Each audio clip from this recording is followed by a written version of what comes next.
It's time for Savage Storm basketball on the Southeastern Sports Network.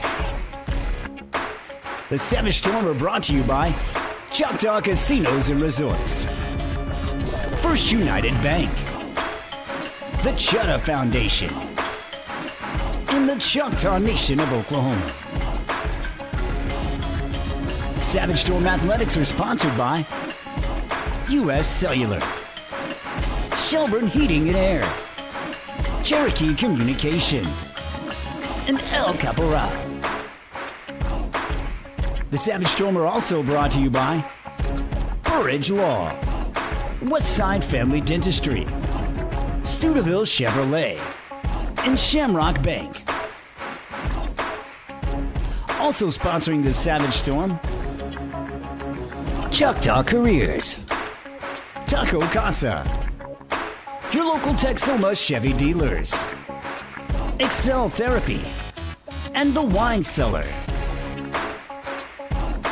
The Savage Storm are brought to you in part by Sparlin Realty, Applebee's, The Artisan at Brick Street Hotel, and Arnett Insurance. The Savage Storm are sponsored in part by Durant Lumber, your farmer's insurance agent, Al Olson, Discover Durant, and Green Spray Food Center. And now let's head courtside for Savage Storm basketball on the Southeastern Sports Network. Not quite courtside, but high atop the arena here at Bloomer Sullivan Arena in Durant. Jay Lindley alongside Bob Sullins on the Southeastern Sports Network. Southeastern Oklahoma State men and women coming in to this afternoon's matchup, both coming off of wins, as is Oklahoma Baptist, as Oklahoma Baptist women now setting 11-11 on the season, 7-9 in Great American Conference play. Savage Storm women, after having that 7-game losing streak, 6 of those conference games early in the season, they've now rolled off 6 straight wins and currently are back to 500 on the season. Never would have guessed that at the turn of the year, especially in the midst of that losing streak. Now setting at 8-8 on the year as they've won 6 in a row. It is the First United Bank pregame show coming up. We'll dive into the numbers, take a look at all of it as we get it underway here from Bloomer Sullivan Arena in Durant. Southeastern Oklahoma State taking on Oklahoma Baptist on the Southeastern Sports Network. Life is yours to spend. Spend it with small steps. Spend it with giant leaps. First United Bank. Spend life wisely. Beer runs, straight up competitive. And the Wine Cellar, we're MVP. From ice cold game day beer to craft brews that impress your hipster buddies and premium spirits smoother than a quarterback spiral, we've got your victory celebration in a bottle. Don't show up empty-handed, show up legendary. And proud partner of the Southeastern Sports Network, the Wine Cellar Liquor Store, Radio Road, Durant. Drink better. Celebrate more. The Choctaw Cultural Center is so much more than a museum. It's an adventure. Hear the living stories of our vibrant people and walk in the footsteps of our ancestors. Understand the ways of the warrior, then let your inner child play. Learn a delicious new skill or eat your fill at the cafe. We can't wait to welcome you into our dance circle. Explore and discover the past, present, and the future of the Choctaw people. Plan your visit today at ChoctawCulturalCenter.com. See the USA in your Chevrolet. America's asking you to call. Drive your Chevrolet through the USA. America's the greatest land of all. Get out there and see the USA. Well-qualified buyers can get 1.9% financing on all Chevy Silverado 1500 models. Or get $5,350 in total value, plus Texas residents can get an additional $2,000 bonus cash. Life is yours to spend. Spend it quietly. Spend it as loud as you can. First United Bank. Spend life wisely. Welcome back, everyone. First United Bank pregame show here on the Southeastern Sports Network. And if you're here locally, hope yesterday you were able to help out in Random Acts of Kindness Day. I know the fine folks at First United Bank swung by the Mix 96.1 Studios. Dropped off some donuts for myself and Derek, and I'm pretty sure Cobain Reed is getting the leftovers of those right now. If not, just Cobain, look to your right. There's a box there on the counter. Here at Bloomer Sullivan Arena in Durant, Southeastern Oklahoma State, trying to stay in the win column. They've now won 6 in a row in women's action, while Oklahoma Baptist, they over the last 5 games, setting at 3-2 over the last 5. They were swept last week on that trip to Northwest Arkansas, losing to Harding and Arkansas Tech. They got robbed at Tech. And dealing with a little bit of injury. We'll talk about that in a moment. Right now, though, let's take a look at the standings in the Great American Conference Women's League. And right now, Harding, they're the only team to have clinched. 14-3 in conference play, 20-3 now on the season. The Bisons are set to make it into the Great American Conference Tournament. Behind them is Tech at 13-4, Northwestern, who has just been falling down the standings after at one point being atop the league standings, setting at 10-6. That's who Southeastern will play on Monday in that makeup game. And then a tie for basically 4th and 5th with Henderson and Washita both 9-8. Southeastern today would be now the 6th seed. Think about that, Bob. They started the season 0-6 in conference play, and now they find themselves at the 6th seed. Then you have a tie thereafter between 4 teams, 7-9 across the board for East Central. This Oklahoma Baptist team, Southwestern Oklahoma State, and Southern Nazarene. East Central, by the way, would be in. Also, Southwestern Oklahoma State would be in. I was doing a little research on this last night. The way things currently set, obviously, you still have 6 more games to go, and that stuff will sort itself out. But Oklahoma Baptist would be on the outside looking in today if these conference standings were final.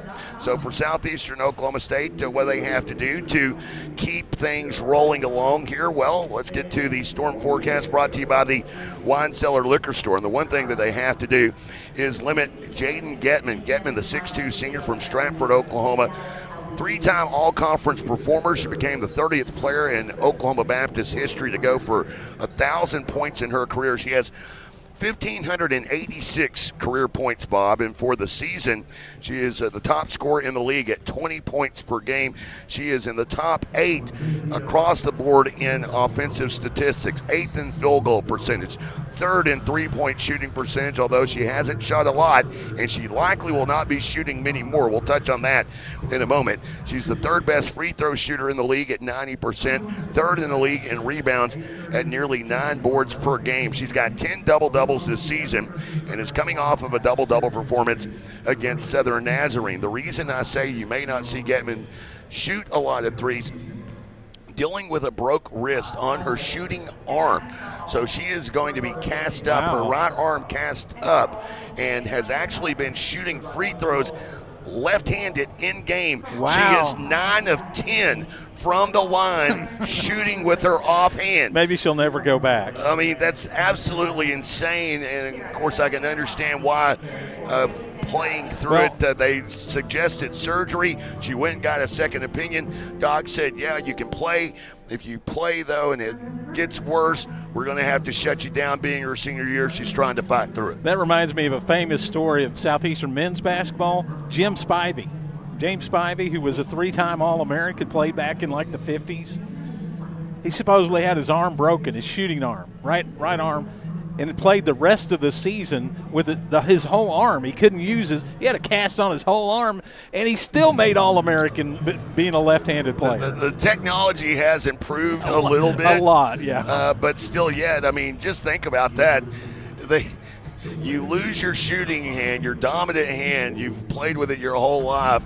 Now you're shooting free throws left-handed, and you're 9 of 10 so far. That's phenomenal. Absolutely insane. So the key to the day's game, slow down Jaden Getman. The key offensively for Southeastern, and I say Getman, I shouldn't stop there. They have actually another player in Caitlin Davis who's an outstanding scorer as well, averaging just under 12 points per game. She's one of the top 3-point shooters in the league, knocking down 35% of her three-point attempts. Matter of fact, 75 of her attempts, Bob, come from beyond the arc. And so Caitlin Davis will be someone else to watch. 3 players in double figures this season for Oklahoma Baptist, including Jordan Anderson, another one of those starters for the Bison. For Southeastern Oklahoma State, well, you would like to say, and we've talked about this a lot, getting others other than Kilburn and Warden to score points and be productive. Here on Thursday night, 4 players in double figures, Bob. I went back and looked this up. How many times last season did they have 4 players in double figures? Once. One time. How many times have we done it this season?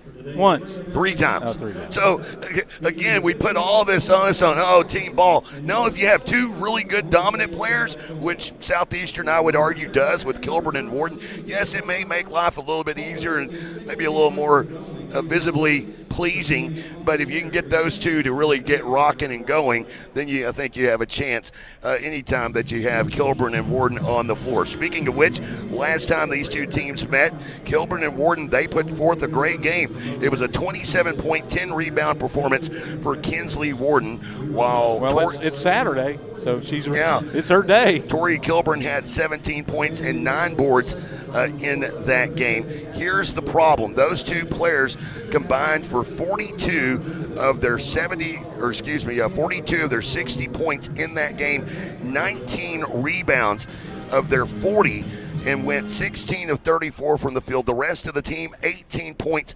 6 of 31.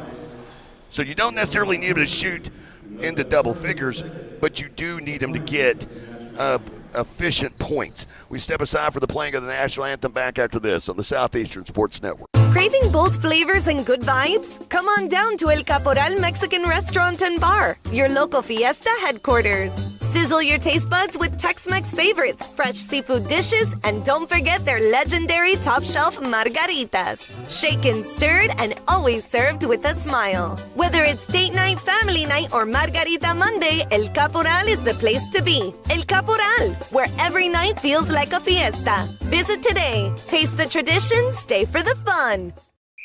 Steubenville Chevrolet in Durant is proud to support Savage Storm Athletics. And with the same pride, resilience, and strength as Savage Storm fans, Steubenville Chevrolet is proud to be Durant Chevy dealer.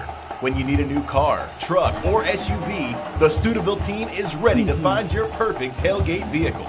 No need to leave town to find what you want. Stay local, buy your Chevrolet the Steubenville way, and go Savage Storm. When you're dealing with an insurance company, you're already behind the 8 ball. And the only way to get a level playing field is to hire an attorney. We treat each and every case and each and every client as if they are a friend and neighbor, because that is how we view them.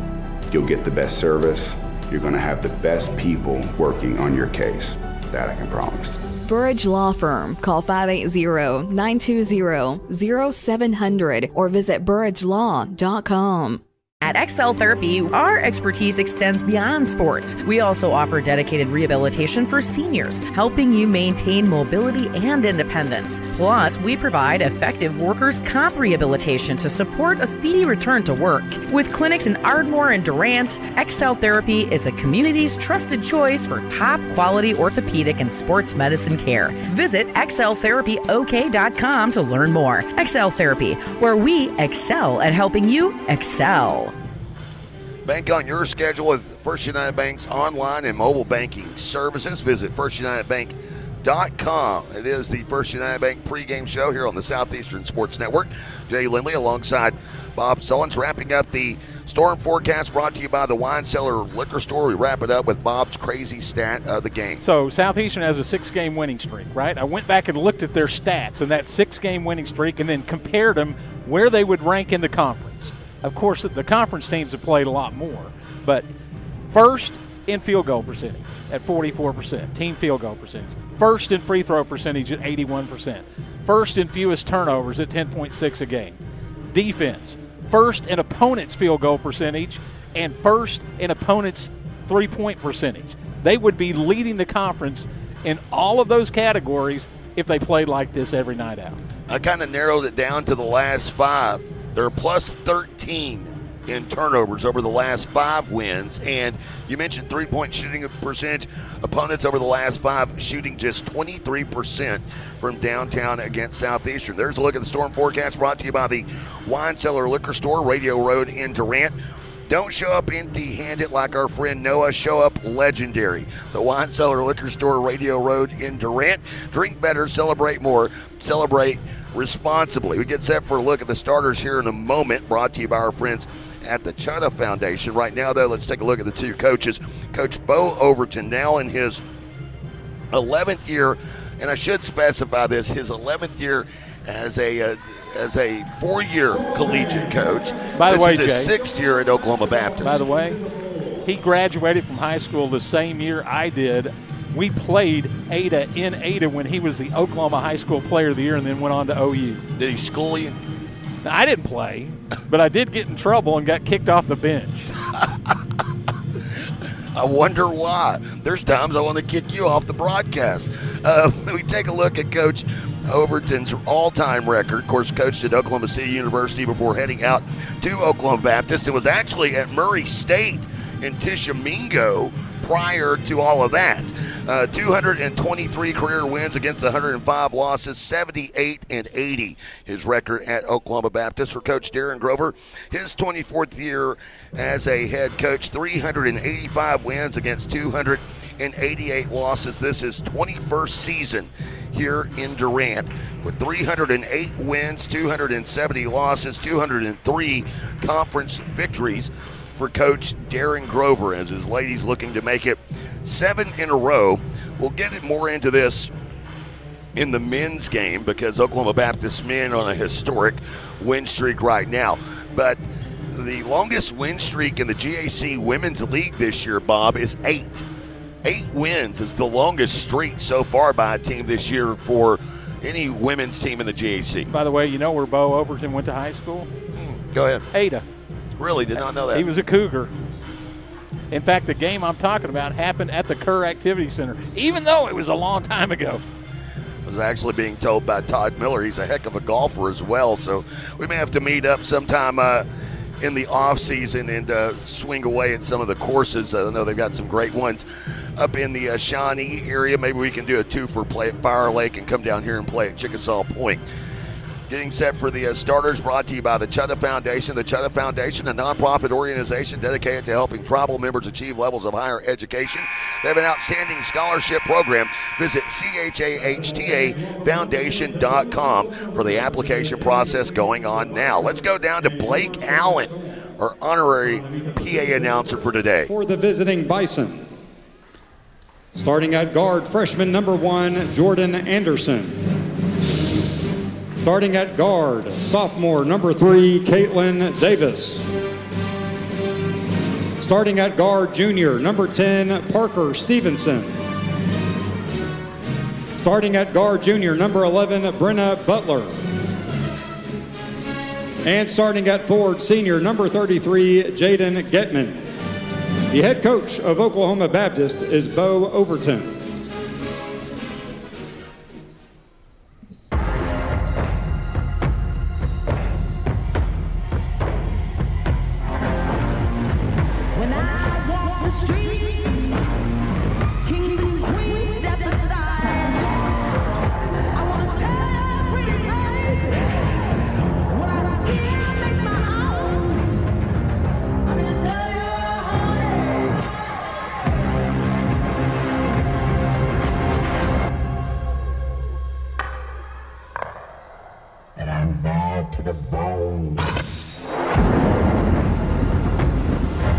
And now it's basketball time in Bloomer.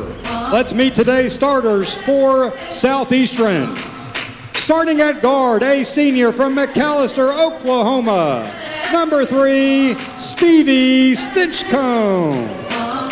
Starting at guard, a junior from Tecumseh, Oklahoma, number 11, Kinsley Warden. Starting at forward, a freshman from McAllister, Oklahoma, number 15, Corey Kilburn. Starting at forward, a sophomore from Mount Pleasant, Texas, number 20, Mackenzie Espinoza. And starting at guard, a freshman from McAlester, Oklahoma, number 30, Katie Allen. The head coach of the Savage Storm in his 21st season is Darren Grover. Assistant coach of the Storm is Kaylee Ragsdale, and graduate assistant coach Caitlin DeNicola. Storm fans, on your feet, it is time for Southeastern basketball. Katie Allen making her 4th straight start over her last 5, averaging 9 points per game while shooting 52% from the field. 75% of her attempts, Bob, have been from beyond the arc. She does have 9 turnovers during that span, making her 4th straight start. As it is Espinosa and Getman at midcourt, and you see that cast/brace on Getman's right arm. Yeah, it's not really a cast. It's more like a brace, like you said. Warden with the basketball. Southeastern today in the home wide is Warden. An air ball overshot, but there's Espinosa for the backdoor rebound and putback. It's just an assist pass, right? Well, if Matt's statting, yes. For Oklahoma Baptist, it is the road forest green, white numerals trimmed in yellow gold with OBU in yellow gold across the chest. Getman gets it down low. Turnaround jumper is good. Getman quickly on the scoreboard. We're tied 2-all. That's going to be a tough matchup all night or all afternoon. Southeastern has lost 7 in a row against Oklahoma Baptist and 8 of their last 9 against the Bison. Stinchcomb with the basketball off the left wing. Finds Warden, slips loose, gets to the left block. Shot goes in and out. Kilburn with the rebound underneath. Back out to Allen. Just right of circle 3. That one too strong. Getman with the rebound. Outlet ahead. Pushing it is Butler. She'll swing it to Stevenson. Back up top to the freshman. Anderson sees a crease, rockets down the left side, then throws it away. She got it out to Butler, the transfer from Oklahoma State, but was a little off the mark with the throw for the turnover.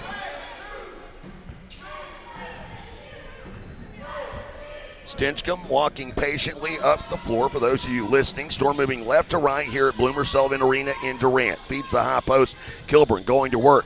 Working against Getman. Now back out into the hands of Warden to Espinosa, right wing. Shot clock now under 15. Warden face guarded, feeds it down low into the hands of Kilburn. Walled off there, finds a cutting Stinchcomb, who did not play in this first meeting. And they'll say Kilburn was on the near sidelines, out of bounds. Good defense by the Bison so far. It's Getman that's going to get Kilburn, and she has what, about a 3 or 4 inch height advantage? A couple inches. I ain't going to say Getman's listed at 6'2", and Kilburn listed at 5'11". Anderson drives, Anderson travels. Ran into the body of Kilburn there just north of the restricted area, and she travels. 3 straight turnovers. I think it's a function of how good the defenses have been here early, more than anything else. Stinchcomb will bring it up the floor, guarded up by Stevenson.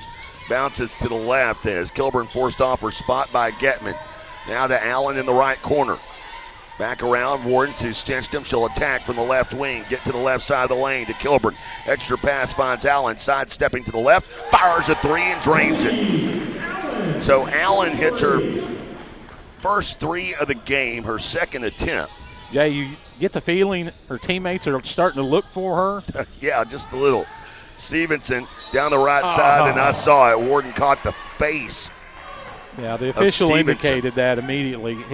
It was a clean block on the ball, but it came through and hit her in the face. You know, you mentioned that about Allen and her shooting.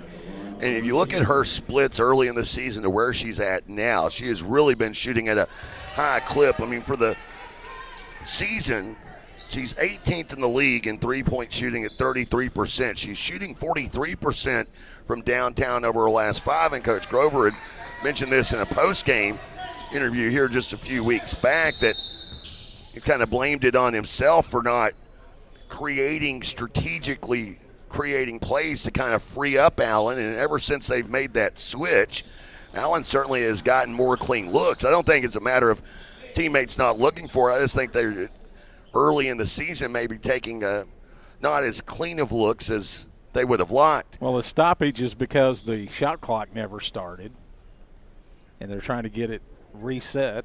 Blame that one on Kevin Farr since he just happens to be in the vicinity. Well, he's actually doing the book today. Down the right side goes Kilburn. Kick out to Allen. Left wing three, splash. Allen now back-to-back threes and a quick 8-4 Southeastern lead. Attacking is Anderson, spinning to the right block, defended by Kilburn, misses the shot. That one too strong. Espinosa with the rebound. Ahead to Stinchcomb, loops it back to Espinosa, steps into a three. And 3 triples in a row, and Coach Overton says, I've seen enough, I want a timeout. 11-4, 6:55 to go in the first quarter. Savage Storm women's basketball continues in a moment on the Southeastern Sports Network. When love and luck are in the air, the extraordinary is never far behind. Like a chance to win your share of $2.2 million during the Lucky in Love giveaway at Choctaw Casino and Resort Durant. Play with your Choctaw Rewards Club card beginning February 1st to start earning entries. It's the $2.2 million Lucky in Love giveaway. Fridays and Saturdays in February and March. Only at Choctaw Casino and Resort Durant. Get away to it all. Beer runs, straight up competitive. And the wine cellar, we're MVP. From ice cold game day beer to craft brews that impress your hipster buddies. And premium spirits smoother than a quarterback spiral. We've got your victory celebration in a bottle. Don't show up empty-handed. Show up legendary. And proud partner of the Southeastern Sports Network. The Wine Cellar Liquor Store, Radio Road, Durant. Drink better. Celebrate more. I'd like to welcome in all the Oklahoma Baptist viewers today. This free broadcast on the Southeastern Sports Network. Cut it out. 11-4 our score. Southeastern in front, and now again the shot clock didn't start. Another issue here. I mentioned the fact that Katie Allen really kind of coming into her own. She played in this first game, played in Shawnee, played 17 minutes, but was just 2 of 6 from the field in that game and 1 of 4. Now we're just hitting the buzzer over and over. And here we go. Of course, opening tips brought to you by our friends at Shelburne Heating and Air. They sponsor that each game. We get you back into things here with Stevenson in the right corner. Jump pass down low to Getman. Spins back to the right. Shot rattles around and in. So Getman, despite having that cast brace on her right wrist, which is broken, it doesn't seem to be affecting her at all. She's got 4 points and a couple of boards here early. Warden with the basketball. Moves it left side to Kilburn. Kilburn attacking out to Espinosa. Now to Allen in the corner, a head fake, a drive, and she throws it away. Espinosa zigged, and Allen thought she was zagging, and she throws it into the near sidelines. So a chance for Oklahoma Baptist to cut into what was a 7-point Southeastern lead. By the way, I'm pretty sure Getman shot that last one with her right hand. She did. She made both of her shot attempts, and I was told this, and she gets it down low here. Finds a cutting Brenna Butler, and Butler scores on the reverse lay-in. Around the basket, she's shooting with her right hand. She's actually kind of comfortable shooting with her right hand from about 10 feet out. It's the further out she goes. As I mentioned in the pregame, shooting free throws left-handed. Kilburn settles for a three. That one a miss. Hits the top of the backboard. Brought down by Davis. And pass ahead gets off the fingertips of Getman out of bounds. So both teams, you credit defense. I'm going to say a couple of these turnovers have been a little bit sloppy, and there have been 7 combined turnovers so far. I mean, at a point, we're not even to the midway point of the first quarter. If you've got 7 turnovers in less than 5 minutes, it's not all good D. It can't be. Stinchcomb across midcourt. Bounces left to Espinosa. Now to Kilburn, going to work on Getman. Freshman on senior, into the lane, left to right, off the glass and in, and Kilburn has her first field goal of the game. Kilburn averaging 24 points per game over her last 5, third in the league in scoring, 19.5 points per game. Getman averaging 20 per game this season. Stevenson off the left wing, down low to Getman, into a double team. Back out, up top, 3 on the way. Sydney Duncan connects. Duncan, who checked in a moment ago during that timeout taken by Coach Overton, the 6'2 senior out of Edmond. Played her high school days at Oklahoma Christian Academy. Warden in the right corner, and Warden missing there. Backside rebound brought in by Davis. Davis at the right half of the floor. Crosses, 26 on the shot clock, again to Duncan. Setting it up high here, trying to get it to Butler, does. Guarded by Warden. Shifts to the left. Now back out up top to Stevenson. Stevenson, no stranger here, put on a heck of a show in her freshman performance here at Bloomer Sullivan Arena in Durant. One of those wins in this current 7-game win streak for the Bison over Southeastern, and a miss from Davis. Rebound secured by Warden. 2-point lead for Southeastern, but they've gone into a little bit of a lull. 7-2 run by Oklahoma Baptist. Espinosa to Warden. Back out to Espinosa for three, and around, and it finally goes down. 4 made threes so far for Southeastern. They're 4 of 7 from beyond the arc, and it's a 5-point Southeastern lead. Butler moving it left side. Getman high post left. Goes to work on Espinosa. Sidestepping to the right. Beautiful move. A miss, and a rebound there by Espinosa. I heard you say as well, I don't think so, because I think she had that second step. Espinosa with a heat check three, a miss. Warden unable to track down the rebound as she tipped it away out of bounds. And Akira Hawk, Hallie Hyatt, and Chloe Eversole will check into the game here. Checking in for Southeastern. No changes for Coach Overton. He keeps Duncan Getman in the front court with Stevenson, Davis, and Butler in the backcourt. Pretty big size advantage, 6'2", 6'2" inside for OBU. And here's a three, and this three is good from Butler. Back to a 2-point game. Hyatt, who did all of her damage at the rim against East Central. Passes left side. Here's Warden attacking along the baseline to Eversole, to Hawk. Back to Hyatt. Three on the way. Back of the iron. No good. Hawk trying to secure the rebound. She does. Now to Eversole in the right corner. Eversole's three off the mark. Kilburn trying to corral the rebound. Does. Goes up against Getman. Fall away shot won't go. Rebound loose. Secured by Duncan along the baseline. Pretty good looks there. Eversole playing today. Did not play against East Central. Played in last Saturday's game against Southern Arkansas. Logged 5 minutes in that game. Getman right side of the lane working against Kilburn. Out to Davis. Now an open Butler. She'll take 2 dribbles. Now back to Davis. 10 on the shot clock. Back to Butler. Butler attacking left to right across the lane and to the rim and in. We're tied 16 all. Hyatt setting up the offense right wing. Moves it to Kilburn now. To Warden off the left wing. To Hyatt. Back to Hawk.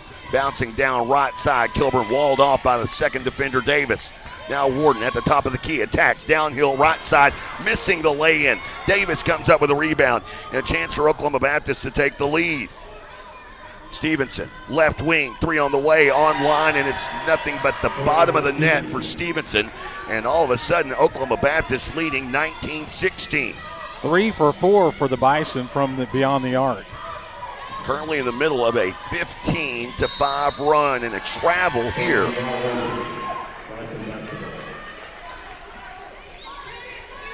Travel on Hallie Hyatt. Another turnover. Talk about how Southeastern had cleaned that up here.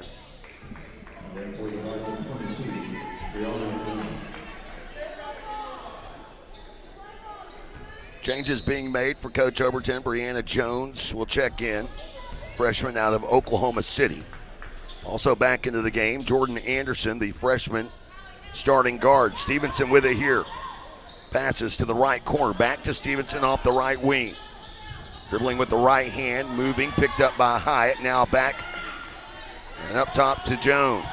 Goes left side to Anderson. Finds Jones. Top of the free throw arc and missing that 18-footer. Eversole with the rebound. John to the right half of the floor. A minute to go here in the first quarter. Pass leads Kilburn into the right baseline. Now she works it back up top to Hawk. Down the right side. Little running leaner goes for Akira Hawk, and she has her first field goal of the game. That was a tough shot. She was going left to right and managed to square her body up and hit that runner. Most of Hawk's points over the last 5 games have come from the free throw line. The shooting has been a little bit of a struggle for Hawk, but she hits her first attempt of the game here. Jones coming near side to Davis. 10 on the shot clock. Scoops it now. Anderson passing to Jones in the left corner to Stevenson. Stevenson, guarded by Warden, down the right side. Goes up, misses, ball volleyed out. Duncan tipping that out, and Jones recovers it. The shot clock is off. Second chance point opportunity here for Jones and the Bison. Stevenson comes up to take the basketball. 9 on the game clock. Stevenson, top of the key, shifts right side, trying to pass to Jones, gets it to her right corner 3. That one a miss, and the quarter will come to a close with Oklahoma Baptist up by 1. 19-18 our score at the end of the first. Second quarter ahead after this on the Southeastern Sports Network.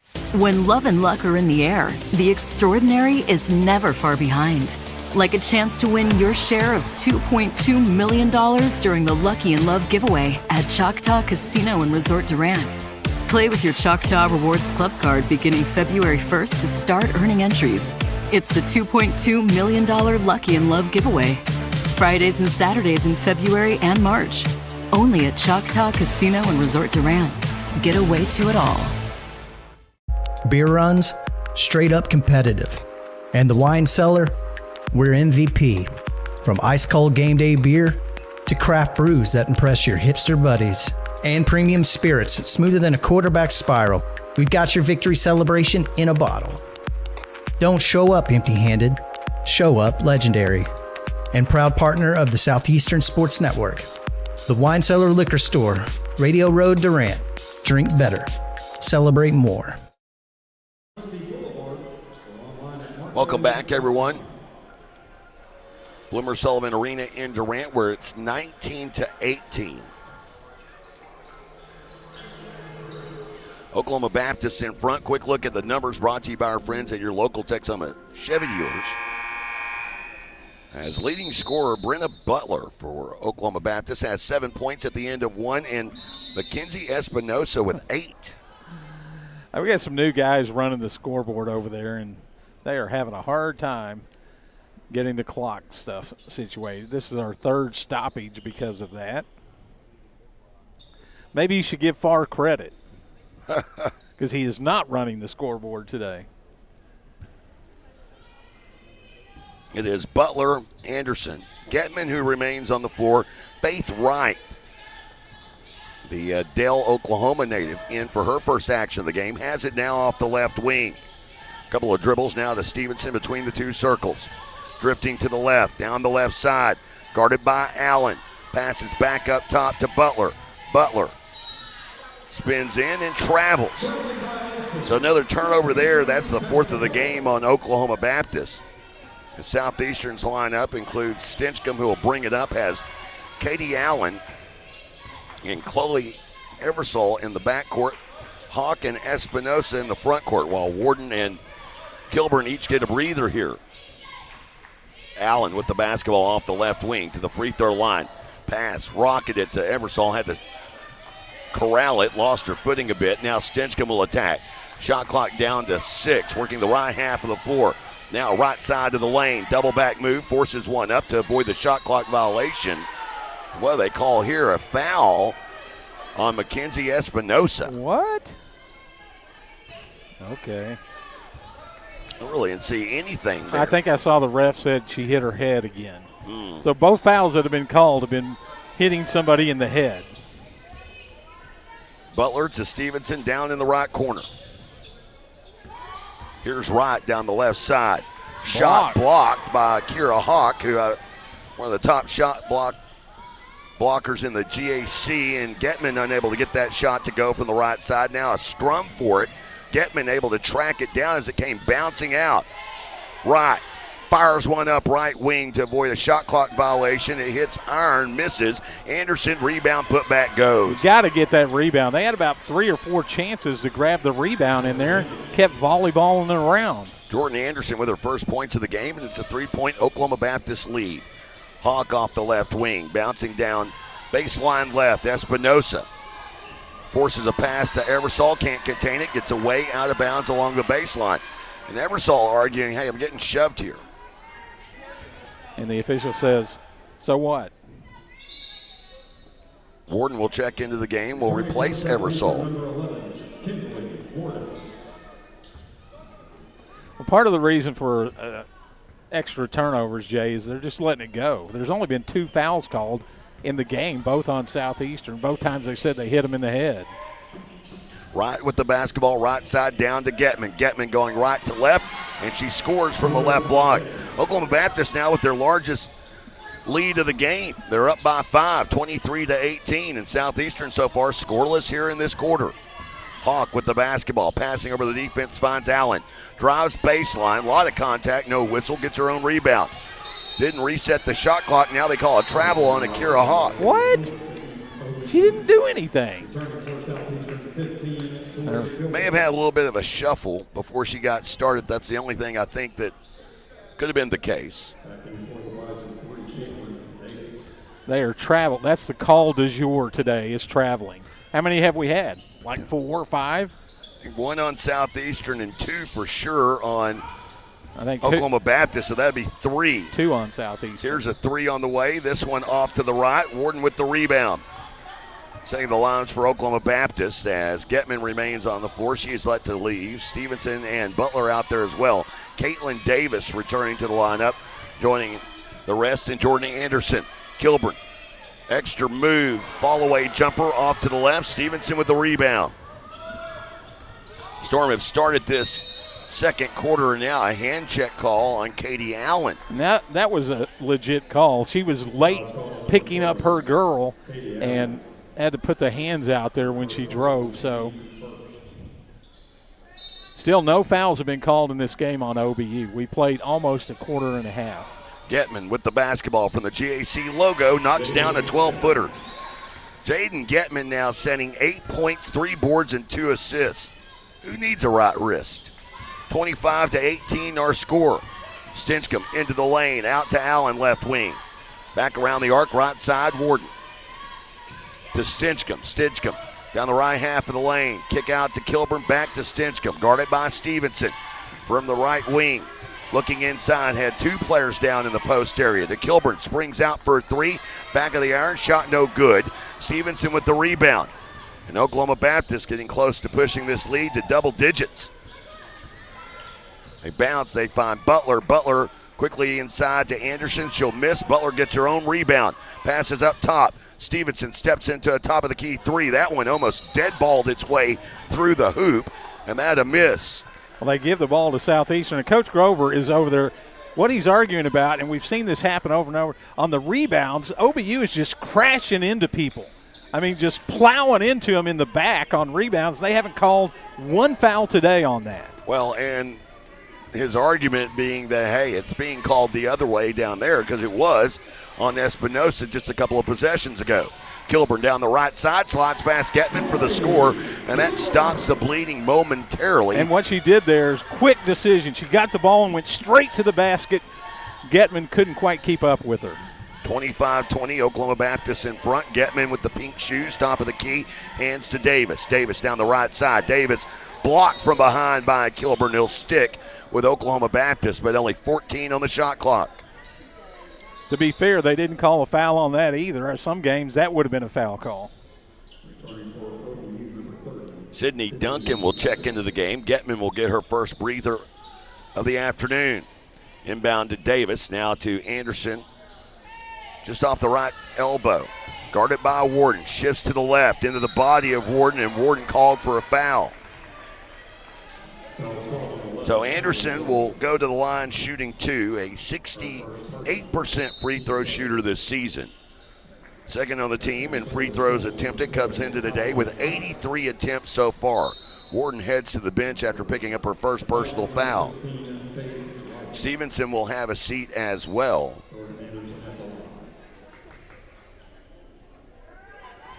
As it is Wright, Davis, and Butler on the floor with Anderson and Duncan. Anderson hitting the first of 2 free throws. Second one on the way. This one is good. And it's 27-20 now. Hyatt with the basketball in substitution of Kinsley Warden. Stinchcomb down the right side. Back out to Hyatt, to Allen off the left wing. Allen rockets a pass down low to Kilburn, has the mismatch, goes through 2 defenders. Oh, my goodness. Call a foul. Wow. OBU has had 0 fouls this game. And they called And that was a reach-in, raking Kilburn's arm and everything. I'm pretty sure they called it a tie ball as well. That will really send you off. It takes us to immediate timeout. 4:58 to go in the half. Back after this on the Southeastern Sports Network. Arnett Insurance is proudly celebrating 60 years of serving Durant and the Texoma area. That's 3 generations of family ownership looking out for your insurance needs. Rates for home, life, auto, and commercial that fit your lifestyle and budget. At Arnett Insurance, you'll find 10 licensed agents with over 270 years of experience. Locally based agents that work with a variety of insurance companies to give you the best options available. Located at 1116 West Main in Durant, it's Arnett Insurance and ArnettInsurance.com. We recently asked listeners to describe the super nachos off the Taco Casa's super menu. Here are their stories. I love that when you order the super nachos to go, they separate the chips from the toppings into different containers so that I get to have crispy chips. The Super Nachos, only on the super menu at Taco Casa, located on 1st Street in Durant and southbound 75 in Calera. Taco Casa, real fresh, real food, real good. 27-20 our score here at Bloomer Sullivan Arena in Durant. 4:58 to go here in the first half. Closing in on the Choctaw Nation of Oklahoma halftime show. Oklahoma Baptist, after trailing 11-4, it was a timeout taken by Coach Bo Overton just 3 minutes into the game, and that whatever was said during that timeout has certainly resonated. As since then, Oklahoma Baptist is looking as though they have awoke. They have outscored Southeastern 23-9 during that span since. Here's Allen with the basketball. Only 5 on the shot clock. Inside, Kilburn out to Hyatt. Right corner 3 won't go. Backside rebound pulled in by Stinchcomb. They call a tie-up. And the possession arrow here will be in favor of Oklahoma Baptist. Yeah, Kevin Farr reached over there and switched it right after they called the jump ball. Now, conversation here.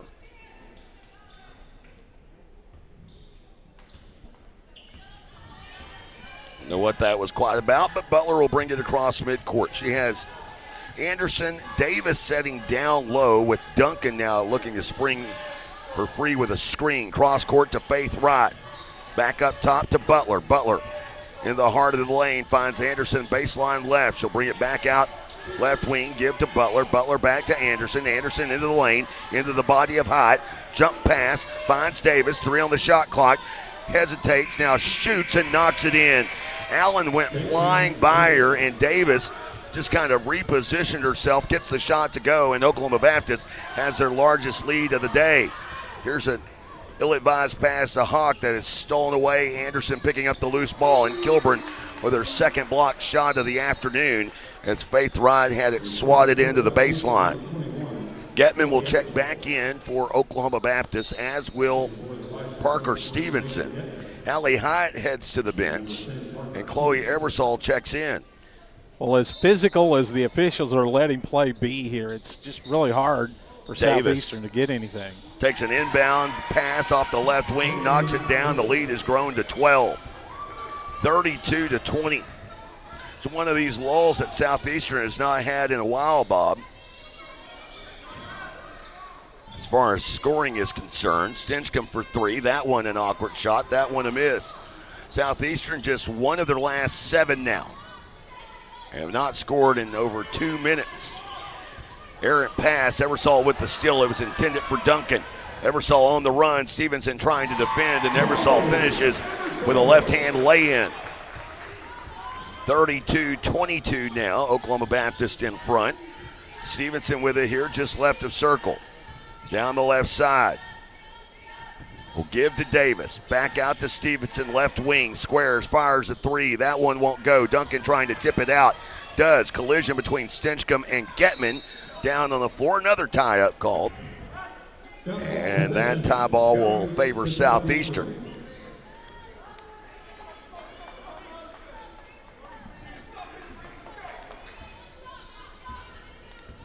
So up center court comes Stinchcomb with her team down double figures.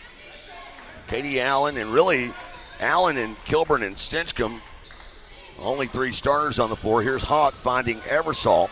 Back out to Stinchcomb. Extra pass finds Allen. Left wing 3. Front of the iron won't go. Rebound Davis underneath. Outlet right side to Butler. Crossing midcourt. 27 on the shot clock. Scoops it to Davis. He'll now attack down the right side. Has it blocked by Kilburn again. Kilburn with her 3rd block of the game. Kilburn taking it coast to coast. And an offensive foul on Tori Kilburn. Brenna Butler takes the charge. No way. Now, it was a foul on Kilburn on the other end, but they haven't been calling it. Kilburn sidestepped her, and just no way. Cross midcourt here is Butler. Moves it to the right to Stevenson. Back now to Duncan, guarded by Hawk, top of the key. She's already hit 1 3 today. Has it now, moves it back left side to Butler, directing traffic, calling for Duncan to set the pick. 8 on the shot clock. Butler gets loose, right side to the lane, picks up the dribble. Now in the double team. And they finally call it inside the lane. You were watching the count there, and another turnover for Oklahoma Baptist. There have been 6 turnovers for the Bison, 7 for the Storm.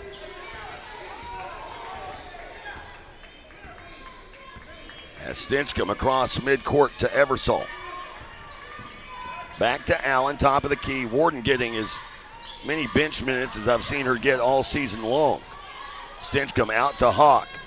Right wing 3, and that one is good. Just right of circle, Akira Hawk, and Hawk has knocked down both field goal attempts in this game. She's got 5 points, and that cuts it down to a 7-point advantage with 1:22 to go till the halftime break. Davis off the left wing, moves it right side to Stevenson. Back up top to Duncan. Duncan, 3 on the way. Duncan's 3 is good. Man.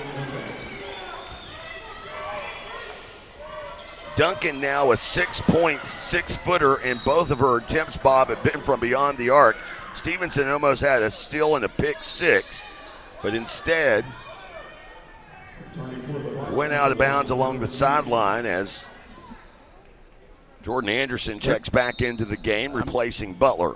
They didn't reset the shot clock? I thought she had it for a second. Well, they moved it to 20.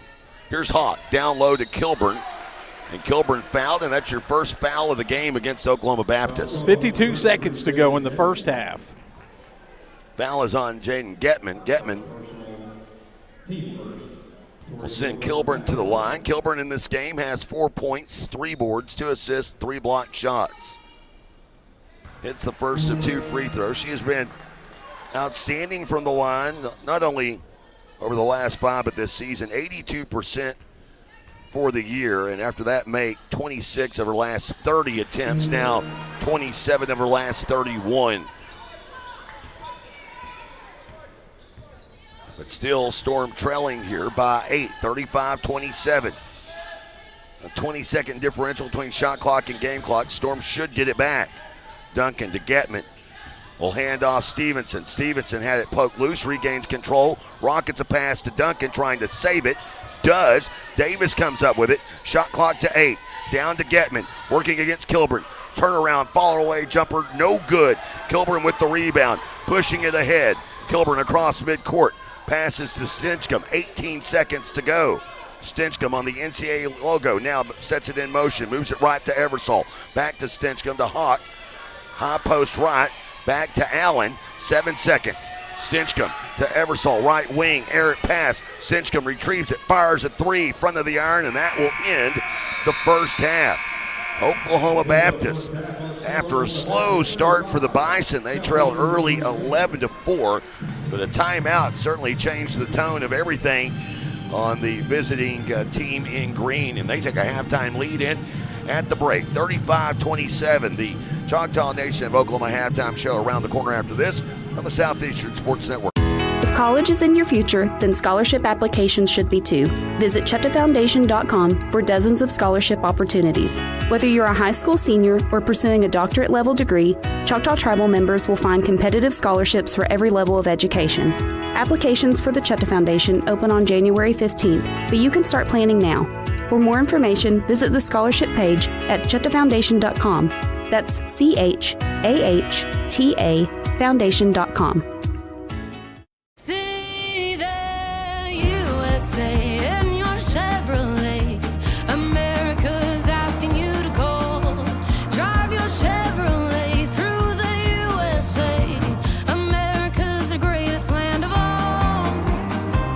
Get out there and see the USA. Well-qualified buyers can get 1.9% financing on all Chevy Silverado 1500 models. Or get $5,350 in total value, plus Texas residents can get an additional $2,000 bonus cash.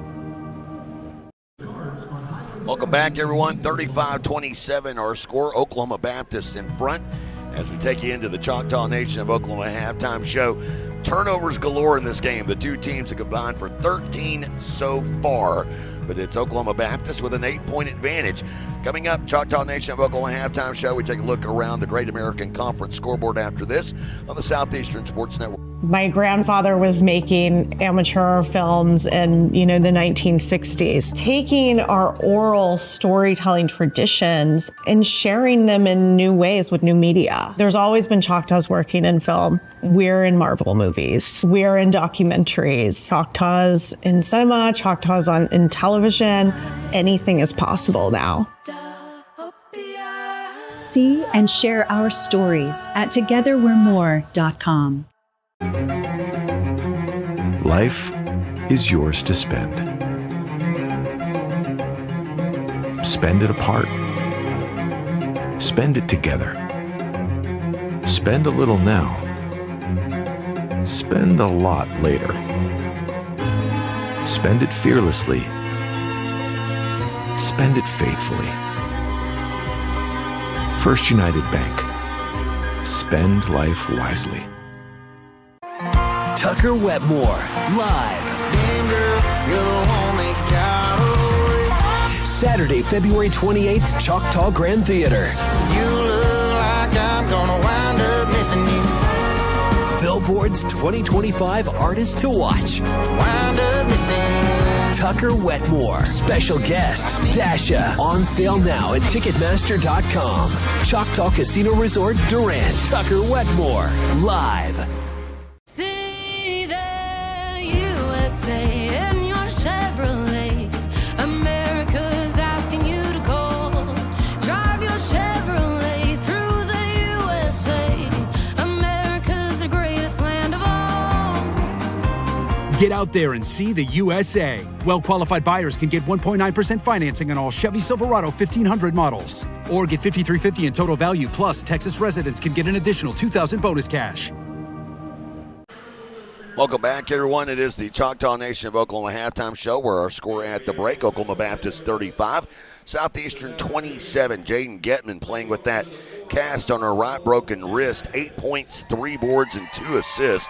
Mackenzie Espinosa with 8 points and 3 boards to lead Southeastern in those categories. Let's go ahead and take a look. Great American Conference scoreboard. Someone's going to have to explain to me what's happened to Northwestern Oklahoma State women. Right now, they trail as they embark on halftime in Ada, 38-27 against East Central. That's who Southeastern has on Monday. Southern Nazarene on the road in Weatherford today as the Crimson Storm right now at the halftime break lead 37-30 over the Lady Bulldogs of Southwestern. Henderson State tied up with Arkansas Monticello in Monticello, where it is 38 all, minute 21 to go till halftime there. High-scoring affair down at Bill Vining Arena in Arkadelphia, where Ouachita Baptist right now leads Arkansas Tech, 25th ranked team in the nation, 44-42 the score there. And it should be mentioned, number 11 Harding and Southern Arkansas, they will not tip off until later on this evening, 3 o'clock, the women's tip at the W.T. Watson Center, apparently marketing that as date night in Magnolia. And I'm not making that up, right? I got men's assistant basketball coach Ryan Quinn here with me. I said that. He shot a smirk. I'm telling you, it was on the school's website, date night in Magnolia.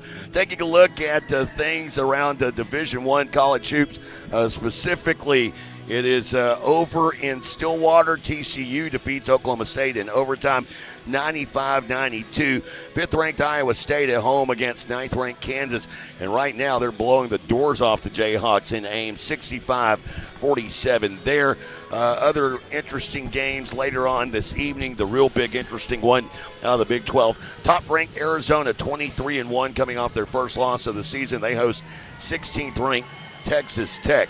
In other action around the SEC, OU today in Norman, if I can get this thing to recalibrate, as they will be playing against Georgia. That is set for a 2:30 tip. And really, that is the only game of interest from a local standpoint out of the Big 12 today. You do have a pair of top 25 teams tipping off at 2 o'clock. 14th ranked Florida at home against 25th ranked, previously unranked Kentucky, as we now welcome on officially men's assistant basketball coach Ryan Quinn to take a look ahead, brought to you by our friends at Discover Durant, and taking a look ahead at our men's matchup for today. Oklahoma Baptist in town. 9th ranked Bison, of course, setting atop the Great American Conference standings with the other ranked team in the league in Ouachita Baptist.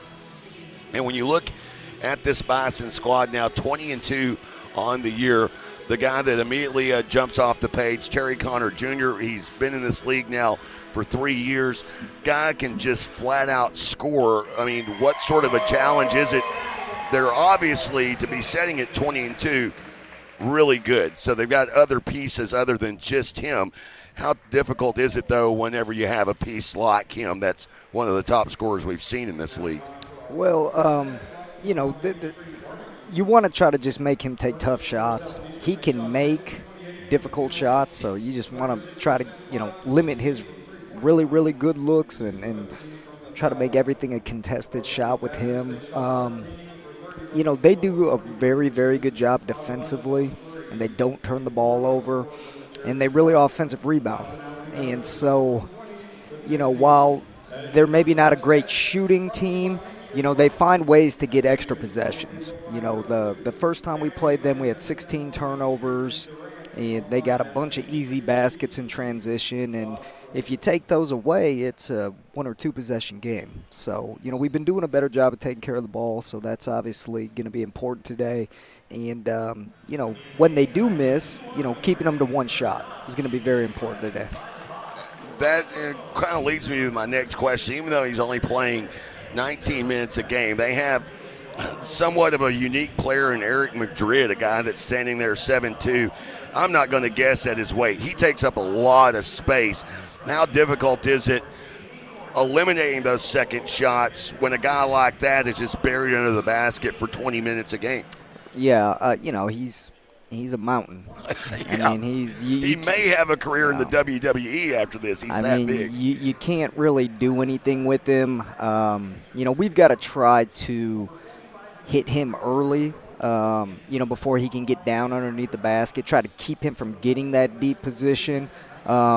You know, you can't play in front of him because they just throw it over the top and he just lays it in, you know, so you have to kind of play behind him and just try to not let him get real deep position. But, you know, down at the other end of the floor, you know, we've got to figure out a way to get him away from the basket and maybe take advantage of him on their defensive end. Offensively speaking, that game played in Shawnee, and I know it's eons ago, a lot's changed, moving parts, moving pieces, but it was one of your better offensive games scoring-wise. Going back, looking at that game versus where you are now, what do you think you can expose, take advantage of? Well, you know, we've got to hope that, you know, we can get some matchups to where we can get some of our bigger guys out on the perimeter making some shots from the perimeter. You know, we're going to have to do that. I think we can score the ball inside, you know, against them. Now, when 55's in the game, it's hard because he's just so big. But when he's not in the game, you know, we were able to score the ball inside. And, you know, we've got to continue to be able to play inside out, you know, get some reliable scoring inside and then be ready to throw the ball out. And, you know, I'm trying to speak it into existence that we're going to have one of these good three-point shooting games. I was about to say, well, the last time out here on Thursday, you guys get the win over rival East Central. I know that's always a good thing. Doesn't matter what the overall – you win over your rival, that's always good. You sat here and said, we're due one of these games. Well, I'm going to double down on that. We're due one of these games where three-pointers go in. Well, yes. You know, I mean, Jay, you've been doing this. You've been watching us long enough to know that 7 is not what we consider to be a – No. You know, we're looking for, you know – 12, 14. 12 to 15, ideally. If we can make 12 to 15, we'll be in business. Again, Coach Ryan Quinn joining us, men's assistant basketball coach, brought to you by Discover Durant. Coach, as always, man, appreciate the time, and good luck out there today. Thanks, Jay. Of course, right there, Ryan Quinn joining us. And we'll have an interesting note on Oklahoma Baptist during our pregame. talk a little bit about the current streak they are on, as Oklahoma Baptist men currently in the midst of an 11-game winning streak. Here are our scores. Southeastern Oklahoma State women, they're in the midst of a 6-game winning streak, but they've lost 7 in a row against Oklahoma Baptist. And right now, they are down at the break, 35-27. Quick rundown of the numbers brought to you by your local Texoma Chevy dealers as we continue on in the Choctaw Nation of Oklahoma halftime show on the Southeastern Sports Network. Beer runs, straight up competitive. And the wine cellar, we're MVP. From ice cold game day beer to craft brews that impress your hipster buddies. And premium spirits, smoother than a quarterback spiral. We've got your victory celebration in a bottle. Don't show up empty-handed, show up legendary. And proud partner of the Southeastern Sports Network. The Wine Cellar Liquor Store, Radio Road, Durant. Drink better. Celebrate more. Durant True Value Lumber is more than a hardware store. They're your community partner. From DIY projects to complete home builds, Durant Lumber has everything you need. Quality lumber, plumbing supplies, hardware, that perfect paint color, and all your home and garden essentials. The Durant True Value Lumber staff are your neighbors, always here for you with expert advice. Durant True Value Lumber is in the heart of downtown Durant. Durant True Value Lumber, your Durant family-owned True Value store. Quick rundown of the halftime numbers brought to you by our local Texoma Chevy dealers here in the Choctaw Nation of Oklahoma halftime show. It is Oklahoma Baptist leading Southeastern 35-27. Those 35 points coming off of 13 of 30 shooting from the field, a 43% clip. They were 5 of 11 from beyond the arc, and this is the team that for the season shooting just 30% from downtown. They were really lighting it up in the first half. 4 of 4 from the free throw line. They held a +5 in rebounding advantage. 20 rebounds to Southeastern's 15. More importantly, 8 offensive rebounds. Cashed in is 7 second chance points. For Southeastern, they end up that first half 27 points off of 10 of 28 shooting from the field. 36%. They were 31% from beyond the arc at 5 of 16. They had 6 offensive rebounds, but only 2 second chance points to show for. Turnovers a key in this one. Southeastern 7 turnovers so far. Oklahoma Baptist 7 points off those turnovers. Oklahoma Baptist 6 turnovers. Southeastern with 10 points off of those. Leading scorer at the break for Oklahoma Baptist, Jaden Getman. Getman 8 points, going 4 of 7 from the field, has 3 rebounds and 2 assists. Leading rebounder, Caitlin Davis, who has 5 points but also a team best 5 rebounds. And Mackenzie Espinosa leading the way for Southeastern. She's got 8 points, 3 of 4 from the field, and 3 rebounds. Leading rebounder, Tori Kilburn. Kilburn has 4 points to go along with, 4 boards to go along with 6 points, 2 assists, 3 block shots. Another notable, Kinsley Warden, 0 for 4, played only 13 minutes in that first half. Take a quick break. Back after this, second half around the corner. Your stats brought to you by your local Texoma Chevy dealer. Beer runs, straight up competitive. And the wine cellar, we're MVP. From ice cold game day beer to craft brews that impress your hipster buddies. And premium spirits, smoother than a quarterback spiral. We've got your victory celebration in a bottle.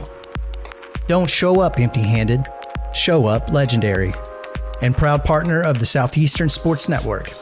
The Wine Cellar Liquor Store, Radio Road, Durant. Drink better. Celebrate more. Durant True Value Lumber is more than a hardware store. They're your community partner. From DIY projects to complete home builds, Durant Lumber has everything you need. Quality lumber, plumbing supplies, hardware, that perfect paint color, and all your home and garden essentials.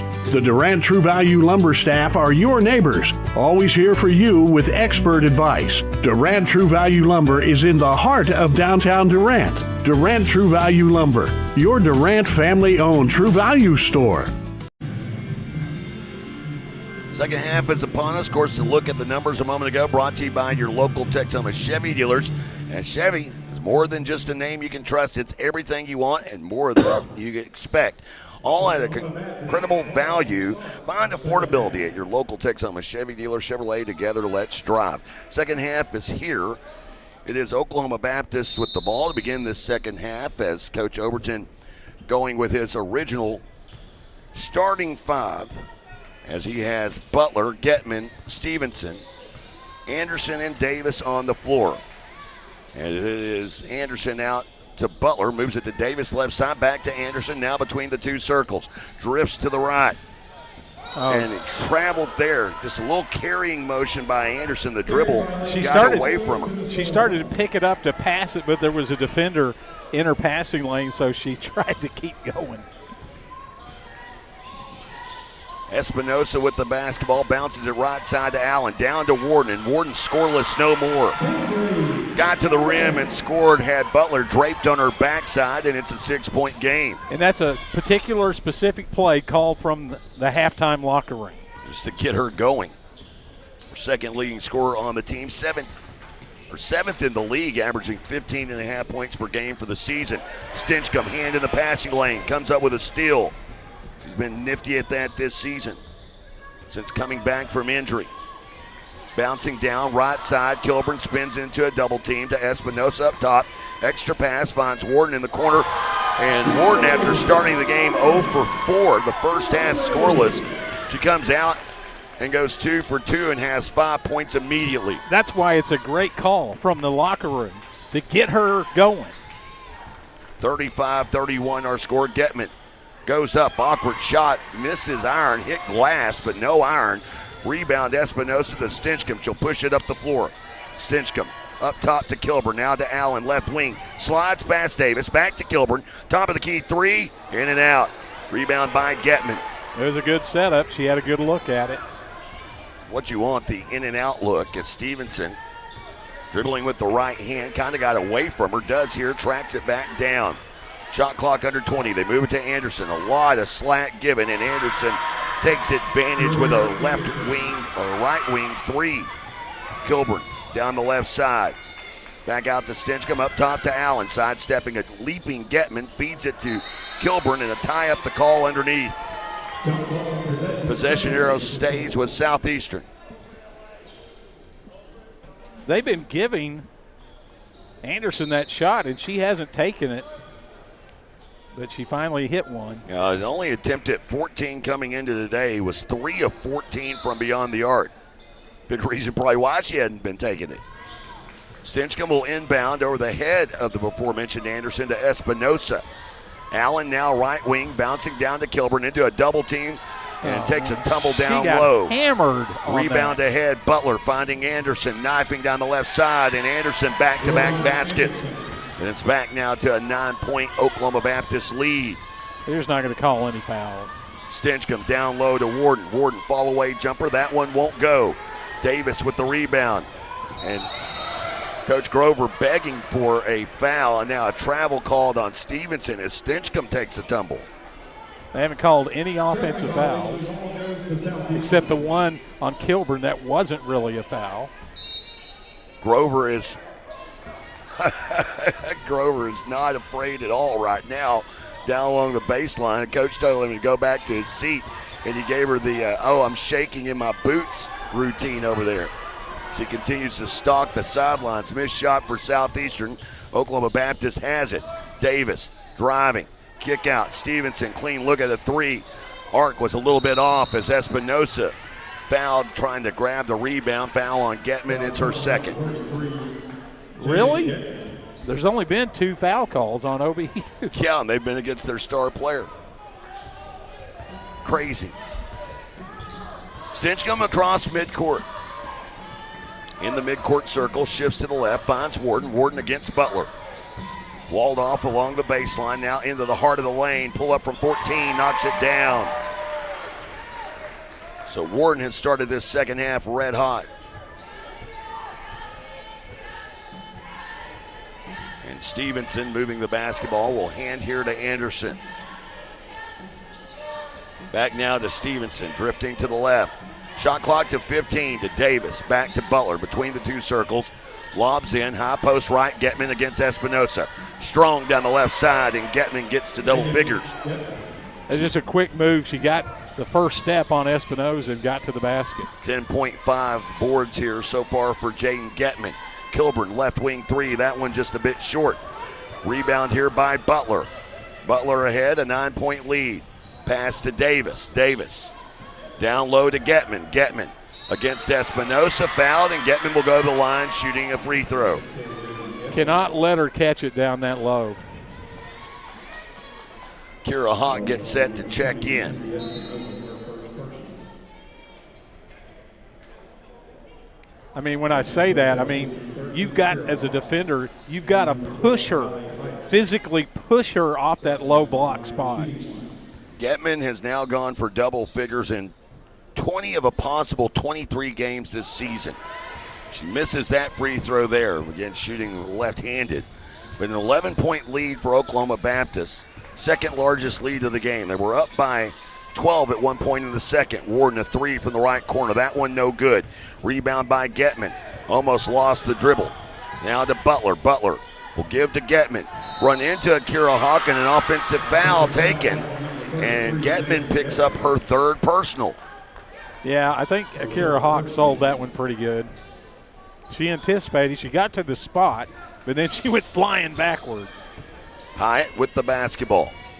To the right side to Kilburn. By the way, they only show her Anderson with two. Lost it. Yeah, but they're so far behind down there right now, Bob. Okay. Hawk throws a pass, and an errant pass stolen away by Anderson. As here's Getman down the right side, blocked by Hawk at the rim as it goes out of bounds. And Oklahoma Baptist will have it. Sydney Duncan and Faith Wright check into the game. Getman heads to the bench with those 3 fouls. Has 12 points and 6 boards in the game. Caitlin Davis will get a breather. Checking in is Chloe Eversole replacing Katie Allen. Allie Hyde, who checked in a bit ago for Stevie Stinchcomb. Here's Stevenson to Duncan up top. Duncan into the hands of Butler. Butler left alone, right of circle 3, and air ball goes out of bounds. Takes us to the media timeout. 44-33 our score here in Durant. Oklahoma Baptist in control on the Southeastern Sports Network. When you're dealing with an insurance company, you're already behind the 8 ball. And the only way to get a level playing field is to hire an attorney. We treat each and every case and each and every client as if they are a friend and neighbor, because that is how we view them. You'll get the best service. You're going to have the best people working on your case. That I can promise. Burridge Law Firm. Call 580-920-0700 or visit burridgelaw.com. Since 1971, Westside Family Dentistry has been committed to enhancing the natural beauty and function of your smile while improving your oral and overall health. Using state-of-the-art technology, our friendly staff will take care of all your needs, from routine care, crown and bridge, implants, and even orthodontics, including Invisalign. Westside Family Dentistry is the premier choice to create beautiful, healthy smiles for the whole family. Welcome back, everyone. Bloomer Sullivan Arena in Durant, where our score 44-33, Oklahoma Baptist in front. Be sure to find your something at Choctaw Nation. Go to careers.choctawnation.com and find your something today. Kinsley Warden just surpassing the 1,000-point career mark here in this opening burst of the third quarter. Remember, was scoreless in that first half, has 6 points here, and has the ball, bringing it up the right side. Storm in a bit of a hole here. They have not been able to get out of it after that first quarter run by Oklahoma Baptist. Warden attacking, gets to the rim, and is fouled. Butler taking her legs out from underneath, kept her balance somehow, and Warden will go to the line with a chance at a three-point play. Storm were able to make it 35-31 at one point here in the third. And Warden, a rare miss from the free throw line, right with the rebound. Passing ahead, here's Stevenson, blocked from behind by Warden. Kilburn with the rebound, outlet ahead to Warden right side. Now center court, down to the right block, double move, tap off the glass, won't go. Rebound tipped around and picked up by Faith Wright. Wright, long pass up the floor to Stevenson, giving to Anderson. Back up top, Wright steps into a three. Front of the iron, no good. Kilburn with the rebound in traffic. She'll take it on her own up the right half of the floor. Kilburn into the lane, out to Hyatt, right side. Hyatt backpedaling out, top of the key, finds Eversole right wing. Eversole bouncing, baseline right. Kilburn against Stevenson. To Hawk in the left corner. Sees a crease, a lane, gets to the rim and scores. Finishes on the left side with the right hand. And Southeastern is back within 7.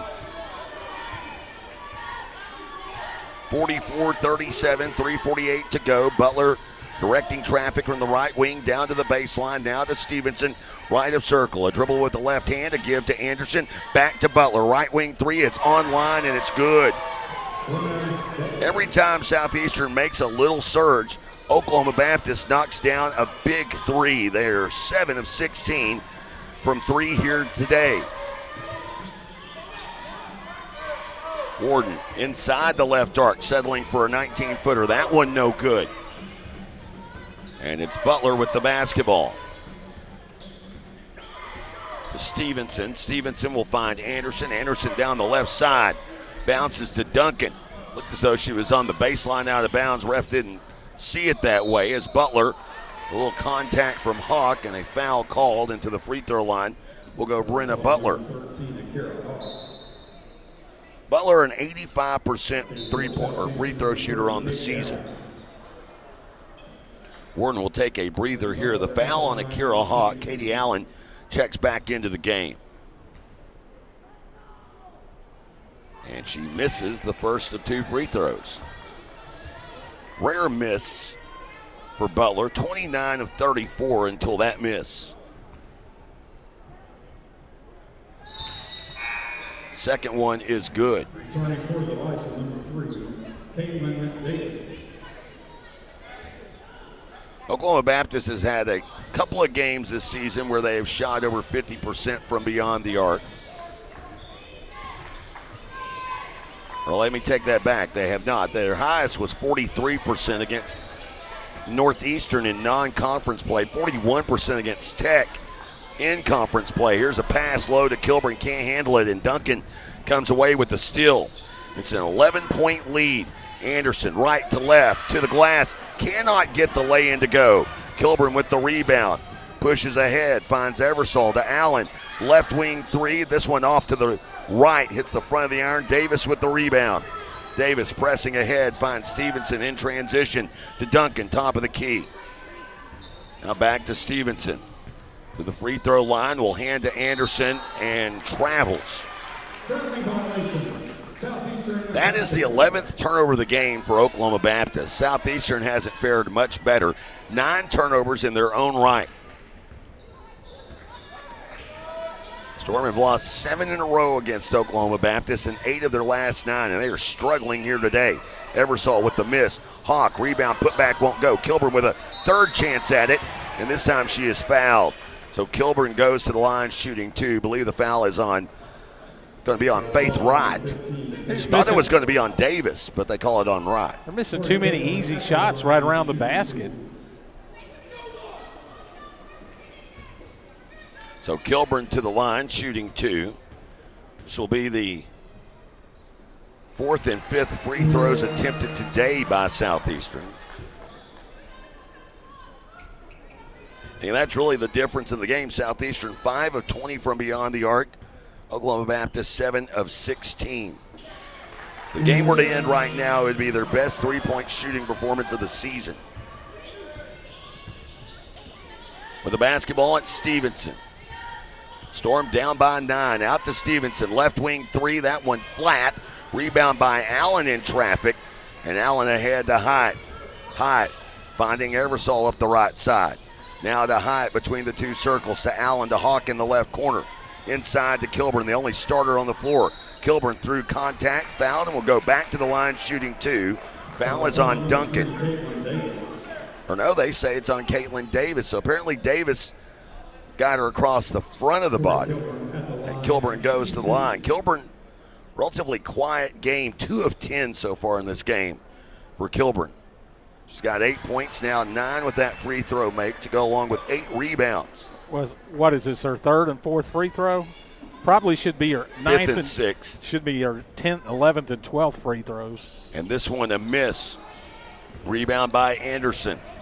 Anderson up the right half of the floor. Storm down by 8.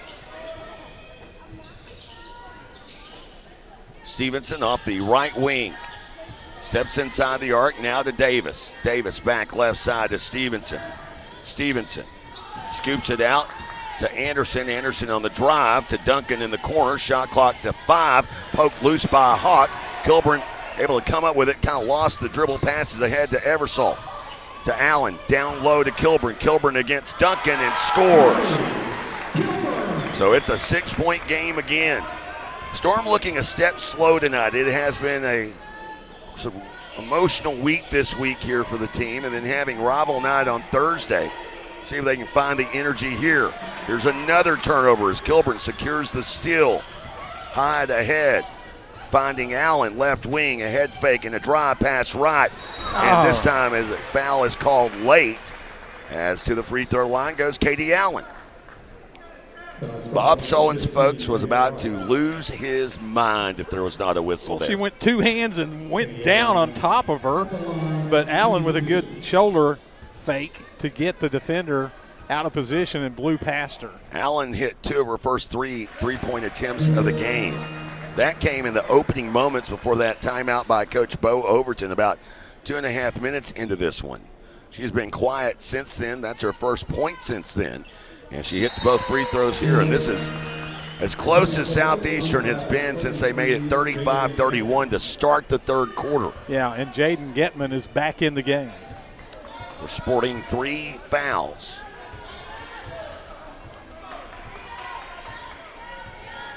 Oklahoma Baptist playing for one final shot here. Anderson dribbling patiently, upper right corner of the court. A minuscule difference between shot clock and game clock. So they're going to play it out. Anderson in the midcourt circle. Getman in the high post. And Eversole with a smart foul there. Had a foul to give. She gives it up. And now only 5.4 seconds to play. Of course, Coach Grover has that call in for those sort of situations. They lob it into Anderson. Anderson, 3 seconds. Anderson to Getman. And Getman bailed out with a foul. Foul is called on Kilburn. It is a shooting foul, and Kilburn has picked up her second personal. Now Getman, who historically a great free throw shooter, one of the best in the league, number 3 this season, now having to shoot left-handed though. And she misses that free throw.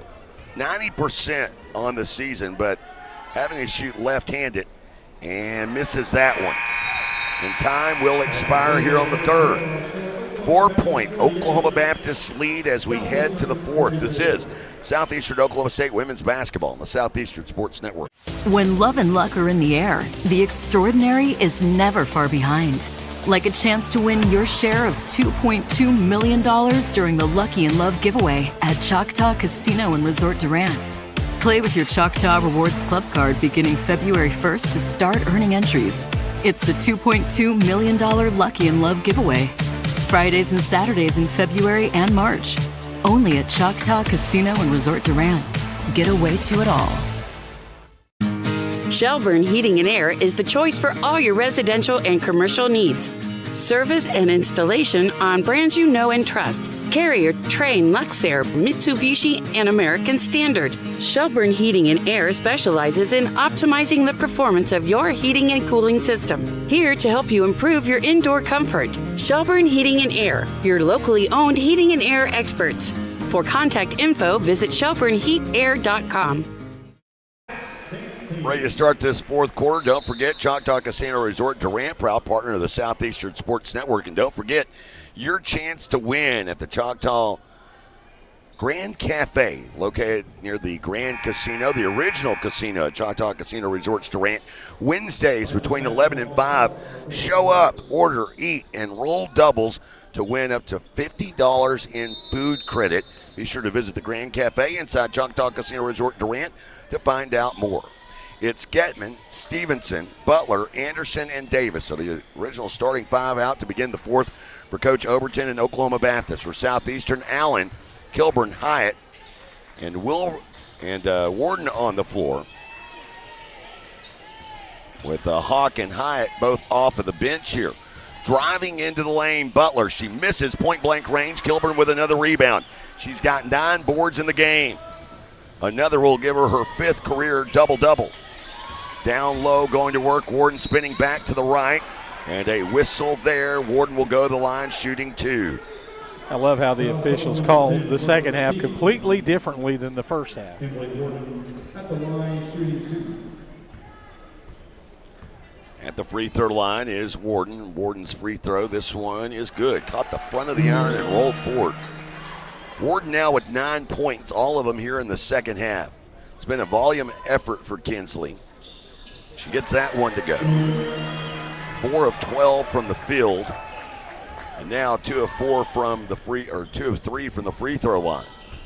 But it's a 2-point game. Getman with the basketball, working against Kira Hawk. It's poked loose by Kilburn, and then Hyatt kind of wrapped up with Getman, pulls her down. Yeah, that was just an unfortunate break. The ball was loose, and everybody was going for it. Getman got it just a split second before Hyatt reached in and grabbed her arm. No changes made by either coach, just 52 seconds into the fourth quarter. Anderson inbounding from the right baseline into Davis, and now Stevenson. Stevenson passing back left side. Anderson will drive and kick to Davis right wing. She'll drive, and that extra pass, an errant one, it's stolen away by Warden. One-on-one with Stevenson. Lost the dribble low, and it goes off of Stevenson out of bounds. She actually would have had a layup, but then was lucky that we got the ball back there, or Southeastern got the ball back. Almost like the ball hit a dead spot in the floor with Warden dribbling. I wonder if it didn't clip the side of her foot. Hyatt with the basketball, bounces back to Warden. Right side of the lane, and again, looks like it hit off of her foot. Don't let her Stevenson drive. with the steal, goes all the way down, misses. Deflects off Anderson out of bounds, and a missed bullet there in transition. Kind of by both teams on each Really? end. I was thinking they should have fouled her while she was bringing it up the court. Just don't let her drive all the way to the basket, but they survived that somehow. Here's Hyatt operating upper right corner of the court. Sydney Duncan on the floor with Getman, Davis. As they get a little bit bigger for Oklahoma Baptist. Feed to Akira Hawk, and Hawk connects. OBU went to a zone, and they worked that high-low post perfectly. And Hawk has 9 points in the game off of 4 or 5 shooting from the field. Davis. And a foul here on Katie Allen. By the way, that was Kilburn's 4th assist of the game. Seemed to be a very ticky-tack foul there. It's the second on Allen. Second team foul of the quarter against Southeastern. Getman on the attack. Runs into Hawk, no whistle there. Gets it back with no one to defend her and misses from point-blank range. Kilburn comes up with a rebound. Her 5th career double-double across midcourt, scoops it back to Hyatt. And a chance for Southeastern to take their first lead since the 2:43 mark in the first. Hyatt to Kilburn, bounces to Hawk. Hawk back out up top. Hyatt for 3 in the lead, and she knocks it down. The zone hasn't really paid off for OBU here the last 2 trips. Inside out there. Hallie Hyatt, who was one of those unexpected heroes on Thursday night, as Kilburn takes a tumble. Out here, Butler bouncing down low to Getman, and Kilburn rips it loose, and a jump ball the call. Possession arrow Southeastern. What a fourth quarter by the Savage Storm so far, Jay. They've outscored OBU 7-0. That after outscoring them 17-13 in the third, and trailing by double digits most of that quarter. Kilburn down low, fall away against Getman, a miss. Duncan with the backside rebound. Storm's lead stays at 3. Butler ahead. Butler down the right side, working against the other freshman Hyatt. So a pair of freshmen going at it there. Anderson picking up the dribble, finds Davis. Ran off her spot by Allen, will give to Butler, forcing a pass down to Getman against Kilburn. And Kilburn deflects it away out of bounds. That's another blocked shot. So how many you have her with mentally? Well, that would be 4. That's what they should show. It had 3. It hadn't updated yet. So. Well, mine has, so. Oh, you cheated? No, I mean, it's updated on mine. You just have bad internet. This is foul. Same internet. Actually, it's not. I'm using the air card. Baseline, of course, foul here. The foul a moment ago on Hawk, her second. Inbound to Getman, give to Anderson. And Hawk with the switch picks up her third personal foul. Man, I hate that call because they haven't been calling that the whole game. And she had a clean block up top on the ball. Clean. They called it with the body. Anderson will go the line shooting 2 here. Anderson, a 68% free throw shooter this season. She hits the first of 2. And that's already 14 fouls on the Savage Storm, Jay, compared to 1 for OBU. And Anderson's free throw is good. It's a 1-point game. Storm up 51-50 as Hyatt brings it across. Was the starting point guard in this game against Oklahoma Baptist back in December. Stinchcomb getting a lot of time on the bench. Down low, here's Kilburn. Kilburn working against Getman, goes up and scores. Kilburn starting to come alive. She's got 13 points and 10 boards. And a little more efficient here in the second half. Started the game 2 of 10. She's hit her last 3 field goal attempts. Anderson, left corner 3 for Butler to tie. We're knotted up 30 or 53 all. High across midcourt. So what was a sloppy game turnover-wise, at least through 3.5 quarters or 2.5 quarters, has certainly now settled into some pretty good basketball. Down low here, Kilburn working underneath against Getman, and Getman picks up her 4th personal foul. That's big. Foul called on 33, Jaden Getman. Kilburn to the free throw line where she is 5 of 6 this afternoon. They're still showing 3 on the scoreboard, though, but she goes out. Oh, now they updated it finally. Again, we've had this discussion. You got 2 yahoos down there, including Kevin Farr. Don't trust it. It's going to be delayed. Trust your eyes, and better yet, I'm talking trust your ears. Kilburn missing that one. So the game stays tied 53. An outstanding free throw shooter. And having missed only 4 over her last 5 games, has missed 2 today, but she hits the back end of that. And Southeastern up by a point, 54-53. Anderson across midcourt to Duncan between the 2 circles. Moving it back right side, Butler to Anderson. Anderson sees a crease. Down to the left block and drug the pivot foot. Kilburn did a great job of stopping her momentum, and that's what forced the travel as she slid the pivot foot. And Storm with a chance to push this lead back up a little more. Up by a point, was up by 3 just a couple of possessions ago. Hyatt calling for some movement. Upper left corner of the court now bounces high post to Hawk. Hawk turn around for the right elbow, a miss, and Kilburn caught with a hand in the cookie jar over the back on Anderson. And for Kilburn, that is her 3rd. And they haven't called that the whole night or afternoon, and it's going to be 2 free throws. Takes us to the media timeout with 4:55 to go here in the 4th. It's a 1-point Southeastern lead. Back after this on the Southeastern Sports Network. Steubenville Chevrolet in Durant is proud to support Savage Storm Athletics. And with the same pride, resilience, and strength as Savage Storm fans, Steubenville Chevrolet is proud to be Durant Chevy dealer. When you need a new car, truck, or SUV, the Steubenville team is ready to find your perfect tailgate vehicle. No need to leave town to find what you want. Stay local, buy your Chevrolet the Steubenville way, and go Savage Storm.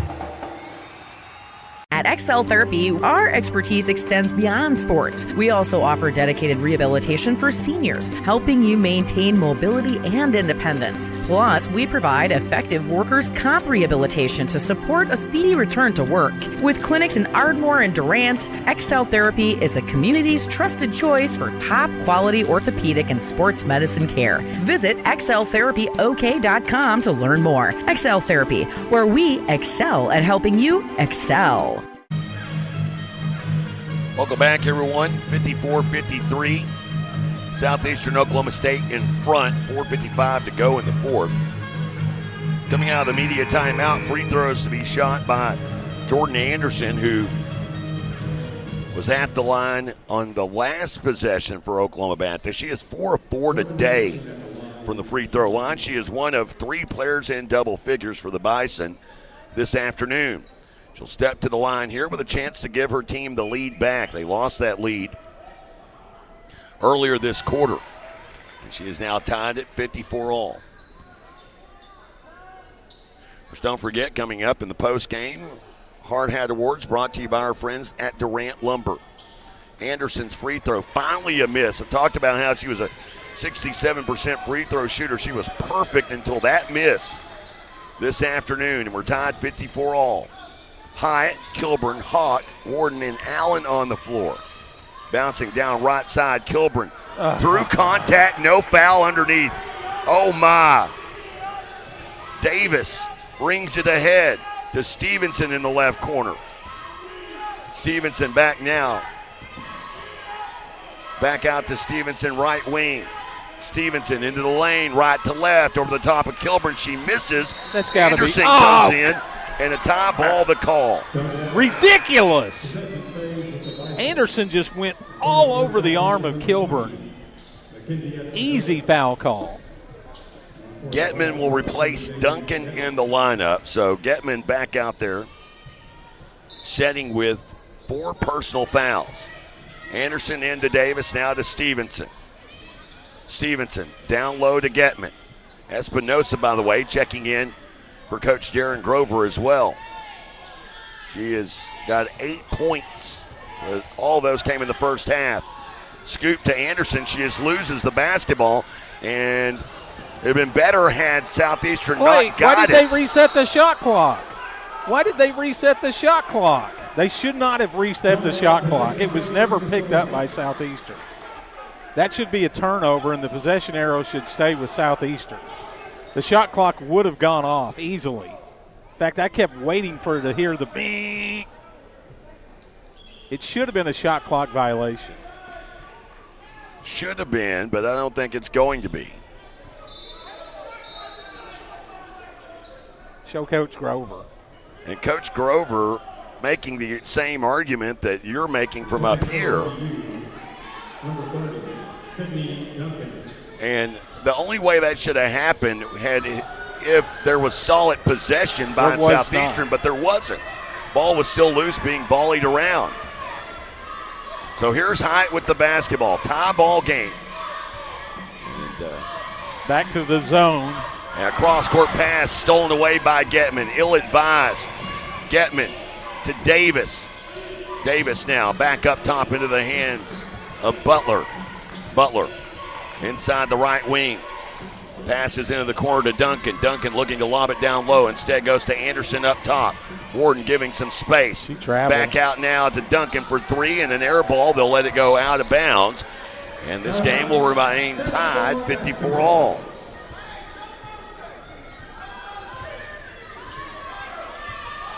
So ahead comes Hallie Hyatt. To Kilburn now to Espinosa. Whittles into the lane, forces a pass to Kilburn. She's able to gain control of it and goes up and scores high off the glass and in. Timeout Southeastern will take it with them. Storm up by a bucket. 2:55 to go in the fourth on the Southeastern Sports Network. Sparland Realty is dedicated to achieving your goals and will always do what's in your best interest. For residential and commercial properties, farm, ranch, and land purchases, you'll feel good about your choice of Sparland Realty. At Sparland Realty, there's nothing more gratifying than achieving your goals and earning your trust along the way. Whether you're selling your property or buying your dream home, it would be our privilege to assist you. Please call us today at 580-745-1055 or SparlandRealty.com. Visit Durant, Oklahoma, where the people are just as special as our town.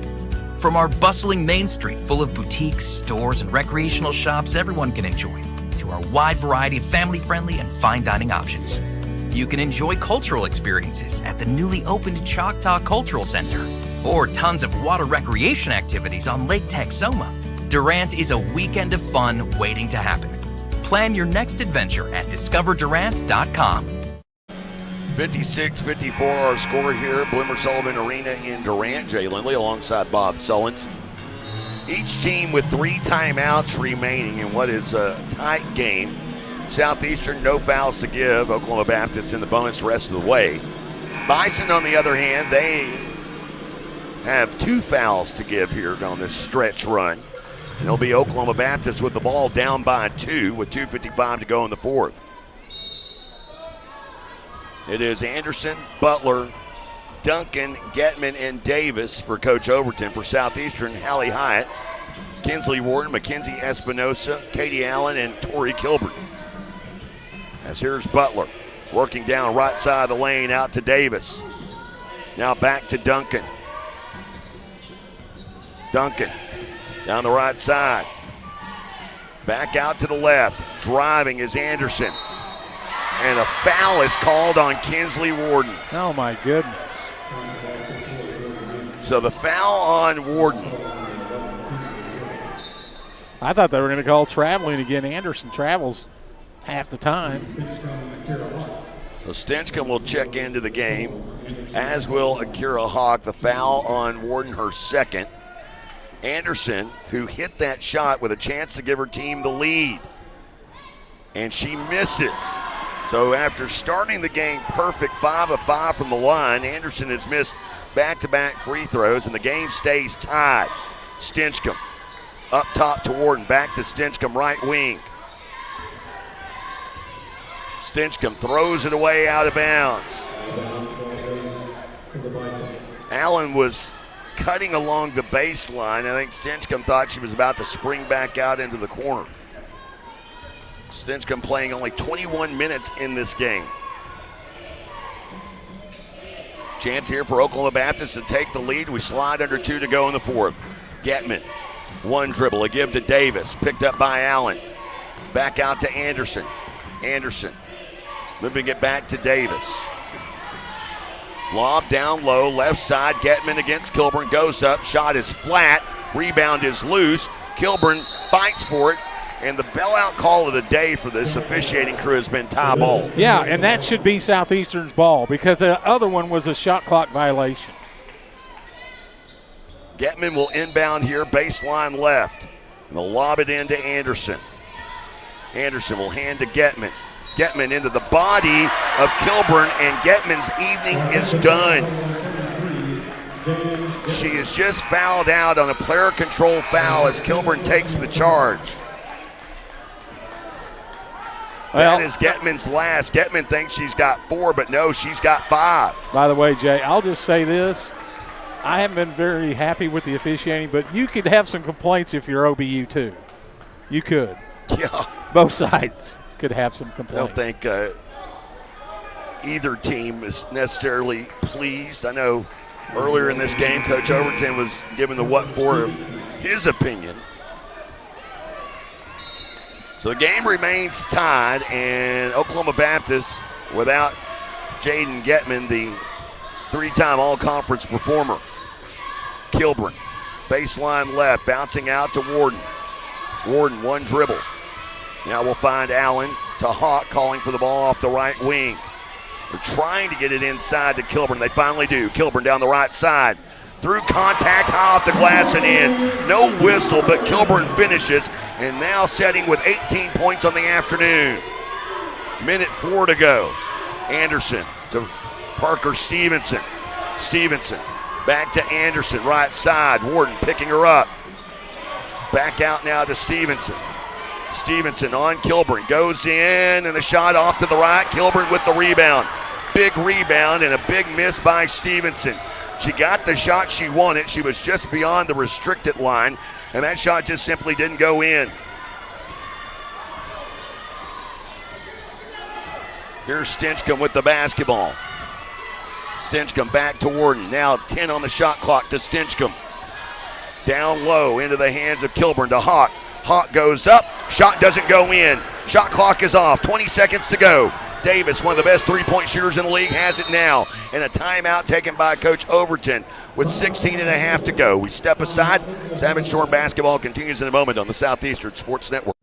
Touchdown flavors begin at Green Spray Food Center. Whether you're grilling ribs, saucing up wings, or flipping the juiciest burgers, we've got your game day covered. Stock up on fresh meats, bold seasonings, and all your tailgate favorites. So before the big game, swing by Green Spray Food Center, North 1st Street in Durant. And always be ready for game day by checking out this week's deals at greensprayfoods.com. Durant's only locally owned grocer, Green Spray Food Center, fueling Southeastern fans for over 70 years. Craving bold flavors and good vibes? Come on down to El Caporal Mexican Restaurant and Bar, your local fiesta headquarters. Sizzle your taste buds with Tex-Mex favorites, fresh seafood dishes, and don't forget their legendary top-shelf margaritas. Shaken, stirred, and always served with a smile. Whether it's date night, family night, or Margarita Monday, El Caporal is the place to be. El Caporal, where every night feels like a fiesta. Visit today. Taste the tradition, stay for the fun. Question for Coach Overton is this: do you play for the win or do you play for overtime? Your team 8 of 19 from beyond the arc in this game, 42% three-point shooting, and they've got a couple of good ones in Stevenson and Butler, as Stevenson will inbound here to Duncan. Duncan will give to Butler. Butler inside the lane, guarded by Stinchcomb, can't give a foul, gets to the rim, misses. Warden has the rebound, jarred loose, ahead to Kilburn, trying to dribble it out. 2.3 seconds to go, and Kilburn will walk 88 feet. No, it's the 14 foul. Oh. It's just the 14 foul, so it's not a free throw. Thought it was number 5. There is a clipboard, though, on the court. And do they call something against Coach Overton here? He wanted to know why there was no foul call down there, and I didn't really think it was a foul. Because if that's the case, now you're about to have technical free throws and the ball. But with 2.3 seconds left, you're going to, unless Southeastern takes a timeout, they'll inbounds in the backcourt. I'm sure Coach Grover will take a timeout. Yeah, to advance the ball. Yeah.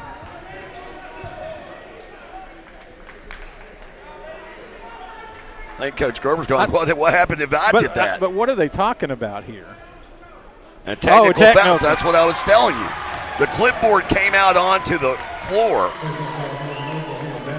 and that's going to be a technical foul, so you get free throws and the ball.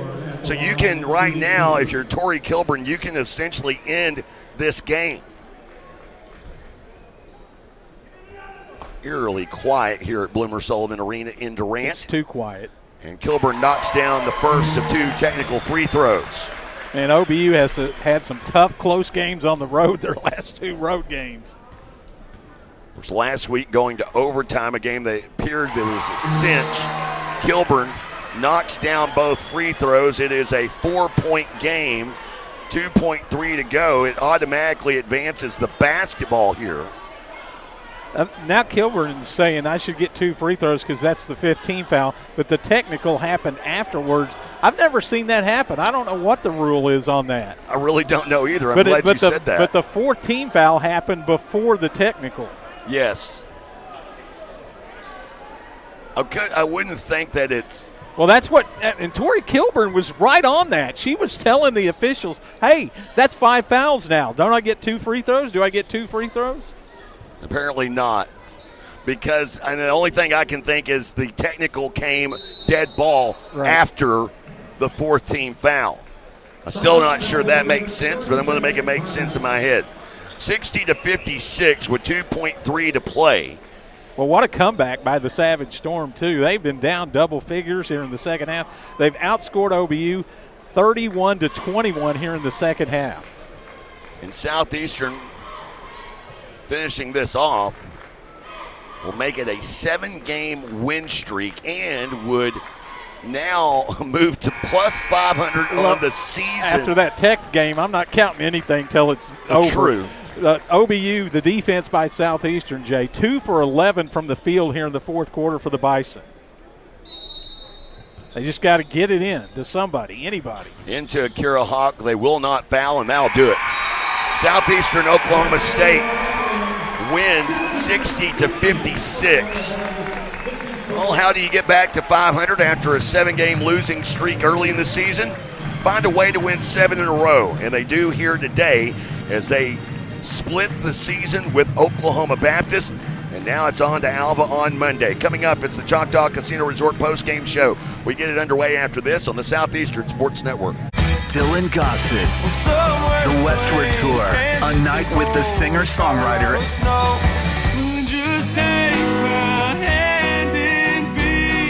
Saturday, February 21st, Choctaw Grand Theater. Get tickets now at Ticketmaster.com. Don't miss the Westward Tour with Dylan Gossett. New album Westward out now. Produced by Choctaw Casino Resort Durant. At XL Therapy, our expertise extends beyond sports. We also offer dedicated rehabilitation for seniors, helping you maintain mobility and independence. Plus, we provide effective workers' comp rehabilitation to support a speedy return to work. With clinics in Ardmore and Durant, XL Therapy is the community's trusted choice for top-quality orthopedic and sports medicine care. Visit xltherapyok.com to learn more. XL Therapy, where we excel at helping you excel. When you're dealing with an insurance company, you're already behind the eight ball. And the only way to get a level playing field is to hire an attorney. We treat each and every case and each and every client as if they are a friend and neighbor because that is how we view them. You'll get the best service. You're going to have the best people working on your case. That I can promise. Burridge Law Firm. Call 580-920-0700 or visit burridgelaw.com. What's your something? My something is getting my very first apartment. My something is staying on the cutting edge of the tech industry. My something is to make a difference. What's your something? My something? Making every plate a work of art. There's something for you here. Find your something at careers.choctawnation.com.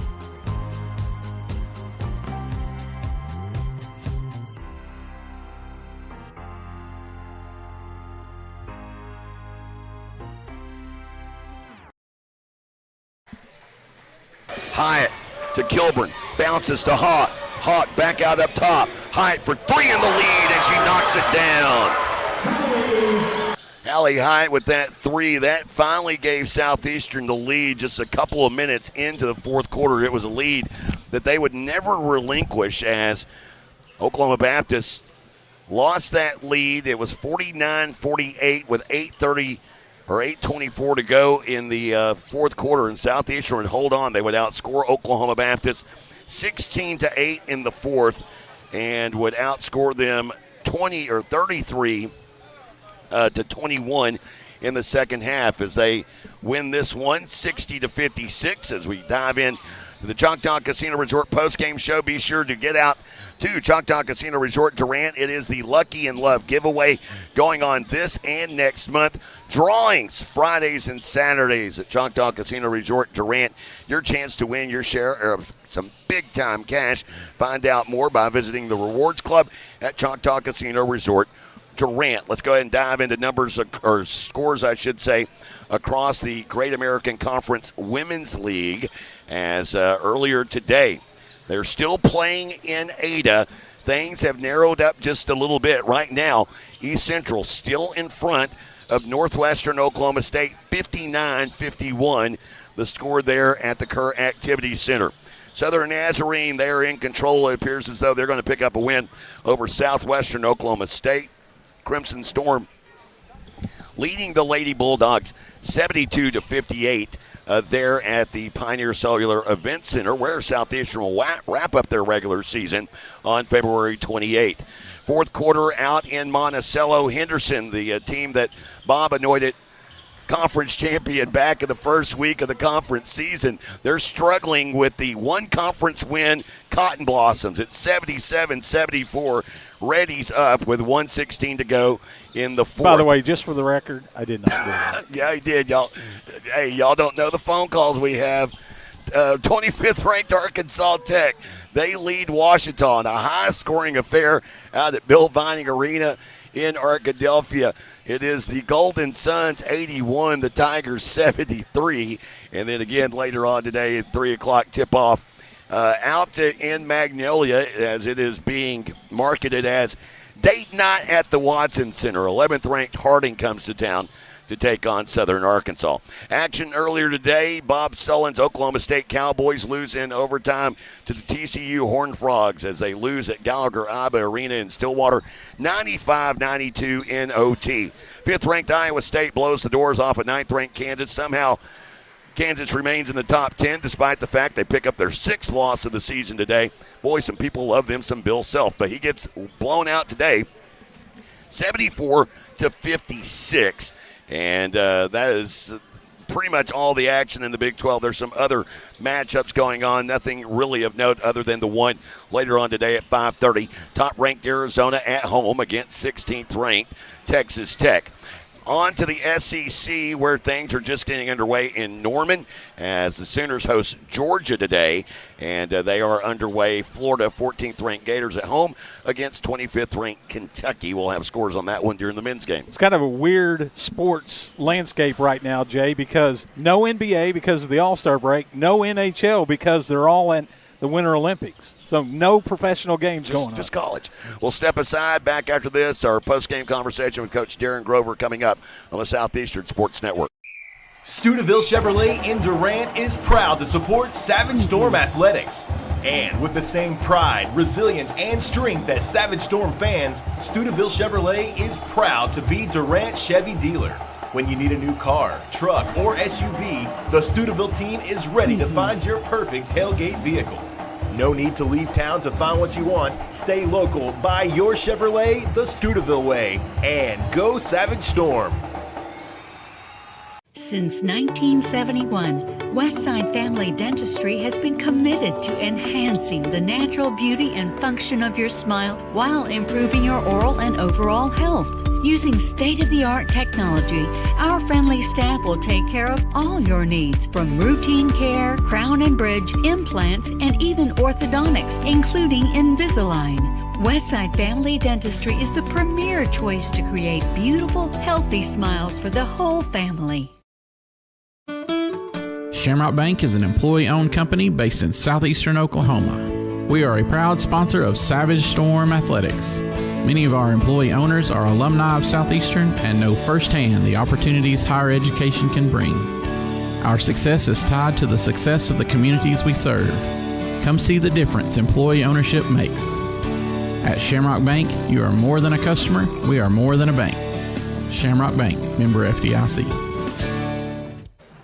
Welcome back. Choctaw Casino Resort post-game show coming up. We'll take a look at the final numbers brought to you by your local Texoma Chevy dealer. Time for our post-game conversation with Coach Darren Grover. 60-56, a hard-fought one here. You guys, basically, you had a lead up until the 2:40 mark in the first quarter. You don't lead again until about a minute and a half into the fourth, where, again, for a second straight game, it's a freshman, Hallie Hyde, who knocks down a three. Gives you guys the lead. You never relinquish that lead. Just talk a little bit about a game like this where basically everything seemed to go against you. I don't know.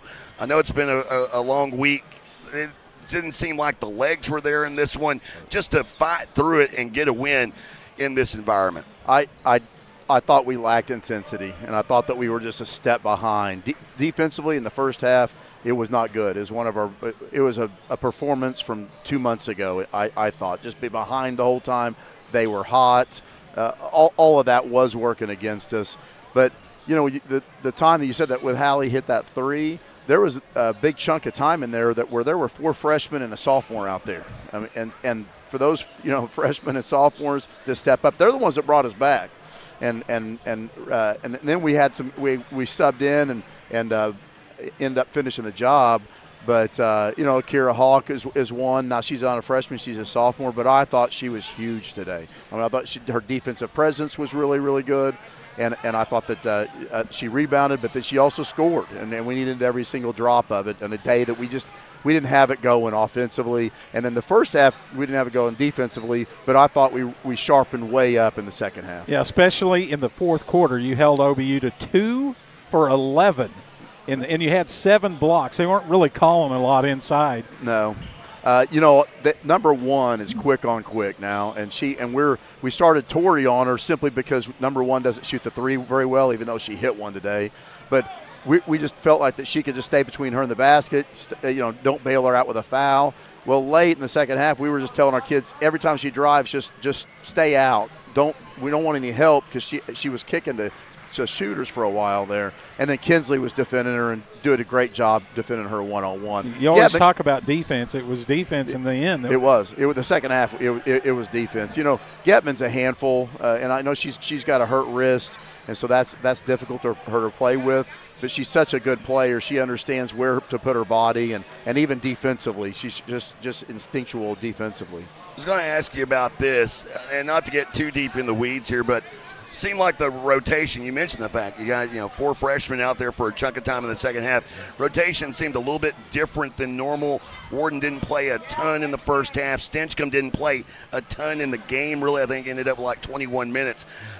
Just what was some of the thought process behind that? Did it go to what we were talking about to start this conversation, filling out the intensity of what you had when you started the game? Well, part of it, Kinsley, that was the pragmatic reason. She got 2 fouls. Yeah. And so and we subbed her out during her natural sub-out period for just a little while. Then she came in and got another foul, so we had to sub her out. And we just kind of kept her out, not wanting to risk that. With Stevie, I thought that Hallie just came in and gave great minutes. And then we decided, hey, Katie's not going to be able to just continually play 32, 35 minutes. We need to get Chloe in there, and Chloe promptly then goes and gets a steal or something. I can't remember exactly what it was, and then got a layup in transition. So I felt like our new kids, and I think what you're getting to, those kids came in and really performed their role really, really well. Well, I said this a moment ago. I'll get you out here on this. How do you get back above 500 in conference play and on the season after having a 7-game losing streak? How about a 7-game winning streak? That'll do it. Yeah, we dug ourselves into an 06 conference hole, and our kids have just fought back and defended. Let's call it like it is. I think our young ones are growing up. I think that Tori has been just an animal in there. I think Kinsley has been an animal, and I just think our kids have defended, have bought into being a really good defensive team, and really since Christmas we have done that. I hope that continues. Again, Coach Darren Grover, everyone. Coach, congrats. Safe travels to Alva. See you there at Percival Fieldhouse on Monday. You're looking forward to the long drive. Oh, yes, I am, sir. On a Monday, no doubt. 60-56, the final of this one. Time for a look at the final numbers here in the Choctaw Casino Resort postgame show, brought to you by your local Texoma Chevy dealers. Savage Storm 7 in a row. They do it behind 60 points today. 21 of 54 from the field, a 39% clip. But they had their best quarter in the fourth, where they shot 56% from the field. They were 6 of 21 from beyond the arc, well below their season shooting percentage at 29%, but were 12 of 15 from the free throw line for 80%. Oklahoma Baptist, they're 56 points coming off of 20 of 54 shooting from the field, a 37% clip. But unlike the Southeastern women, they went just 2 of 11, so below 20% from the field there in that fourth quarter. Overall, 8 of 19. One of their best three-point shooting performances of the season at 42%. They were 8 of 14, however, from the free throw line at 57%. Oklahoma Baptist won the rebounding advantage by 3. They had 11 offensive rebounds. That produced 9 second-chance points. Southeastern had 8 offensive rebounds. That produced 4 second-chance points. Southeastern would end up winning points in the paint that Bob had pointed out. 26 of their 60 points coming in the paint of this one. It was an ugly game for both teams. Protecting the ball, Oklahoma Baptist 18 turnovers, including 2 charging fouls on Jaden Getman, the final fouling her out of the game. Southeastern with 13 fouls, or 13 turnovers in the game. For Oklahoma Baptist, 3 players in double figures today. They were led by the freshmen Jordan Anderson and Brenna Butler. So a pair of freshmen leading the way, each with 14 points. Getman, 12.6 of 14 shooting. She did have 6 rebounds, 2 assists in only 30 minutes of action. For Southeastern Oklahoma State, only 2 players in double figures today. It was a volume effort, to say the least. Tori Kilburn, who started the game 2 of 10 shooting from the field. She would end up going 6 of 16, 8 of 10 from the free throw line, 20 total points, and 11 rebounds to go along with 4 assists, 2 steals, 4 block shots. Tori Kilburn is our Durant Lumber Hard Hat Award winner. winner, while Kinsley Warden finished up with 10 points, 7 boards, and 30 minutes of action. And for Southeastern Oklahoma State, the win streak now is at 7, and they snap a personal 7-game losing streak against Oklahoma Baptist. They'll be back in action Monday evening in Alva. Coming up, we segue from the Choctaw Casino Resort post-game show into the First United Bank pregame show. We get fired up after this on the Southeastern Sports Network. Life is yours to spend. Spend it with small steps. Spend it with giant leaps. First United Bank. Spend life wisely. If college is in your future, then scholarship applications should be too. Visit ChetaFoundation.com for dozens of scholarship opportunities. Whether you're a high school senior or pursuing a doctorate level degree, Choctaw Tribal members will find competitive scholarships for every level of education. Applications for the Cheta Foundation open on January 15th, but you can start planning now. For more information, visit the scholarship page at ChetaFoundation.com. That's CHAHTA Foundation.com. Breathtaking views, amazing food, and unforgettable wine is what you'll find daily at Blue River Valley Winery. Whether you're planning a wedding, a family gathering, or just a peaceful afternoon, Blue River Winery is the perfect escape. Now open on Sundays from 11 to 4 with a special brunch menu. Blue River Winery, located on Sawmill Road in Caddo. Now open Thursday through Sunday. For upcoming events, times of business, and more, follow Blue River Winery on Facebook. Life is yours to spend. Spend it quietly. Spend it as loud as you can. First United Bank. Spend life wisely.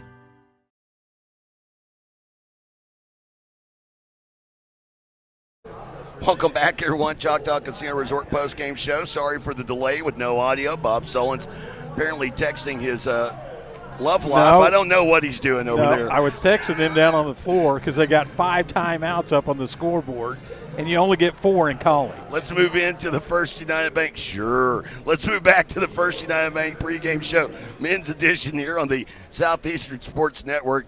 And Southeastern Oklahoma State men. They take on, well, the hottest team in the GAC, Oklahoma Baptist. Now 20-2 on the season. They are tied atop the standings with Ouachita Baptist at 14-2. They are the highest ranked team in the GAC at number 9 in the nation. And let's go ahead and take a look at the storm forecast brought to you by our friends at the Wine Cellar Liquor Store. This focus is going to be more about win streaks.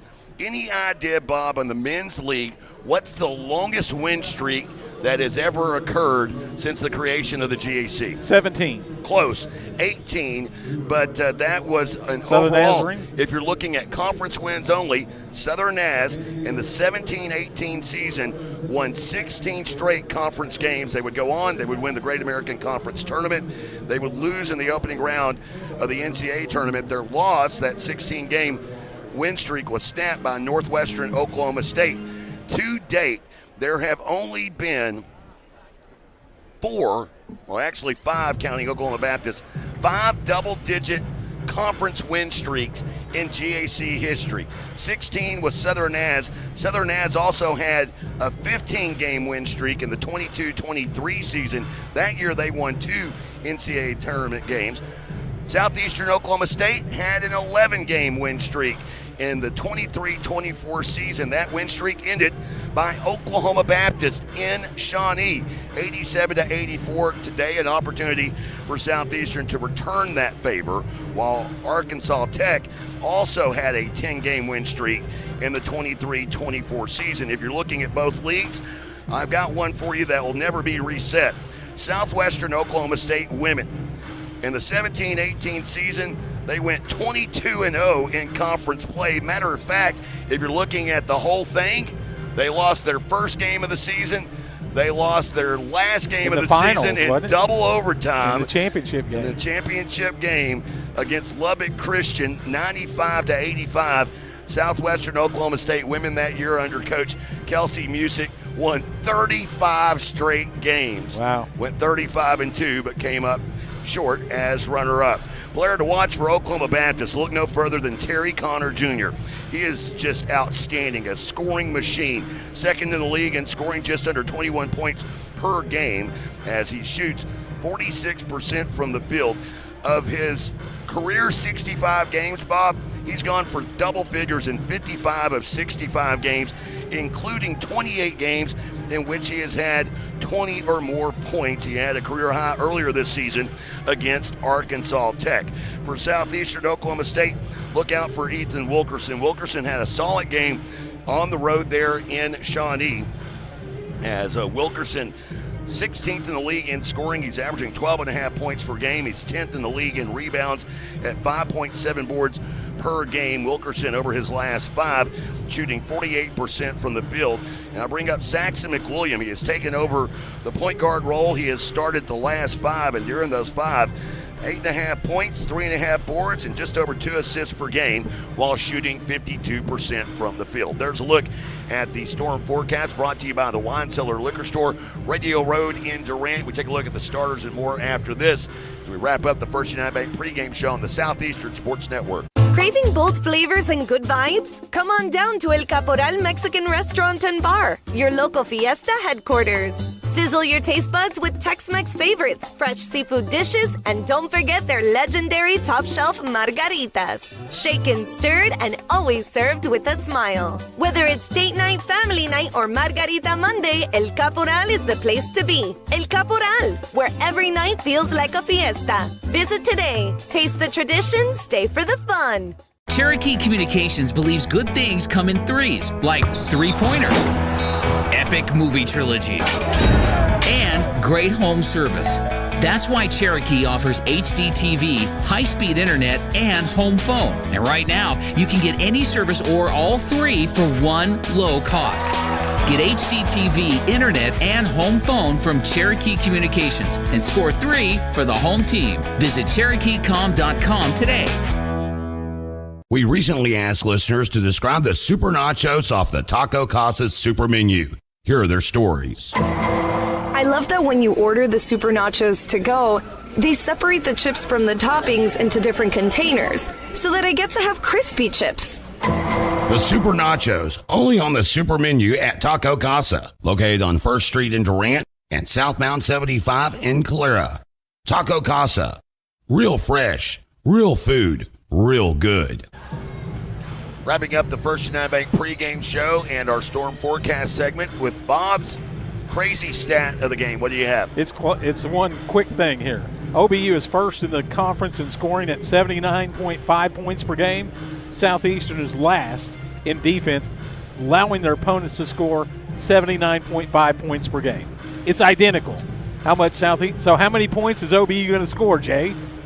Well, if they can hold them to 79, that would be outstanding because they gave up 80 or 98 in Shawnee. Coach Aker having his best season now in his 7-year tenure at Oklahoma Baptist. During that time, 137 wins against 83 losses, and fresh off of his 108th career conference victory, most recently dismantling Southern Nazarene 72-56, an 11-game win streak, the longest for Oklahoma Baptist in their D2 era, their longest win streak since 2011 when they were in NAIA.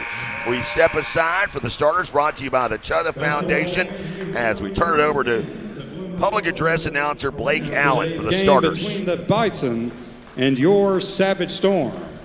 Now it's time to meet the participants. First for the Bison. Starting at guard, junior number 2, Seth Granberry. Starting at guard, junior number 3, Terry Koner Jr. Starting at forward, freshman number 20, Christian Hodge. Starting at forward, senior number 21, Jackson Green.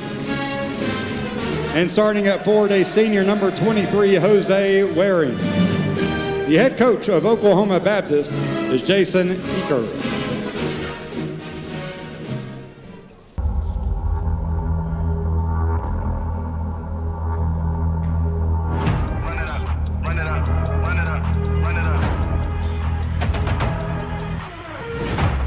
I overcame all the odds, I ain't been playing it safe, nah. I was just giving my all. I'm taking it there. I'm taking it there. I'm taking it there. It's gonna be alright, that means quiet. I got the can of gas, I'm about to ignite. I am driven, I won't ever get tired, cause I've been left behind, I had to get right. Waiting on the side, now I just wait on myself. Got nothing weighing on the mind. Nothing I learned after all this time. The mountain you carry meant for you to climb. All these years, blood, sweat, and tears, but I'm still here. Nothing can stop me. Run it up, run it up, run it up, run it up, run it up. Nothing can stop me.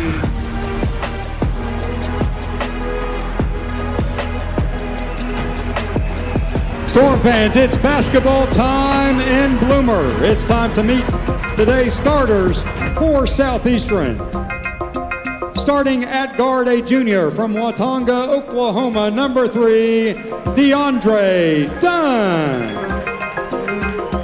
Starting at guard, a junior from Guadalajara, Mexico, number 4, Santiago Camacho Gomez. Starting at forward, a sophomore from Madill, Oklahoma, number 20, Ethan Wilkerson.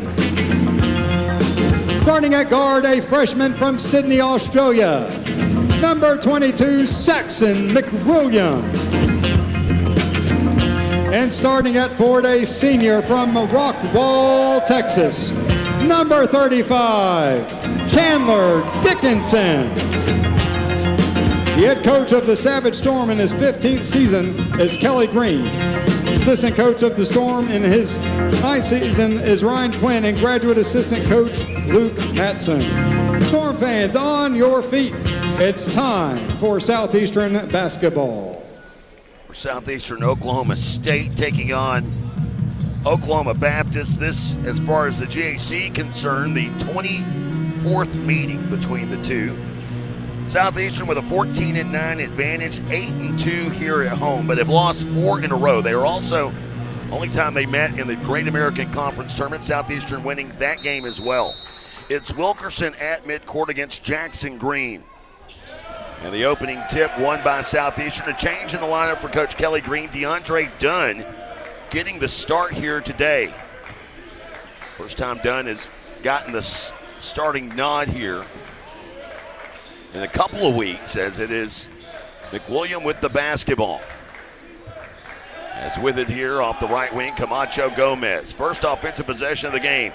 Shot clock down to 5. Camacho Gomez, baseline right, up to McWilliam. 3 on the way, knocks it down. McWilliam over the last 5 games, Bob, only 1 3-pointer attempted. He knocked that one down, and he knocks this one down. So what, that means he's 2 for 2? Yeah. Get another one, you got a streak. For Dunn, by the way, the first start for Dunn since the road game at Arkansas Tech. And here is Waring with the basketball for Oklahoma Baptist in the road green jerseys, white numerals and lettering trimmed in yellow gold. Down low, right side, Green out. And a right wing 3 missed by Hodge. Rebound tipped out, picked up by DeAndre Dunn. And I wonder a little bit, here's a bounce pass going to Camacho Gomez. Gomez on the drive, right to left, out to McWilliam. Shows a 3, has it stripped loose by Hodge. The first turnover of the game for either side. Green driving, kicking out to Connor Jr., up to Waring. Waring down the right side of the lane, high off the glass and in. I wonder if having Dunn in there, we talk about Dunn and his prowess rebounding the ball. We heard the emphasis on rebounding in this game against Oklahoma Baptist as Wilkerson goes up, has his shot swatted away by Christian Hodge. And with 8:25 to go here in the first half, McWilliam will, or 18:25, boy, that would have been a fast first half. McWilliam will inbound here baseline right. I wonder if that is the reason for the switch in the lineup, having very capable rebounder in Dunn. Here's a pass that's deflected into the air, off the glass, picked up by Connor Jr. for the lob down into the corner. Now Seth Granberry, the transfer over from Arkansas Monticello, joined the team this offseason. Down low, left side to Waring. Waring squaring up against Dickinson. Pass over the defense into the corner. Green for 3. That a miss. Waring tracking down the rebound, throws it in. Dunn saves it, but then as he's going out of bounds, throws it away to Connor Jr. to Hodge, and Hodge scores from the low right block, and Oklahoma Baptist takes an early 4-3 advantage. So Storm with a couple of turnovers their last 2 possessions. McWilliam to Dunn off the right side. Back up top. And now to Wilkerson. Steps into a three. That one a miss. Long rebound right back to Wilkerson. Bounces it down. Baseline left. Camacho Gomez knocking down the baseline jumper from 8. Storm have taken the lead back 5-4. Little half-court pressure being applied. Trying to throw off the rhythm of Oklahoma Baptist. Here's Connor Jr. setting it in motion. Guarded up by McWilliam. Passes up top. McWilliam only played 10 minutes against Oklahoma Baptist in Shawnee. Connor Jr. from the free throw stripe, a miss. Dickinson with the defensive rebound. Outlet right side, McWilliam. Cross midcourt. Finds Dickinson. Steps into a three. That one a miss. Wilkerson with a rebound underneath. It's bounced out. Dunn picks it up. And now Southeastern will set up 15 on the shot clock for McWilliam. Top of the key. Back right side to Dickinson. To Dunn in the right corner. Dunn lobs it in. Dickinson now in a double team. Up top to McWilliam. To Camacho Gomez. Left wing three ball. Back of the iron. No good. Rebound Wilkerson. Storm getting a look here. A couple of offensive rebounds. Can they make them pay? McWilliam down low. Slips. Keeps it alive. Finds Camacho Gomez. Pull up. And that one off the mark. Last touch by Oklahoma Baptist. Batted away out of bounds. Baseline right. And changes a bound here for both teams. Jamal Drury checks in for Saxon McWilliam. Jalen Williams, coming off of a career-high 20-point performance, checks in for Ethan Wilkerson. And for the first time today, we see the 7'2", listed at 371-pound sophomore for Tulsa Union High School, and Eric Madrid. They tell him to tuck his uniform in. It had gotten loose. I believe I wouldn't say anything to that guy. He's huge. Like I said, he may have a future outside of basketball. Think like Andre the Giant. As Dickinson goes to work. 8 on the shot clock. Drury. Cross court. Camacho Gomez. Dunn. Left corner three. And the southpaw connects. Right in front of the Oklahoma Baptist bench. Dunn knocking down that three. It's 8-4. Connor Jr. almost has his pocket picked. Throws it ahead. Now a collision. Ball loose. Williams goes diving for it. No, it went off Connor's foot out of bounds. It did. They pointed the wrong way. The official says it goes off of Southeastern, but that ball clearly went off Connor Jr. out of bounds. Can they review it? I'm not sure that they can. It takes us to immediate timeout. 15:37 to go here in the first half. Storm 8, Oklahoma Baptist 4. Back after this on the Southeastern Sports Network. Life is yours to spend. Spend it apart. Spend it together. Spend a little now. Spend a lot later. Spend it fearlessly. Spend it faithfully. First United Bank. Spend life wisely. Shelburne Heating and Air is the choice for all your residential and commercial needs. Service and installation on brands you know and trust. Carrier, Trane, Luxair, Mitsubishi, and American Standard. Shelburne Heating and Air specializes in optimizing the performance of your heating and cooling system. Here to help you improve your indoor comfort. Shelburne Heating and Air, your locally owned heating and air experts. For contact info, visit shelburneheatair.com. 8-4 our score. Welcoming you back to Bloomer Sullivan Arena in Durant. Oklahoma Baptist in the midst of an 11-game win streak. Well, during that timeout, Coach Green was talking to the official. I think what he was asking about, was that a 10-second count? Because they got it across, but it was loose and knocked back. I don't really think it was. Yeah, because the shot clock at 18. Good point. Couple of changes. Josh Udoma into the game. Dunn picks his pocket. He has it. Possession arrow setting with Oklahoma Baptist, and the tie-up will keep it with the Bison. Inbounding on the far side, Udoma. Udoma, 7th in the league in scoring at 14 points per game. He's out there with Green. Connor Jr. also checking in. Nick Bearden, a 6'3 freshman out of St. Petersburg, Florida, and, of course, the 7'2 big Madrid, who's going to be camped out down low.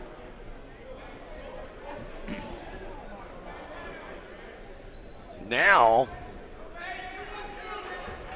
know quite what's going on down there as Coach Kelly Green. Well, now Coach Eaker's talking to Matt Thomas, the SID down there, about something. Aker, by the way. Here's a hook shot in the lane by Green, it's and it's good. It's kind of like the airport here. Green makes it a 2-point game. So whatever the confusion was about doesn't really matter at this point. Drury moves it to the left to Dunn. Now to Dickinson. Finding Camacho Gomez, losing the dribble. It's picked up on the run here by Bearden.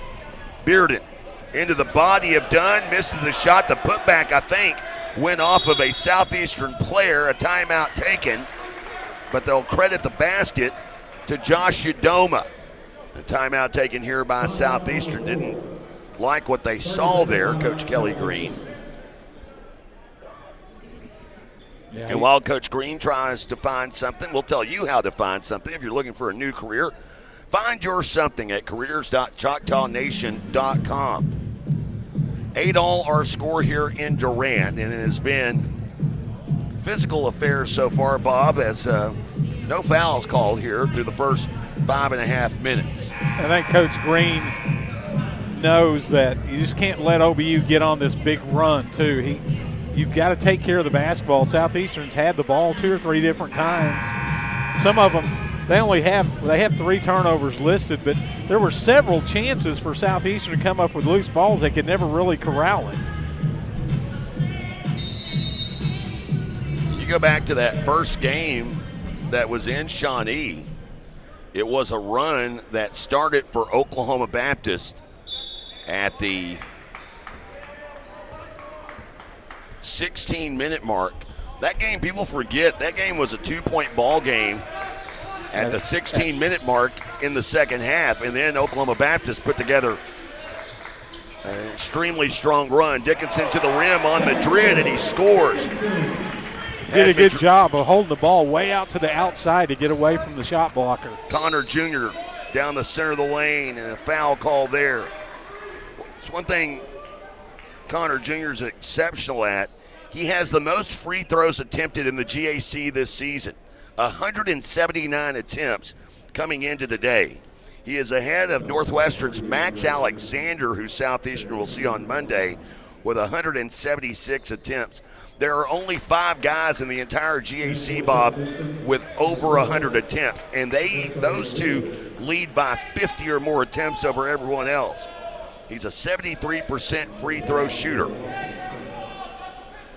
He hits the first of 2, has another coming here, and this one is good.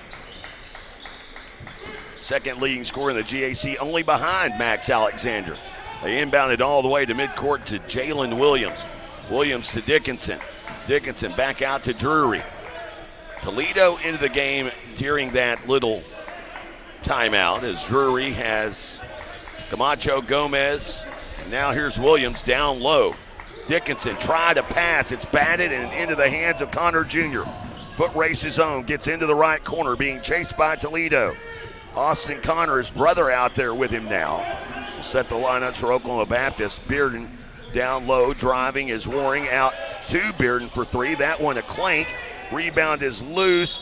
They'll say last touch by Camacho Gomez. Ethan Wilkerson will check into the game. It's not that Oklahoma Baptist hasn't had some close calls here during this 11-game win streak, but they found ways to finish. Bearden to the left elbow. Out to Austin Connor, now down right side to Madrid. Now to Connor Jr., back to the right. Finds a little brother, 3 on the way. That one a miss. And we have a foul underneath on Jalen Williams. How? What? Here we go again with the foul calls going against the home team. Connor inbounds out to Waring, and now Connor Jr. Nice no-look finds Madrid, and he just got too far down, and it's easy to tap it off the glass and in. Oklahoma Baptist with a 2-point advantage now. Drury with the basketball into the corner. Camacho Gomez, 3, hits the side of the backboard. That one looked as though it might have been tipped, Bob. It was had blocked. no rotation. It was blocked. Connor Jr. in the right corner, 3 on the way. That one, front of the iron, no good. Waring spots it into the hardwood. Austin Connor comes up with it. Now Madrid down low. And a foul called on Ethan Wilkerson. Must have got him in the face.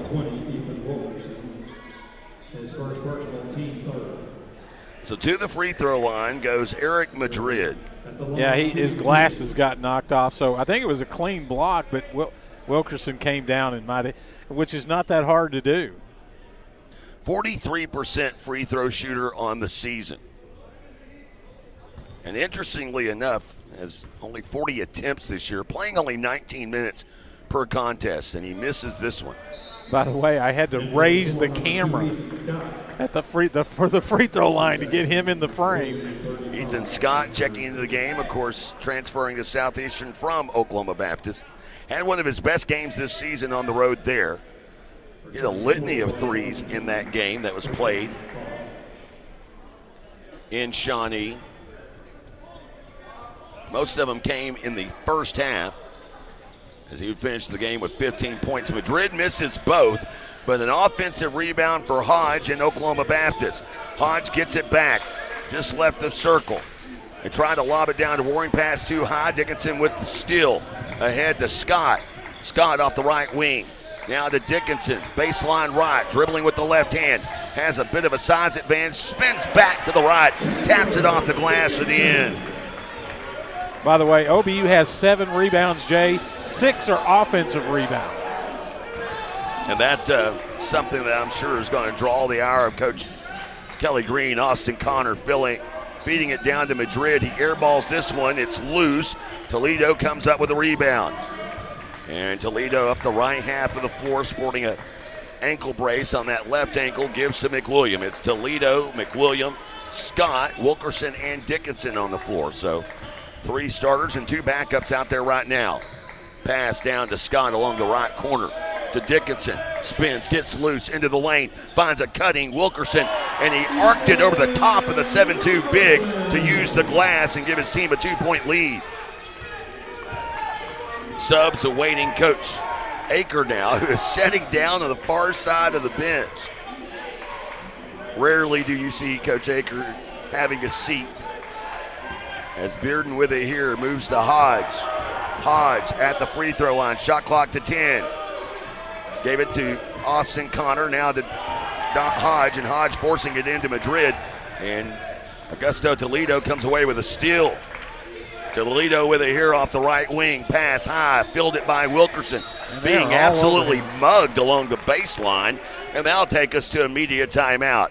11:02 to go. Oklahoma Baptist picks up their first foul of the game, and it's on freshman Nick Bearden. Back after this on the Southeastern Sports Network. Arnett Insurance is proudly celebrating 60 years of serving Durant and the Texoma area.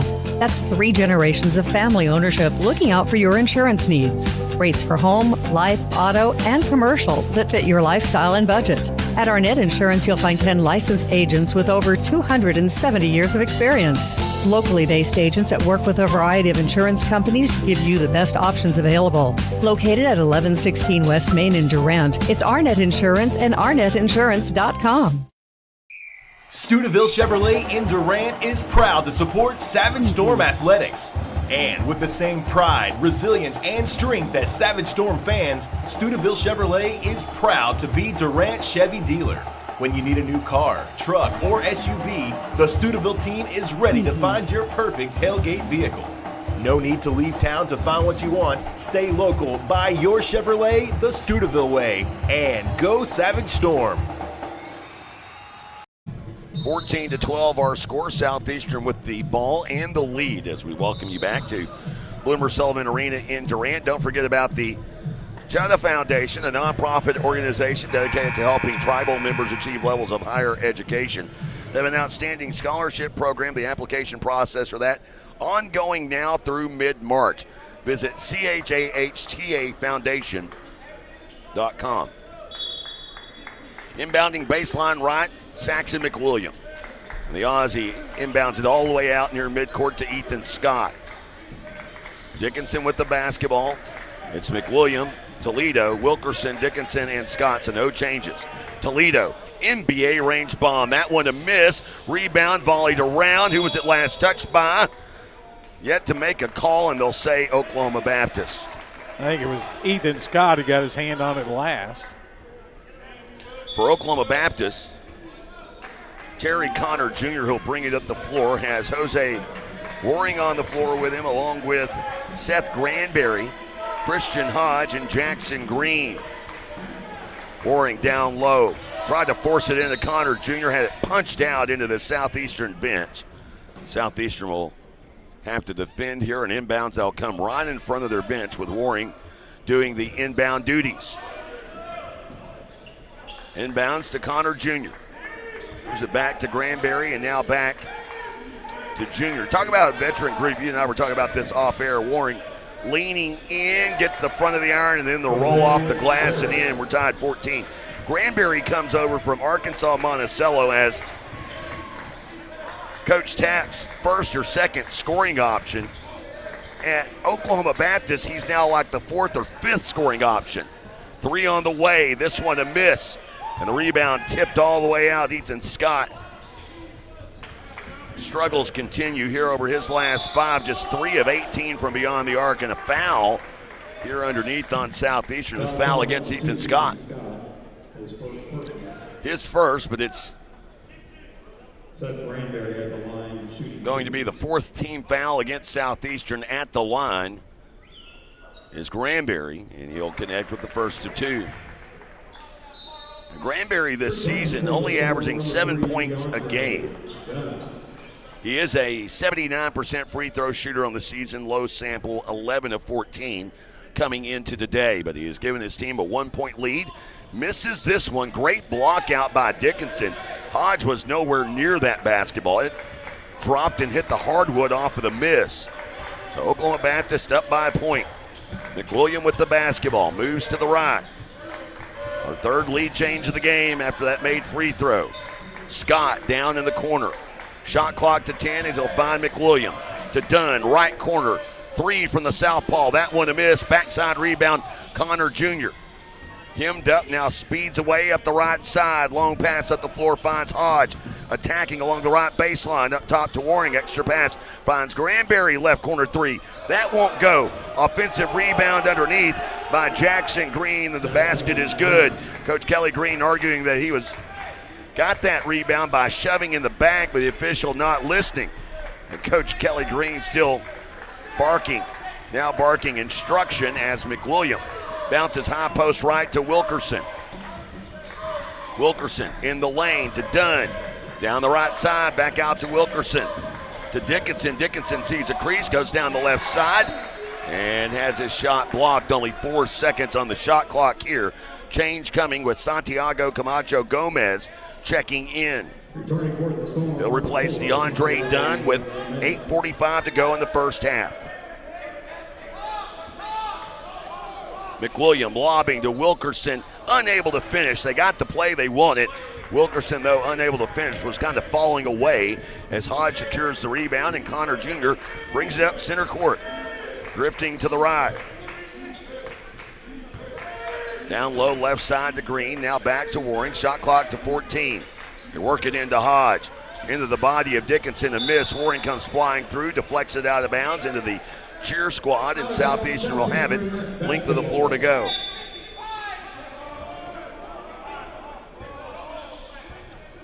McWilliam walking it up the floor. McWilliam getting downhill, bouncing to Dickinson. Beautiful find, and Dickinson scores at the glass. It's one element that McWilliam kind of brings to that point guard role, and we've seen it over the last 5 starts. He's really nifty at finding a little lane and then just driving hard and finding someone down around the basket. It's Camacho Gomez looping it to McWilliam. This time he drives, he's met at the rim, and he is blocked by Jackson Green. Connor Jr. up the left side. Dribbling with the right hand, guarded by Scott. A little bit of a mismatch there and a travel. Officials saw it. And Connor Jr. with the travel takes us to the media timeout.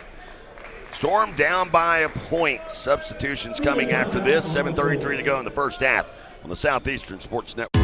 If college is in your future, then scholarship applications should be too. Visit ChetaFoundation.com for dozens of scholarship opportunities. Whether you're a high school senior or pursuing a doctorate level degree, Choctaw Tribal members will find competitive scholarships for every level of education. Applications for the Cheta Foundation open on January 15th, but you can start planning now.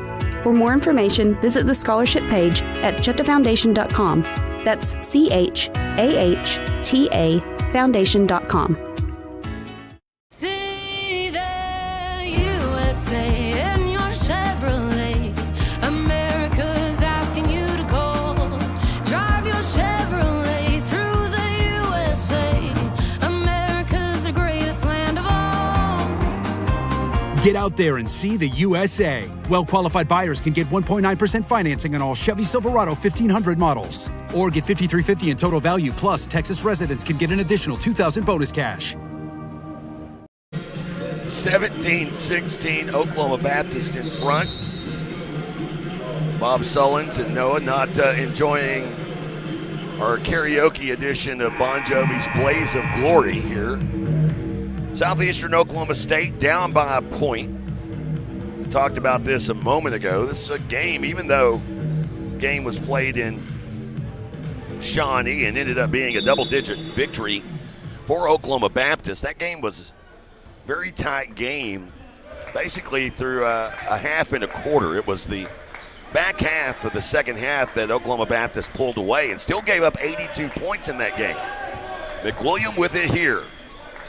Southeastern has Scott, Camacho Gomez, Dickinson, and Wilkerson on the floor. Camacho Gomez out to Wilkerson. Left wing three, won't go. Rebound, fighting, getting it. Camacho Gomez in a sea of green jerseys finds Dickinson top of the key, and they've been unable to make him pay. Southeastern now setting with 8 offensive rebounds and only 5 second chance points, and they're down by 1. Plus 2 for 11 on three-pointers. 3 from the corner, and this one off the mark. Wilkerson picks it up on the run. Close to backcourt, finds McWilliam. Now to Dickinson. Dickinson with the basketball, driving down low, blocked by Madrid off the fingertips of Granberry.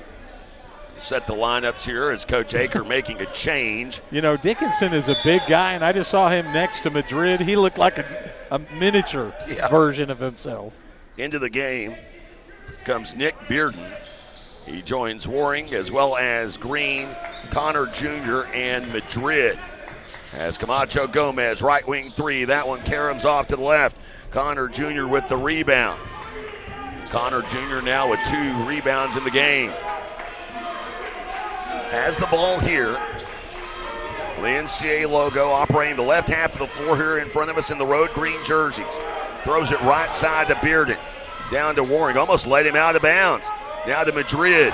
Madrid should have been called for a travel. They don't call it, and he turns around and just dumps it over the rim. I think he shot that one downward. 19-16 our score. Wilkerson with it here. Top of the key. Goes to work on Madrid. Lobs back out to McWilliam. Works off of a screen to Wilkerson. Wilkerson to Ethan Scott. Shot clock to 7. Camacho Gomez driving baseline left underneath. And that pass was tipped out of bounds. Southeastern ball. You got 3 on the shot clock. An odd place to inbounds down in that corner. Coach Aker arguing, but Waring saying, no, I got it. McWilliam will inbound all the way over the top to Scott. Scott with 1 on the shot clock. High arcing 3 splashes through. And we're tied at 19 all. That was a prayer. Scott had gone 3 of his last 19 till he hits that one. Wow.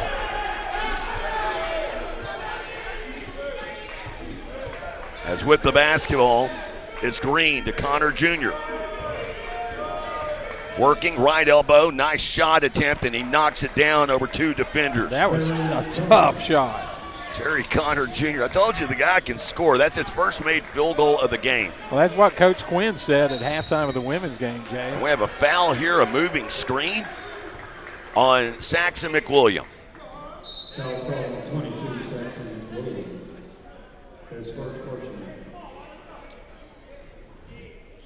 Coach Kelly Green making his case about the moving screen.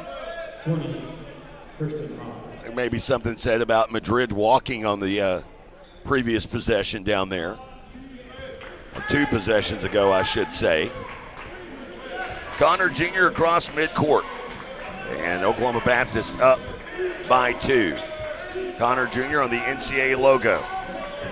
Drifts to the right, finds Hodge. Nice pass, finds Green at the rim, but he goes in and out of the cylinder. Dickinson with the rebound. Outlet left side, Camacho Gomez has it kicked loose, and here with it, Connor Jr. Ahead to Bearden, gives to Hodge. Blocked at the rim and a foul call. Yeah, I'm like you. That should have been a kick ball, but it might have been one of those where he didn't really kick at it. The pass just hit his foot. I think you have to have a distinct kicking motion. Hodge, the Houston native, a 40% free throw shooter this season. He's 12 of 30 this year. Make him 12 of 31. Judging by the look on our cameraman Noah's face, Noah believes he can do better than that. DeAndre Dunn checks into the game, and Camacho Gomez will have a seat. Second free throw, a miss, and the rebound brought in by Saxon McWilliam. And that would be the one Achilles heel is McWilliam driving, gets to the rim. It might have should have been a goaltend there, Bob. That's what McWilliam was indicating to the officials. But it's another block. I think that's 5 in the game. Warren goes up, misses. And with the rebound, Wilkerson outlet pass left side to DeAndre Dunn. Dunn to Wilkerson, now to McWilliam. McWilliam setting it up, finds Dickinson to Scott, wide open left corner 3. That one won't go. Rebound tipped into the air. Wilkerson comes up with it. Southeastern stays alive to McWilliam. No look to Dunn. Left corner 3, and he knocks down his second triple of the day.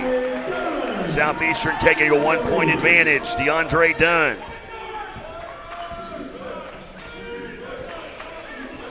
You know, the thing about this game, I think Southeastern's doing a great job on defense, Jay. It's keeping them in the game. Bearden with the basketball. Bearden. Of course, keep in mind the defense that they're playing today, a lot different than what they were playing as Connor Jr. arcs one up. There's a miss. Wilkerson with another rebound, his 7th of the game. McWilliam, no look to Scott in the corner, sidestepping a defender. Beautiful find. Finds Dickinson at the rim, and Southeastern up by 3. Scott with a great sidestep. Everyone in the gym thinking he's going to shoot, and he spied Dickinson cutting to the rim on the right side.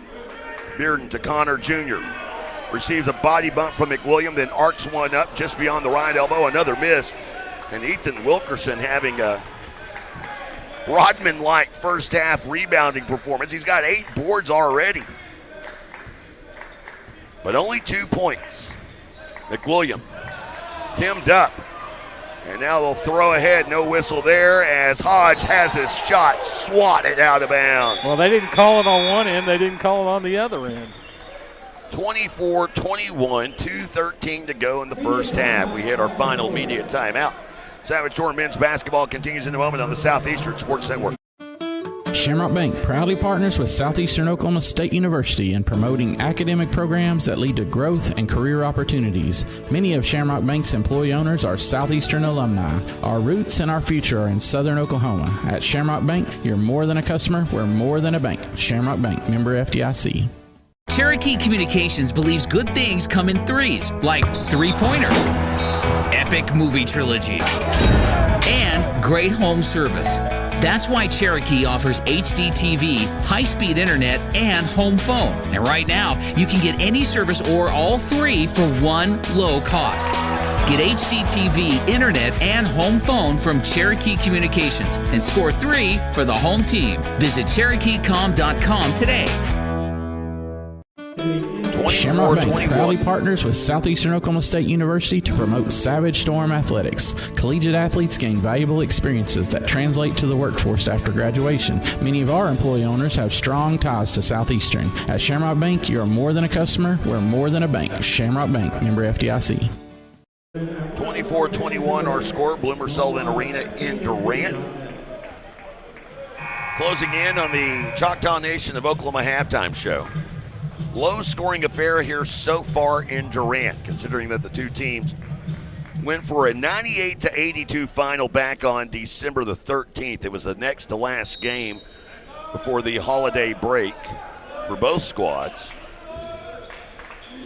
As it is Granbury with Josh Udoma getting back out there on the floor, along with Terry Connor Jr., Christian Hodge, and Eric Madrid. Hodge attacking left to right into the lane. He traveled. Yeah, I don't even agree with that call. Udoma's complaining because the ball was poked away. Somebody reached in and knocked it away from him. It was Hodge that's complaining, but yes, you get the point. Oh, sorry. You're good. I'm not correcting you. I'm just correcting you. McWilliam with the basketball. Try to get your number association working for this game, Bob. I'm going to let you do number association for fouls here in a moment, because right there, that is just the second team foul of the half against Oklahoma Baptist. How many fouls were in the first half against Oklahoma Baptist in the women's game? 0. That's 2 for a whole basketball game, for 2 halves. Inbounding here, McWilliam to Dickinson, baseline right. And both games were extremely physical. Dickinson spins into the lane, found Wilkerson. Wilkerson didn't want it, gives it to Camacho Gomez. Shot clock to 10. Out to McWilliam. McWilliam driving, get to the baseline. To Camacho Gomez, pass was behind him. To Dickinson, desperation 3, doesn't go. And there's Madrid standing flat-footed, just snatched that rebound out of the air. To Udoma, and now to Connor Jr. Minute 13 to go here in the first. Connor Jr. to Madrid, and he had that deep position at the restricted zone, just turned around and literally flipped it in like a carnival game. You know, the thing about Madrid, he's got really long arms too, so his wingspan's got to be up there around almost 10 feet. Driving here, Wilkerson got Madrid off of his spot, and the turnaround jumper is good, and all Madrid can do is shrug his shoulders. Wilkerson finally getting that one to go. He's got 4 points now in the afternoon to go along with 8 rebounds. Back right side, Granbury whittling into the lane. Little leaner goes and down and in. Shot clock is off. We'll storm up by 1.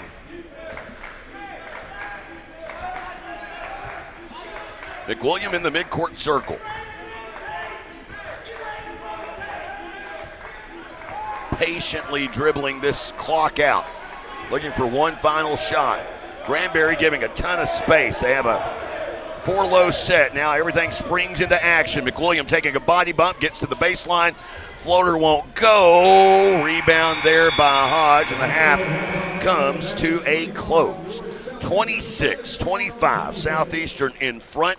Coming up, we have the Choctaw Nation of Oklahoma halftime show. We get it underway after this on the Southeastern Sports Network. We all have stories. Stories inspired by culture, competition, creativity. Stories show our humanity. They inspire us to greatness and remind us to be humble. Stories connect us to our communities and the rest of the world. We are the Choctaw people, and these are our stories. See and share them at togetherwe'remore.com. Beer runs, straight up competitive. And the wine cellar, we're MVP. From ice cold game day beer to craft brews that impress your hipster buddies. And premium spirits smoother than a quarterback spiral. We've got your victory celebration in a bottle. Don't show up empty-handed. Show up legendary. And proud partner of the Southeastern Sports Network. The Wine Cellar Liquor Store, Radio Road, Durant. Drink better. Celebrate more. See the USA in your Chevrolet. America's asking you to call. Drive your Chevrolet through the USA. America's the greatest land of all. Get out there and see the USA. Well-qualified buyers can get 1.9% financing on all Chevy Silverado 1500 models. Or get $5,350 in total value, plus Texas residents can get an additional $2,000 bonus cash. How about this for a New Year's resolution? Win more cold, hard cash. Saturdays in January at Choctaw Casino and Resort Durant, you could win a share of $1.3 million in the Glacier giveaway. Play with your Rewards Club card to earn entries into hourly drawings for up to $100,000 from 6 p.m. to 1 a.m. And on January 31st, grand prize drawings for up to $250,000. Don't miss the Glacier giveaway at Choctaw Casino and Resort Durant. McWilliam will inbound all the way over the top to Scott. Scott with one on the shot clock. High arcing three, splashes through. And we're tied at 19 all. 26-25 our score here at the break. A desperation shot clock beating three from Ethan Scott, who's had a tough time of it of late. 3 of his last 18 coming into today. But that 3, well, it is certainly part of the difference here at the half. Low-scoring affair in Durant, as Oklahoma Baptist in the midst of that 11-game winning streak, coming in averaging 79 points per game. But right now, it is 26-25. Defensive struggle, to say the least. Speaking of defensive struggles, let's go ahead and take a look at finals from the Women's League earlier today. Southeastern Oklahoma State women now 7 wins in a row, and they get it done in a game in which they really struggled shooting the ball through the middle part of the game. But in the fourth quarter, they would go 5 of 9 from the field and 1 of 1 from beyond the arc. They would outscore Oklahoma Baptist 33-21 in the second half and come away with a 4-point victory. Tori Kilburn, our Durant Lumber Hard Hat Award winner, picks up her 5th career double-double, 20 points, 11 rebounds, 4 assists, 2 steals, 4 block shots. And Kinsley Warren, congratulations to Kinsley as she crosses the 1,000-point career mark with 10 points today and 7 rebounds for Kinsley, the junior from Tecumseh, Oklahoma. Taking a look at other finals in women's action, and man, it has been a downhill slide for Northwestern Oklahoma State. ECU defeats Northwestern 61-56 in Ada. That's who's up next for Southeastern. They'll be facing the Lady Rangers. They've lost, 4 out of 5? 4 of their last 5, and it's even worse than that. I think it's something to the effect, I have to go back and look, but something to the effect of 6 of their last 8. Taking a look, Southern Nazarene, they defeat Southwestern today by a final of 72-58. Henderson, Bob's women's champion, defeats Arkansas Monticello 79-76 as Bob's over here going, go Reddies. Arkansas Tech, 25th ranked Golden Suns, they outlast Ouachita Baptist in a high-scoring affair, 93-86. Remember, Arkansas Tech coming to Southeastern next Thursday night. They are underway already at halftime out in Magnolia, where 11th-ranked Harding, they lead Southern Arkansas. Or actually, let me take that back. Southern Arkansas leads Harding 29-25 at the halftime break there in Magnolia, Arkansas. Taking a look at other action in the men's league, beginning in Ada, where right now East Central taking out their frustration, losing on rival Thursday. They are whipping up on Northwestern at this point, 33-16, 6:13 to go in the first half of that one. Southern Nazarene in a defensive struggle with Southwestern out in Weatherford. They lead the Bulldogs 19-13, while in other action, Henderson State men, they lead Arkansas Monticello 24-15. And Ouachita Baptist ranked 16th in the nation. They are tied atop the standings with this Oklahoma Baptist team. And those are your 2 ranked teams in the GAC as far as the men's league goes. They lead Tech 23-20. And then, of course, with that late start in Southern Arkansas, Harding will be facing off with Southern Ark, 5:30 approximate tip time there at the W.T. Watson Center. Taking a look around other scores in Division I college basketball. Sorry as I get my breath there. Earlier today, Oklahoma State losing in overtime as they fall to Texas Tech. The final in that one, if I can find it, there it is, 95-92 at Gallagher-Iba. 5th-ranked Iowa State rolls over Kansas, 74-56. That's 5th-ranked Cyclones over the 9th-ranked Jayhawks. And a big game later on today in the Big 12. Top-ranked Arizona coming off of their first loss of the season. They are at home taking on 16th-ranked Texas Tech. Other action, 14th ranked Florida out of the SEC right now. Narrow lead over Kentucky. They're nearing the midway point of the second half. 62-54 the score there. Gators over the Wildcats. And in a season where OU has found as many ways to lose as possible. They, of course, just had an 8-game losing streak snapped with an improbable win against Vanderbilt. Well, they trail by 4 or 5 here to start the second half in the Lloyd Noble Center against an unranked Georgia team. Yeah, as you can tell as a Sooner fan, it's been a frustrating basketball season. 26-25 our score here. Southeastern Oklahoma State with the lead. We'll take a look at the first half numbers after this. It is the Choctaw Casino Resort postgame show. Or not postgame show, we're not there yet. It is the Choctaw Nation of Oklahoma halftime show on the Southeastern Sports Network. Breathtaking views, amazing food, and unforgettable wine is what you'll find daily at Blue River Valley Winery. Whether you're planning a wedding, a family gathering, or just a peaceful afternoon, Blue River Winery is the perfect escape. Now open on Sundays from 11 to 4 with a special brunch menu. Blue River Winery, located on Sawmill Road in Caddo. Now open Thursday through Sunday. For upcoming events, times of business, and more, follow Blue River Winery on Facebook.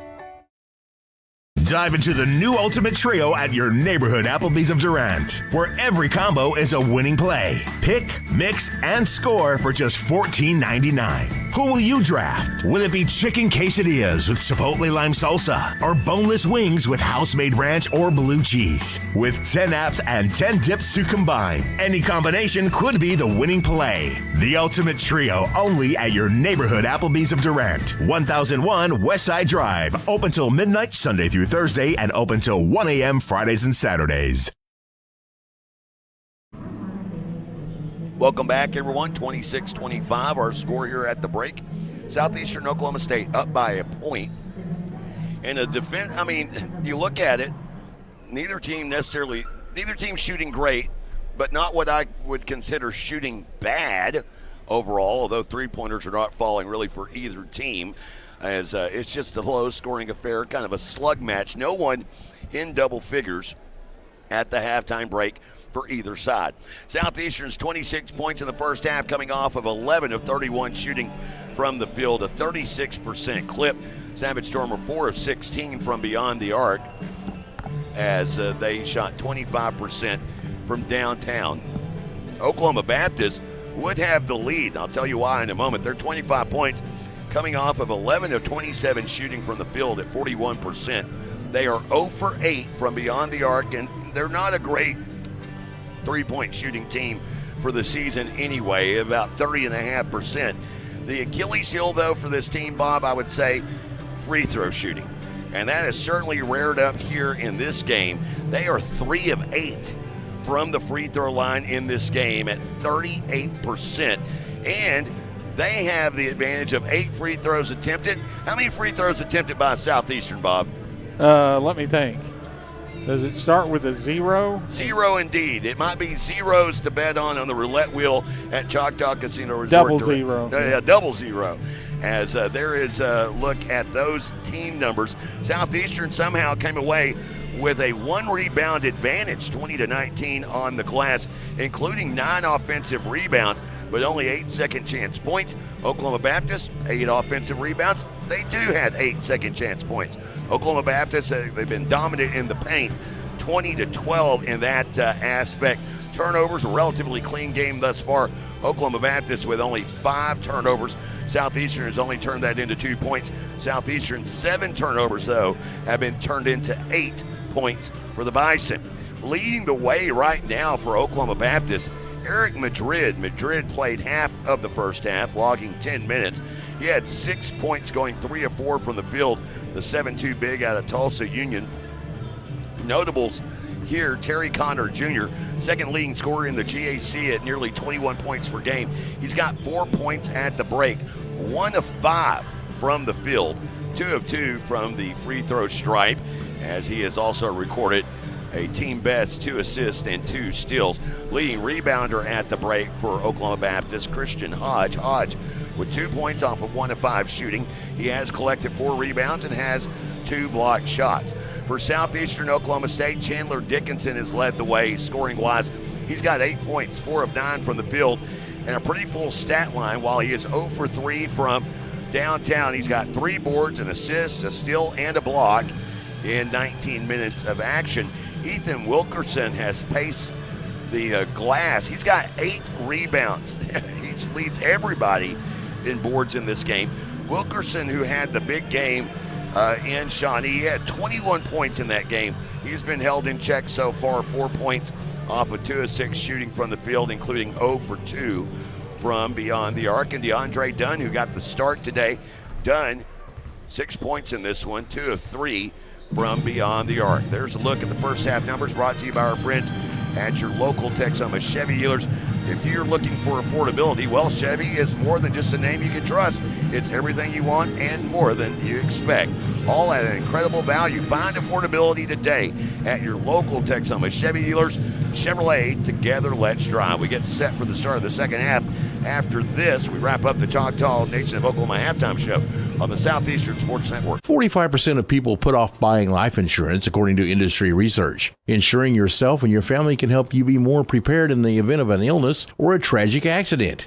Call your local farmer's agent, Al Olson, and discover coverage options that you can tailor to your priorities and budget. To learn more about your covered options, call Al Olson at 580-924-3898. We are farmers. Bum, bum, bum, bum, bum, bum. Life insurance issued by Farmers New World Life Insurance Company, Bellevue, Washington. Industry research conducted by Lima, and Life Happens in 2021. Durant True Value Lumber is more than a hardware store. They're your community partner. From DIY projects to complete home builds, Durant Lumber has everything you need.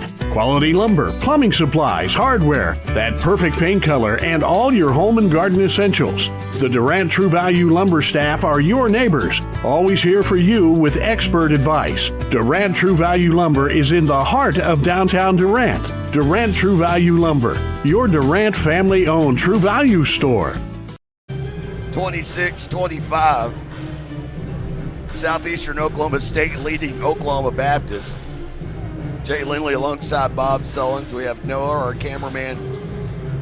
We're about to take Noah out for a party, Bob. If somehow, some way, Southeastern can end Oklahoma Baptist's win streak, Noah's got to go out on the town tonight. What do you think? You going to pay for it, Bob? Sure. So, in a crazy half, I would say this is what Southeastern needed, is kind of a junk-it-up game, and it has been a little bit junky. What do you think? I agree. You mentioned the points in the paint. Part of that's the 5 blocks by OBU. All of them were down around the basket, so that's a chance for some more points for Southeastern in there. I do want to point out that I thought it was a huge win for the Southeastern women, and I'm happy for Coach Grover with everything he's having to go through, that he has a win to celebrate. Come back winning it in the fourth quarter. A nice win indeed, and now only 5 regular season games remain for the women. And still have yet to punch their way into the postseason tournament. Boy, that middle of the pack, and now that middle of the pack is getting even a little more thick. I mean, really, you look at it, Tech and Harding is kind of leaving everyone else. Northwestern Oklahoma State, who at one point was top 25 ranked, they've suddenly taken a tumble down. And that could certainly impact seeding. And we have seen, I don't think any of the teams at the top are necessarily unbeatable. It's not like the Southwestern team we talked about earlier that went 22-0 in conference play. It'll be interesting to see what the women's tournament produces, but we're still a little ways away for that. Here, for Southeastern Oklahoma State men, 5.5 regular season games remain, and right now they lead one of the top teams in the conference as they start this second half with McWilliam, Dunn, Camacho, Gomez, Wilkerson, and Dickinson. Look at that, brought to you by our friends at the Chata Foundation. Here with the basketball, Dunn off the right wing. Down to Wilkerson, right side of the lane, spins back to the right, over the top of Warning, and scores. Wilkerson with 6 points, 8 boards. On the floor for Coach Aker, his original starting 5 of Granberry with Connor Jr. Actually, Granberry did not get the start, I don't think. Hodge, Waring, and Green. Okay, getting the nod. Yeah, Granberry's in there. So all 5 starters on the floor for both teams. Granberry, pull-up jumper. Left side of the lane, a miss. Green gets the offensive rebound. He takes a tumble. Dunn then saves it, spikes it off of Green while going out of bounds. Aker begging for the foul that I do kind of agree with Aker on that. I thought Green was fouled on the put-up as well. But we've not seen really any whistles either side in this game. That was good sportsmanship. DeAndre Dunn went over and said, "Are you okay?" Because he slammed that ball. That ball came at him like a Scud missile. Off of Green. McWilliam with an errant pass stolen by Green. Connor Jr. getting downhill. McWilliam blocks it but was stepping on the baseline out of bounds. Yeah, on OBU again, wanting to know where the foul is. They're just not calling a lot of fouls. I can tell you that one there wasn't a foul. He got both hands on the basketball and just stayed actually in flat. Great body control. He was going into the baseline. Granberry, beautiful pass, finds Waring down low left side, and he scores. 28-27 now. Storm in the home white, moving right to left here in this second half. Using the half and floor in front of them, in front of their own bench. It's Dunn off the right wing. Back to McWilliam. McWilliam springs loose, finds Wilkerson, walled off by Granberry to an open Camacho Gomez. Left corner three. It's Santiago Camacho Gomez. Top 23-point shooter in the GAC, wide open, left alone, and he knocks it down. His first made three of the game. He's got 5 points. Waring with the basketball. Inside, Green's hook shot over the top of Dickinson flies through from 6 feet out. I thought Dickinson did a good job. He pushed him out, but he still made that left-handed hook shot. McWilliam to Wilkerson off the right wing. Give to Camacho Gomez. Now to Dickinson. Dunn on the drive. Back out to McWilliam. Finds Dickinson off the right wing. What do we have here? A foul? An off-the-ball whistle. Well, running through the screen with a little bit too much. Hodge picking up that foul for Oklahoma Baptist. It is. Hey, nobody's in foul trouble for OBU. It's only the third one of the game. That's his second, though. Yeah, but 2 of them are on him. Inbound here, Drury to Wilkerson in traffic. Somehow wrestled that ball away. Out to Dunn to Drury. Squares. 3 on the way. That one in and out of the cup. And with the rebound, Hodge. Connor Jr. up the left side of the floor. Into the corner. Granberry for 3. That one doesn't go. Dunn with the rebound. Outlet right side. Drury wants to push it ahead. Jalen Williams getting set to check into the game. Down to Dickinson. Dickinson looking at a cutter. Goes to Dunn instead. Top of the key 3. Won't go. Camacho Gomez tipping it out to Dickinson. Finds Drury. Whittles into the lane. Now back out to Dickinson. Shot clock to 15 now.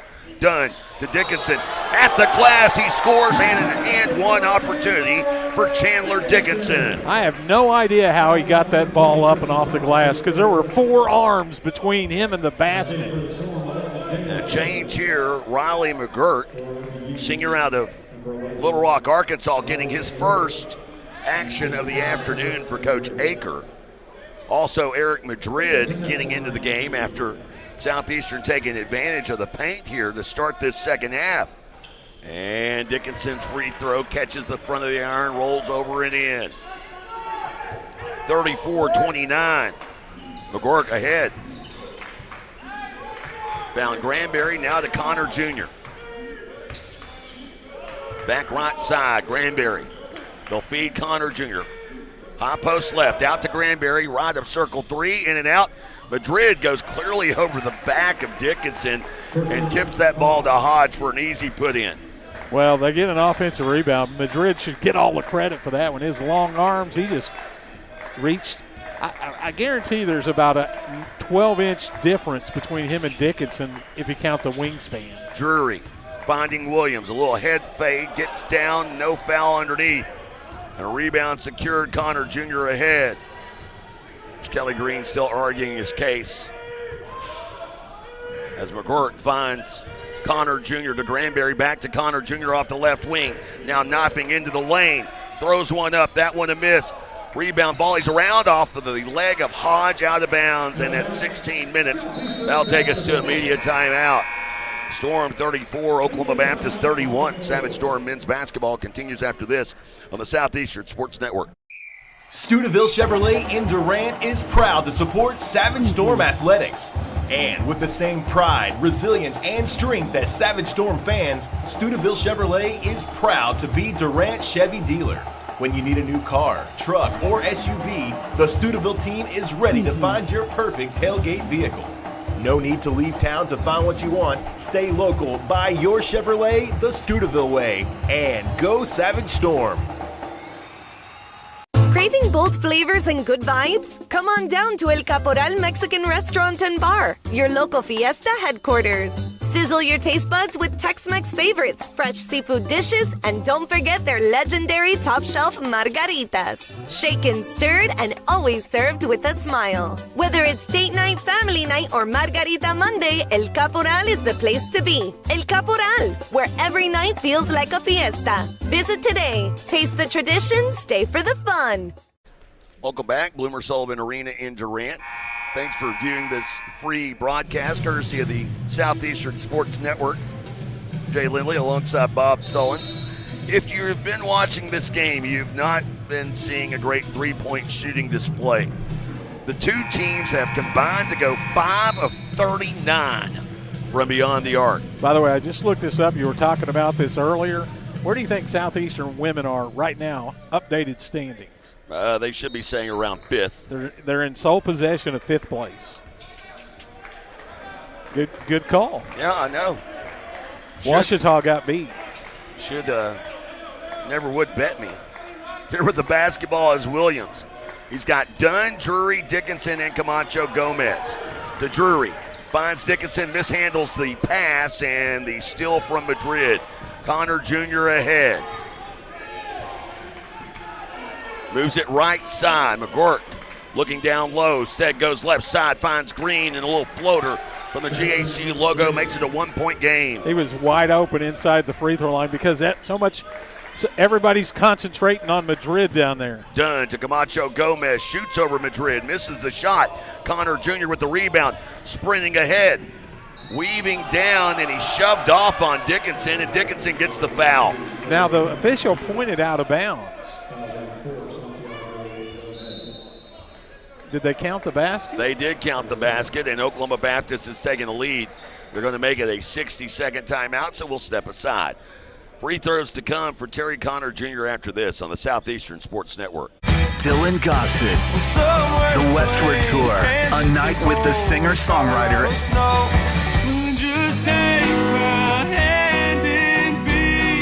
Saturday, February 21st, Choctaw Grand Theater. Get tickets now at Ticketmaster.com. Don't miss the Westward Tour with Dylan Gossett. New album Westward out now. Produced by Choctaw Casino Resort Durant. Sparlin Realty is dedicated to achieving your goals and will always do what's in your best interest. For residential and commercial properties, farm, ranch, and land purchases, you'll feel good about your choice of Sparlin Realty. At Sparlin Realty, there's nothing more gratifying than achieving your goals and earning your trust along the way. Whether you're selling your property or buying your dream home, it would be our privilege to assist you. Please call us today at 580-745-1055 or SparlinRealty.com. 35-34 our score here in Durant. Oklahoma Baptist has taken the lead.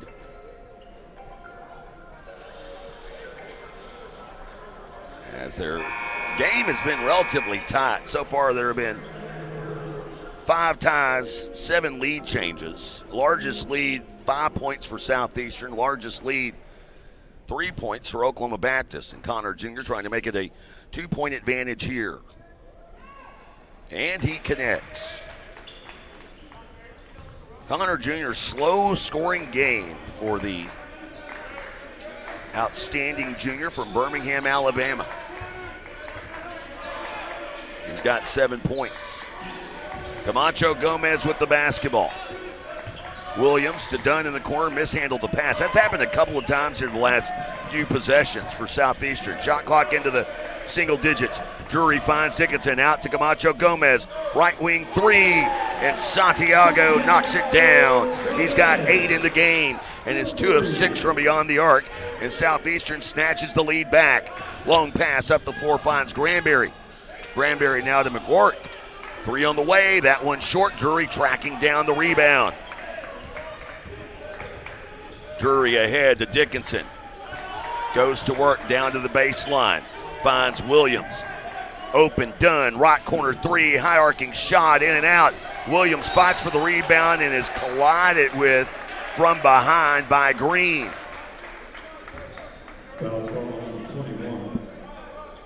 So the foul on Jackson Green. That is his first personal.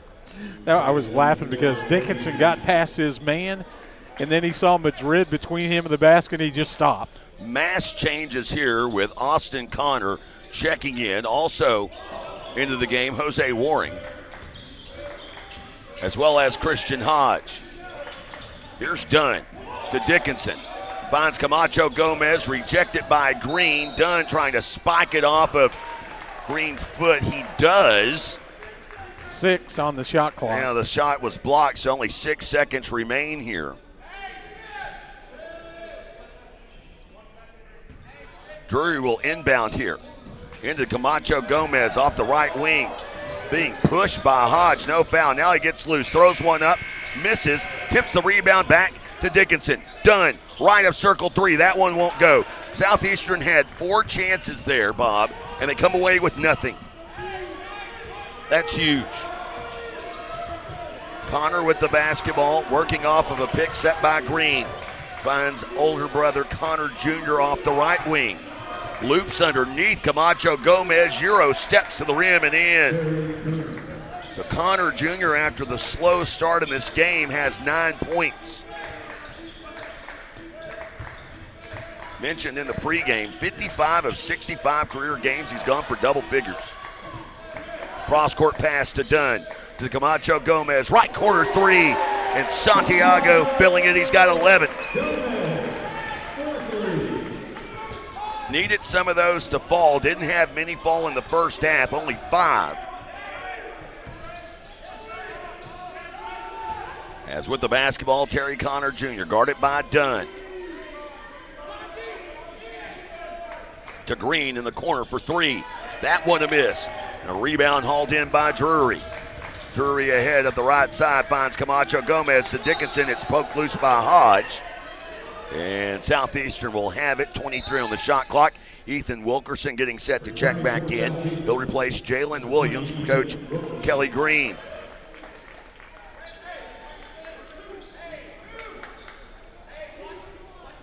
Drury inbounding baseline left.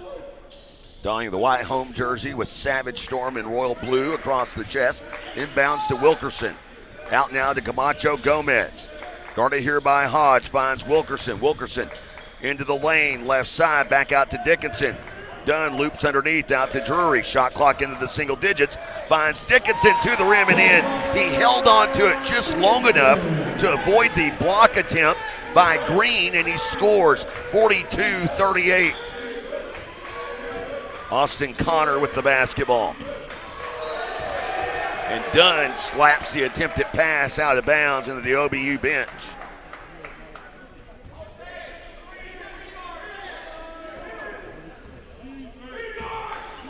Connor with the basketball, moves it left side now to Waring, out to Austin Connor, to Terry Connor Jr. for 3. That one a miss. Hodge, big offensive rebound, went up for a dunk, clanked it. Green comes up with another offensive board. Connor Jr. tornadoing down the left side. He is fouled, into the media timeout we go. 42-38. Terry Connor Jr. at the line shooting free throws when we return after this on the Southeastern Sports Network. When you're dealing with an insurance company, you're already behind the 8 ball. And the only way to get a level playing field is to hire an attorney. We treat each and every case and each and every client as if they are a friend and neighbor, because that is how we view them. You'll get the best service. You're going to have the best people working on your case. That I can promise. Burridge Law Firm. Call 580-920-0700 or visit burridgelaw.com. At XL Therapy, our expertise extends beyond sports. We also offer dedicated rehabilitation for seniors, helping you maintain mobility and independence. Plus, we provide effective workers' comp rehabilitation to support a speedy return to work. With clinics in Ardmore and Durant, XL Therapy is the community's trusted choice for top-quality orthopedic and sports medicine care. Visit xltherapyok.com to learn more. XL Therapy, where we excel at helping you excel. Welcome back, everyone. Jay Lindley alongside Bob Sullins on the Southeastern Sports Network. Looking down the stretch here, this is one of the more off games Connor Jr. has had this season. Well, he started to take over here in the last 2 or 3 minutes. Just talking about the overall shooting, though, had a back-to-back stretch to end 2025 and start 2026. Went 2 of 13 against East Central, 2 of 10 against Northwestern. Of course, both of those games, by the way, or one of those games was a loss, one of those games was a win, the loss coming against East Central. Today, he is 3 of 10 from the field, but a free throw make here puts him into double figures, and he now has 10 points. Has now gone for double figures in 56 of 66 career games. And he's had 20 or more in 28 of those, and he now has 11. And a 42-39, it's a 3-point Southeastern lead after the pair of free throws made. By the way, if you're keeping up with fouls, Oklahoma Baptist has attempted 11 free throws, Southeastern 1. Wilkerson had it poked loose. Dickinson tracks it down at midcourt. Shot clock dwindling, though, here. Drury with 10 on the shot clock. Left block underneath. And an errant pass. He tried to get it to Dickinson. Connor Jr. taking it coast to coast and is fouled en route to the basket. Saxon McWilliam will quickly be injected into the lineup. Oh, they're going to say a shooting foul? Yes. Oh, my goodness. That was way outside of the I thought the whistle came before. Yeah, way before. But what do I know? Connor Jr. knocks down the first of 2. Apparently not enough. And he's at the line here trying to make it a tied game yet again. By the way, for the game. Misses here. Dickinson with the rebound. Free throws are 13-1 in OBU's favor. Southeastern has had 1 free throw. I said that just a couple seconds ago. Dickinson with the basketball. Up top to Wilkerson. Moves it right side to Dunn. To McWilliam, and another errant pass, and here's Connor Jr. with a steal again. So Connor Jr. turning it on. Finds Hodge and a chance for Oklahoma Baptist to take the lead. So after a clean game, remember Southeastern only had 7 turnovers at the break. They've got 4 here in the second half. Madrid, baseline right, scores just beyond the right block. And Oklahoma Baptist back up by a point. You know, Madrid does a good job of keeping the ball up high. He catches it high and never brings it back down. That's coaching.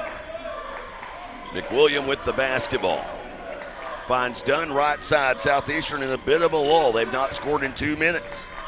Dunn to McWilliam in the right corner. Back out, finds Wilkerson, low pass. Wilkerson mishandled, regains it. Finds Dunn, left corner, shot clock to 2. And the 3 ball off the mark. Wilkerson and Hodge lock up with it.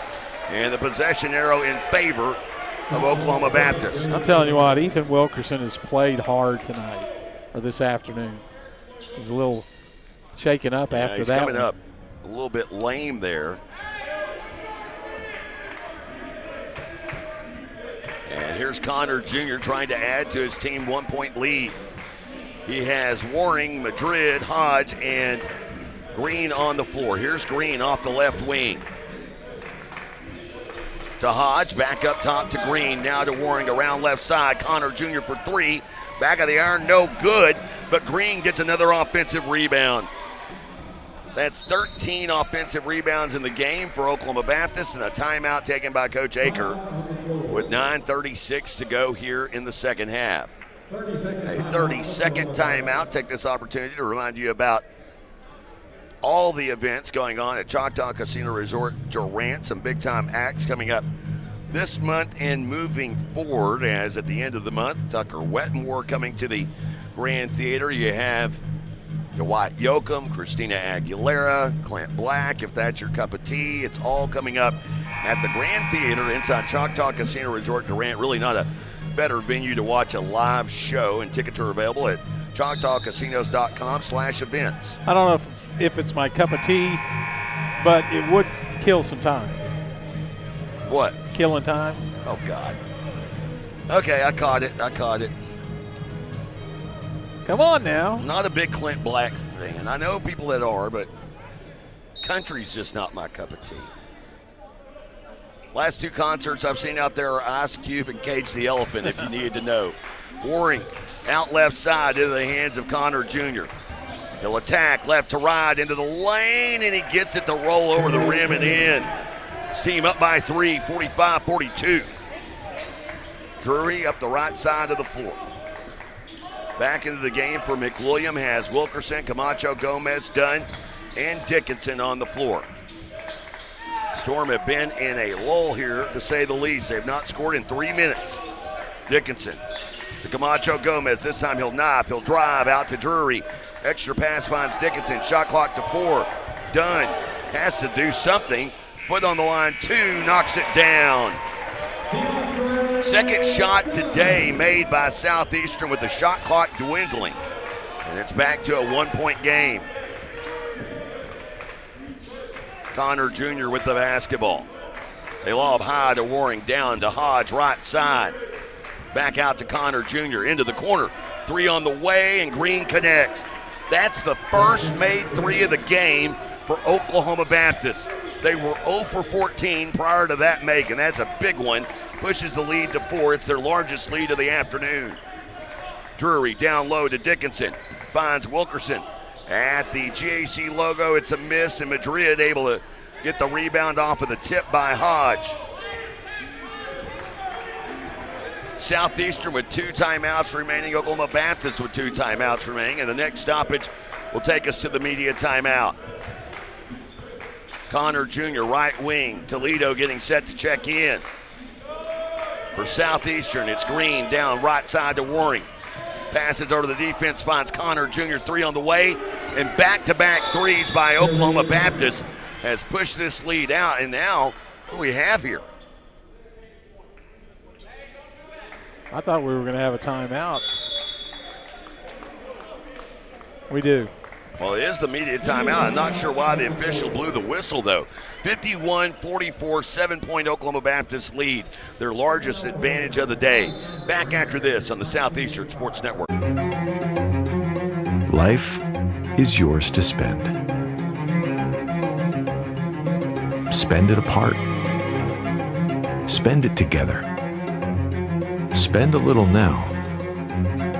Spend a lot later. Spend it fearlessly. Spend it faithfully. First United Bank. Spend life wisely. Beer runs, straight up competitive. And the wine cellar, we're MVP. From ice cold game day beer to craft brews that impress your hipster buddies. And premium spirits smoother than a quarterback spiral. We've got your victory celebration in a bottle. Don't show up empty-handed. Show up legendary. And proud partner of the Southeastern Sports Network. The Wine Cellar Liquor Store, Radio Road, Durant. Drink better. Celebrate more. Welcome back, everyone. Jay Lindley alongside Bob Sullins here on the Southeastern Sports Network. Don't forget, Choctaw Casino Resort postgame show at the conclusion of this one. As that coming up for you here in a little bit. Oklahoma Baptist right now, though, putting together a terrific run as they've been able to put together a 13-2 run now. And that run began at the 12-17 mark. So the last 5 minutes, Southeastern with only 2 points. Tough to win against number 9 if you're only going to have 2 points in 5.5 minutes. Dunn, down low, right side to Dickinson. To Drury, to Camacho Gomez, now to Dunn, left wing. 15 on the shot clock, back to Camacho Gomez. Finds Drury. Back to Camacho Gomez. Shot clock to 9. He'll knife. He'll drive. He'll find Toledo in the corner. Shot clock to 5. Dunn. Head fake. Dickinson. Left of circle 3. Rattles around. In and out. Toledo has the rebound. He's trying to go up with it. They call a tie ball. Possession arrow sticks with Southeastern.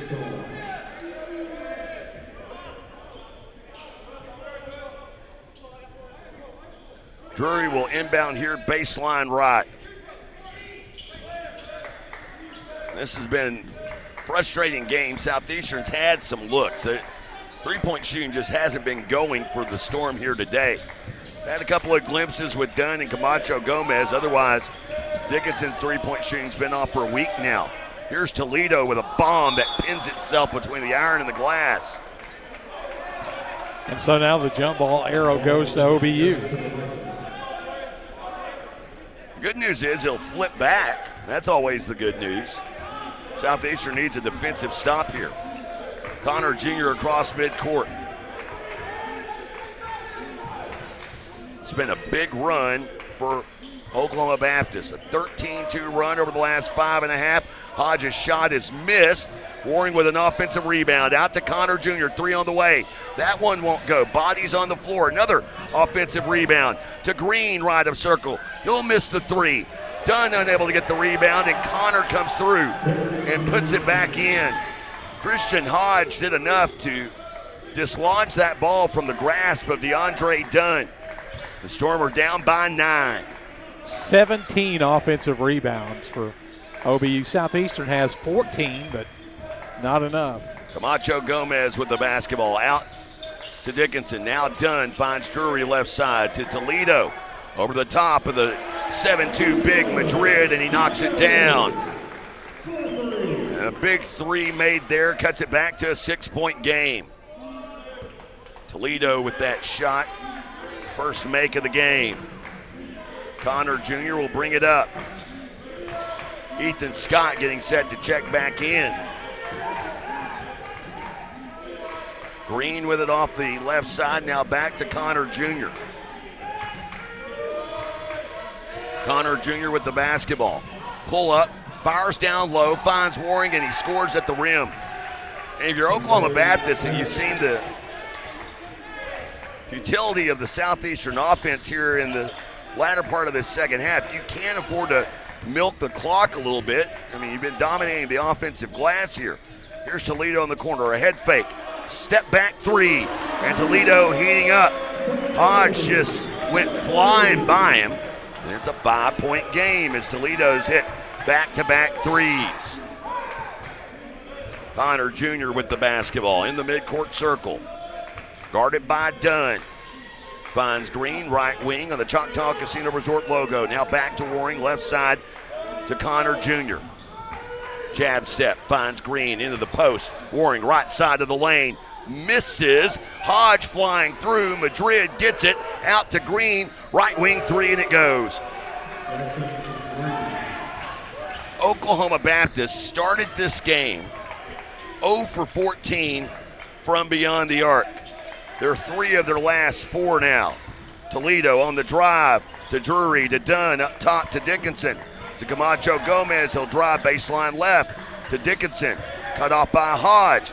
Cross-court pass, and Eric one stolen by Waring, saves it while going out of bounds and into the hands of Hodge. And the next stoppage will take us to immediate timeout. Southeastern has been able to hold Oklahoma Baptist to only a single-digit advantage, but here Oklahoma Baptist can make it a 10-point game. Waring drives, he misses. Dunn with the rebound. Ahead to Dickinson.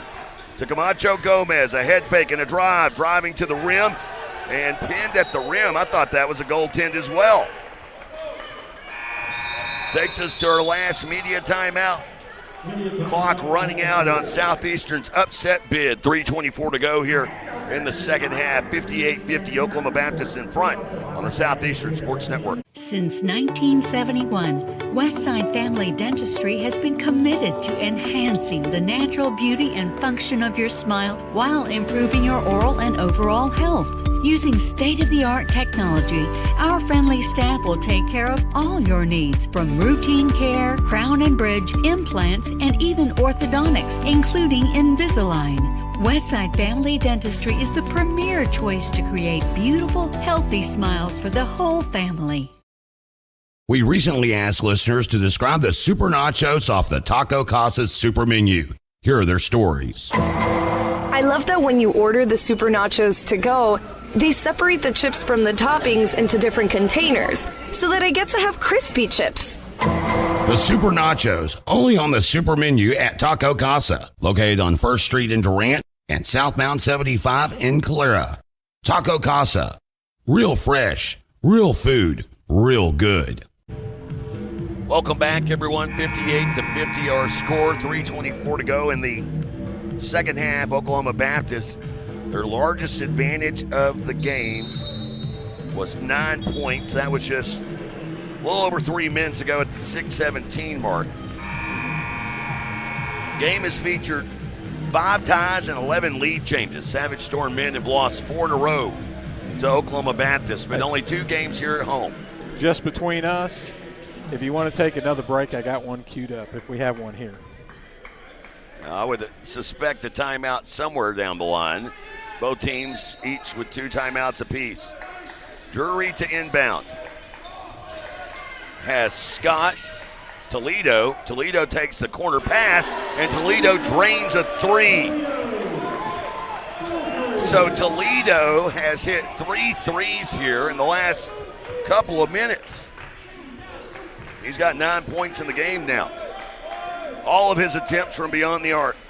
Storm need a stop. Connor Jr. down the left side, goes up, misses. Dickinson tipping out the rebound. Waring secures it. 19 offensive rebounds for Oklahoma Baptist. Down low to Madrid. Madrid's hook shot goes. Really nothing you can do about it.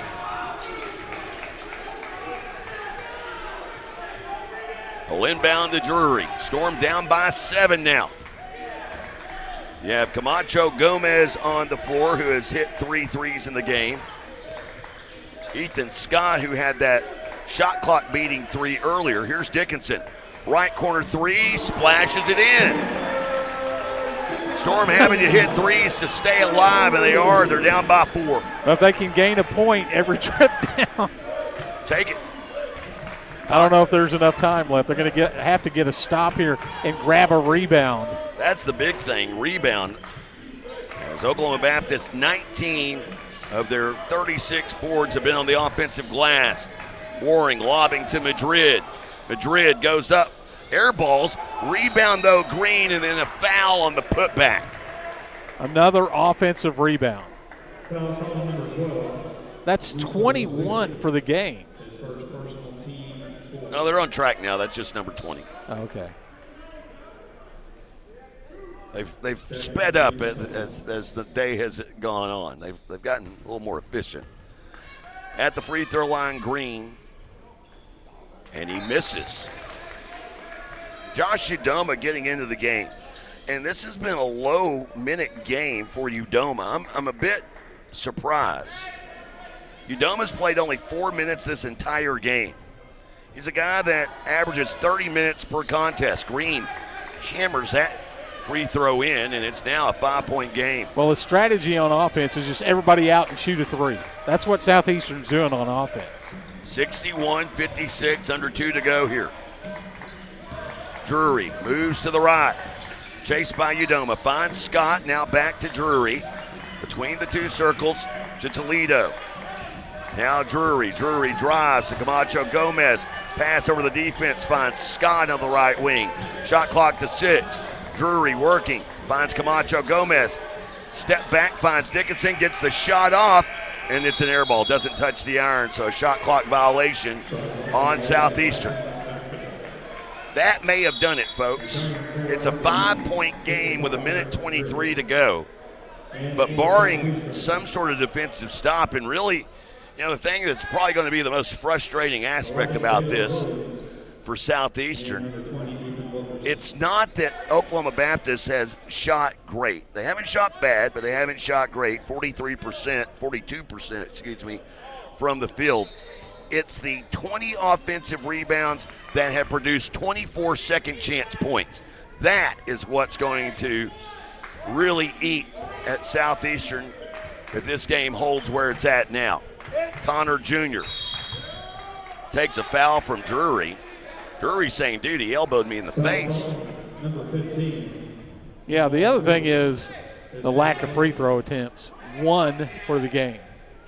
1 free throw attempted by Southeastern. For 15 for Oklahoma Baptist. Officials will argue, well, you attempted 32 threes. Well, we weren't getting rewarded for driving inside.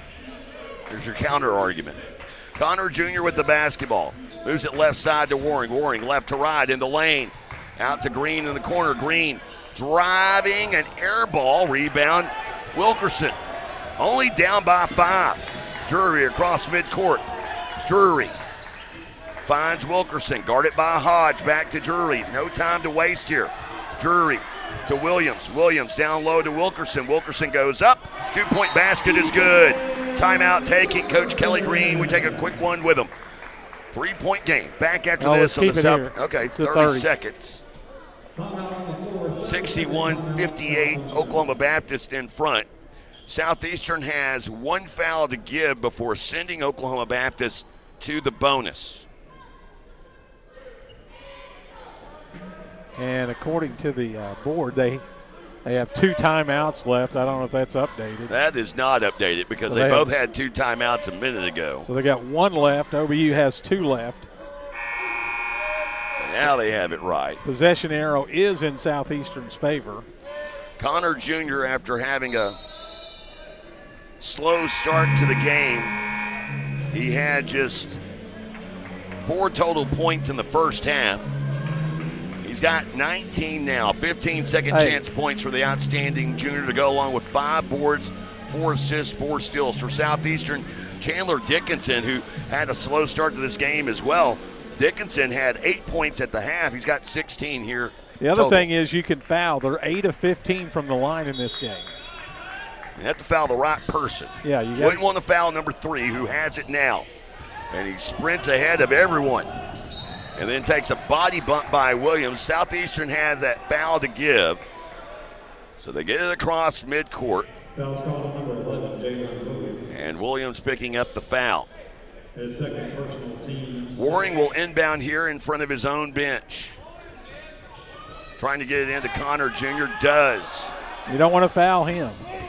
10-second differential between shot and game clock. Here's Hodge. That's who you want to foul. And now back left side, Udoma to Connor Jr. Guarded by Drury. Drury ran through by Williams. No whistle. They lob it to Udoma. He throws it down. Back to a 5-point game. Trying to get it up the floor. Drury to Toledo. Dickinson. Wilkerson in the corner. Wilkerson will drive. Wilkerson to the rim. Fouled. Yeah, they got to call that one. Southeastern's finally going to shoot free throws. This will be the second and third free throws attempted today for Southeastern to Oklahoma Baptist 15.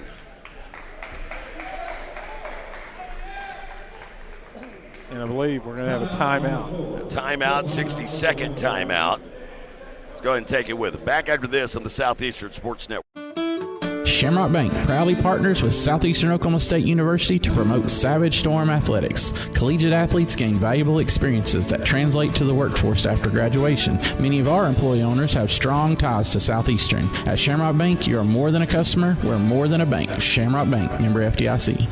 When it rains, it pours. So it's important for you to get the coverage that meets your needs. Farmers Insurance agent Al Olson can help you understand your options so you can prepare for what the forecast brings. We know a thing or two because we've seen a thing or two. Learn more by calling Agent Al Olson at 580-924-3898 to find out how he can help you protect the things that matter most to you. That's Al Olson at 580-924-3898. We are farmers. Bum, bum, bum, bum, bum, bum. Underwritten by Farmers Truck Fire Insurance Exchanges and Affiliates. Products not available in every state.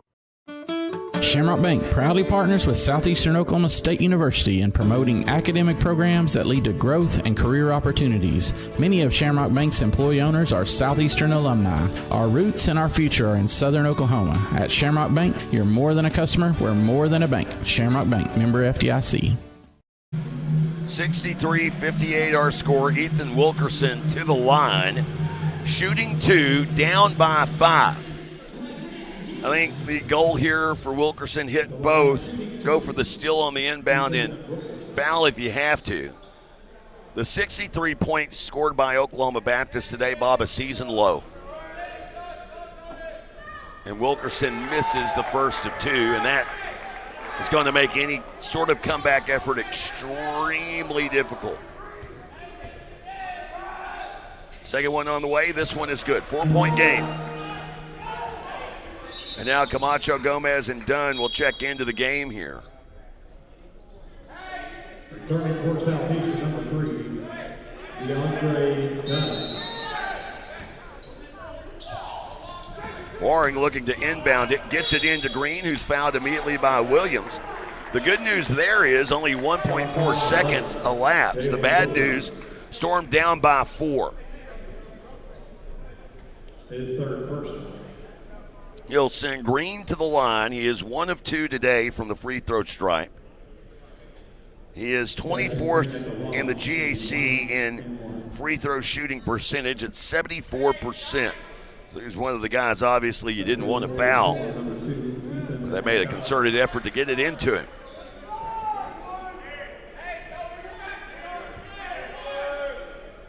It is a 1-and-1 attempt. Only Hodge down to rebound.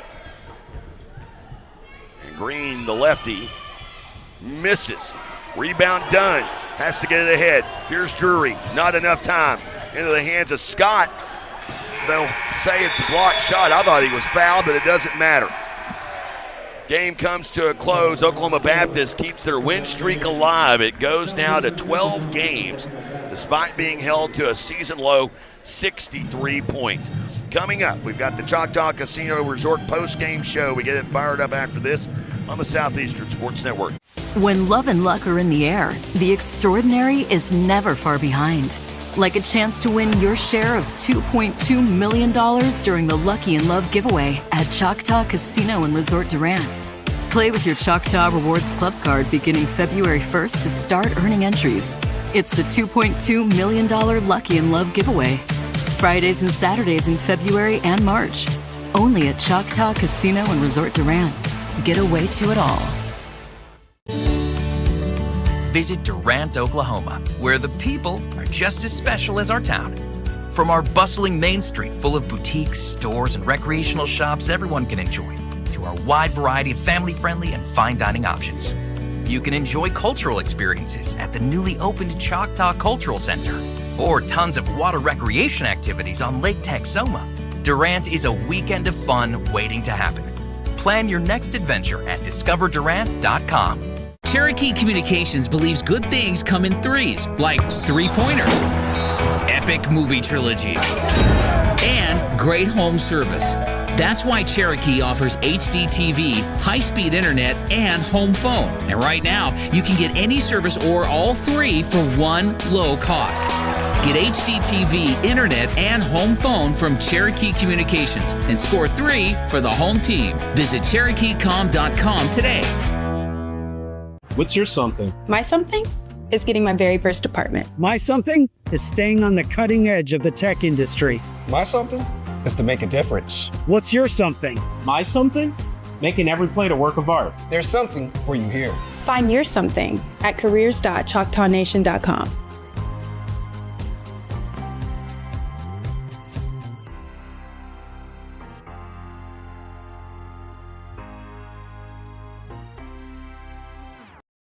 Choctaw Casino Resort postgame show getting underway. Don't miss your chance to win in the Lucky in Love giveaway taking place at Choctaw Casino Resort Durant this February on into March. You can win drawings Fridays and Saturday evenings, earn entries throughout the month, To find out more, visit the Rewards Club inside Choctaw Casino Resort Durant.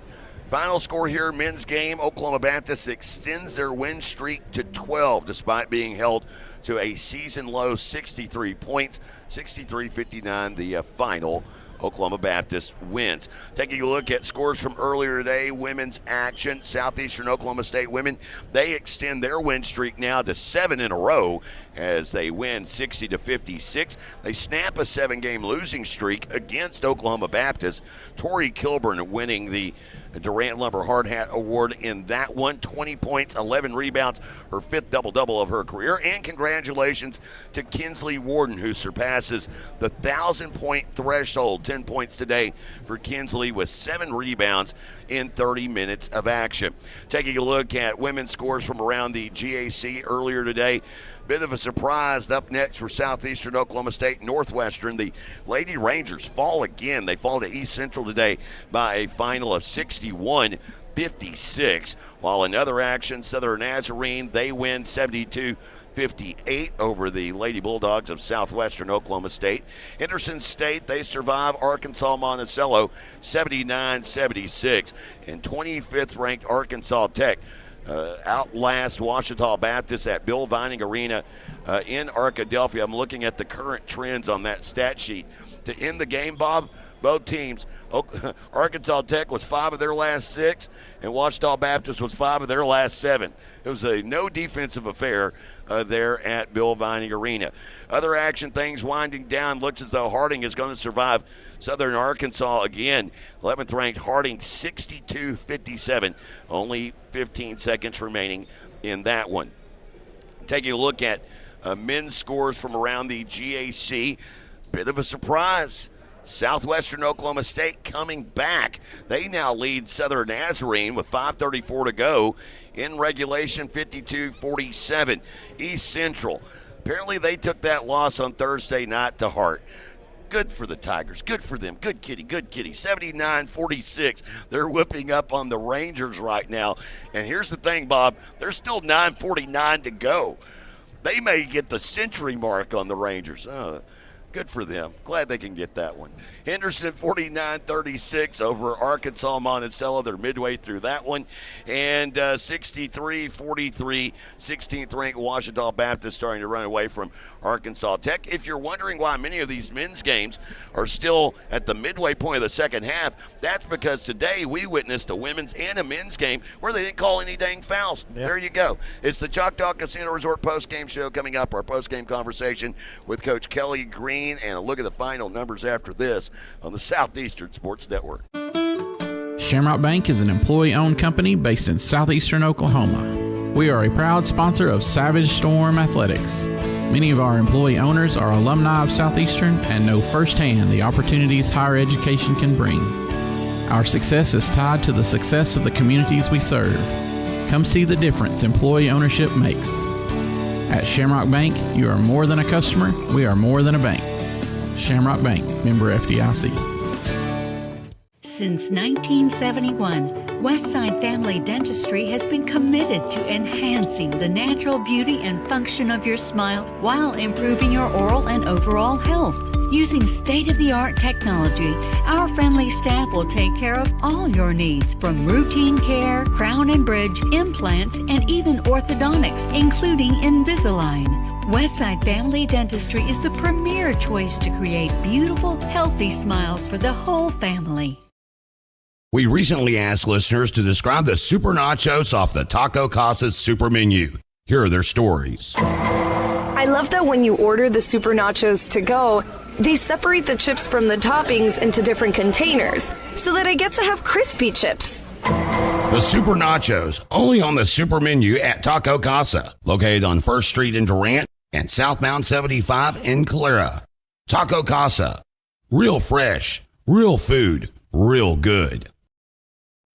Touchdown flavors begin at Green Spray Food Center. Whether you're grilling ribs, saucing up wings, or flipping the juiciest burgers, we've got your game day covered. Stock up on fresh meats, bold seasonings, and all your tailgate favorites. So before the big game, swing by Green Spray Food Center, North 1st Street in Durant. And always be ready for game day by checking out this week's deals at greensprayfoods.com. Durant's only locally owned grocer, Green Spray Food Center, fueling Southeastern fans for over 70 years.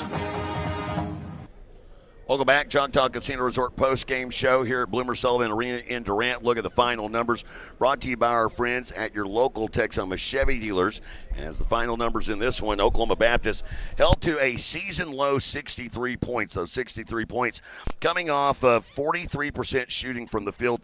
They were just 3 of 18 from beyond the arc, but, man, they hit the threes when they needed to. They started the game 0 for 14 from downtown, but would hit 3 of their last 4, and a 4-point win was 8 of 16 from the free throw line. That was actually the difference in the game. Yeah. When they if they had missed those, I think Southeastern would have won. Possibly. The other difference, we'll touch on this in a moment, but Southeastern 53 points, shooting 40% from the field in this one, was 11 of 33 from beyond the arc, and attempted only 3 free throws here today. The big difference, I think, right here, 38 rebounds for Oklahoma Baptist, 20 of those on the offensive glass. That produced 24 second-chance points, and really that kind of spells the difference in this one as Terry Connor Jr. goes for 19 points in the game after having just 4 points at the halftime break. Now joined by Coach Kelly Green here in the Choctaw Casino Resort post-game show. Coach, I know talking with Coach Quinn as we do halftime of the women's games, one of the keys that you put out there, the elimination of second chance opportunities, and today it didn't work very good. It seemed like it was early, and then the second half they kind of got into a mode, got a little bit of bully ball going underneath, and 20 offensive rebounds today for Oklahoma Baptist. With that all being said, 4-point game, you hold those guys who, of course, atop the conference standings with Ouachita to a season-low 63 points. You have to be really thrilled about the defensive effort overall.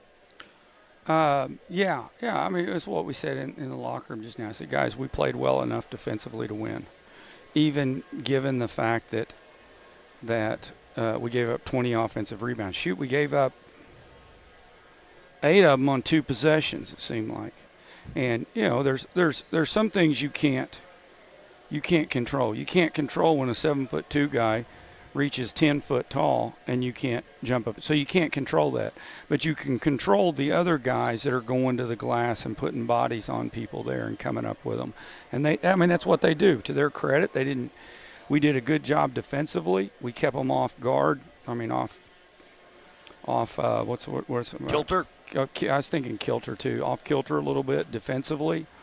And, we had a couple opportunities to widen the lead early, but just some foolish turnovers. I mean, just foolish. And guys getting in a hurry, guys throwing the ball to people as they're cutting when they're not looking. Guys throwing the ball to people when they're not looking. A couple of low throws. There were a couple there where they're kind of scooping it off the turf. Yeah, and, I mean, just we've got to be better there. And really, even in spite of that, we go right down to the wire with a great opportunity. But, hey, they're good. They're not the 86 Celtics, but they're good. At the same color, but not. Yeah, well, but it's just it's unfortunate, but we've also got to look at it and go, we went toe to toe with them we had a 2-minute bad spell. Yep. And we've been having 4-minute bad spells and 6-minute bad spells, but we had a 2-minute bad spell tonight. And we got right back, and they got up on us 9, I believe.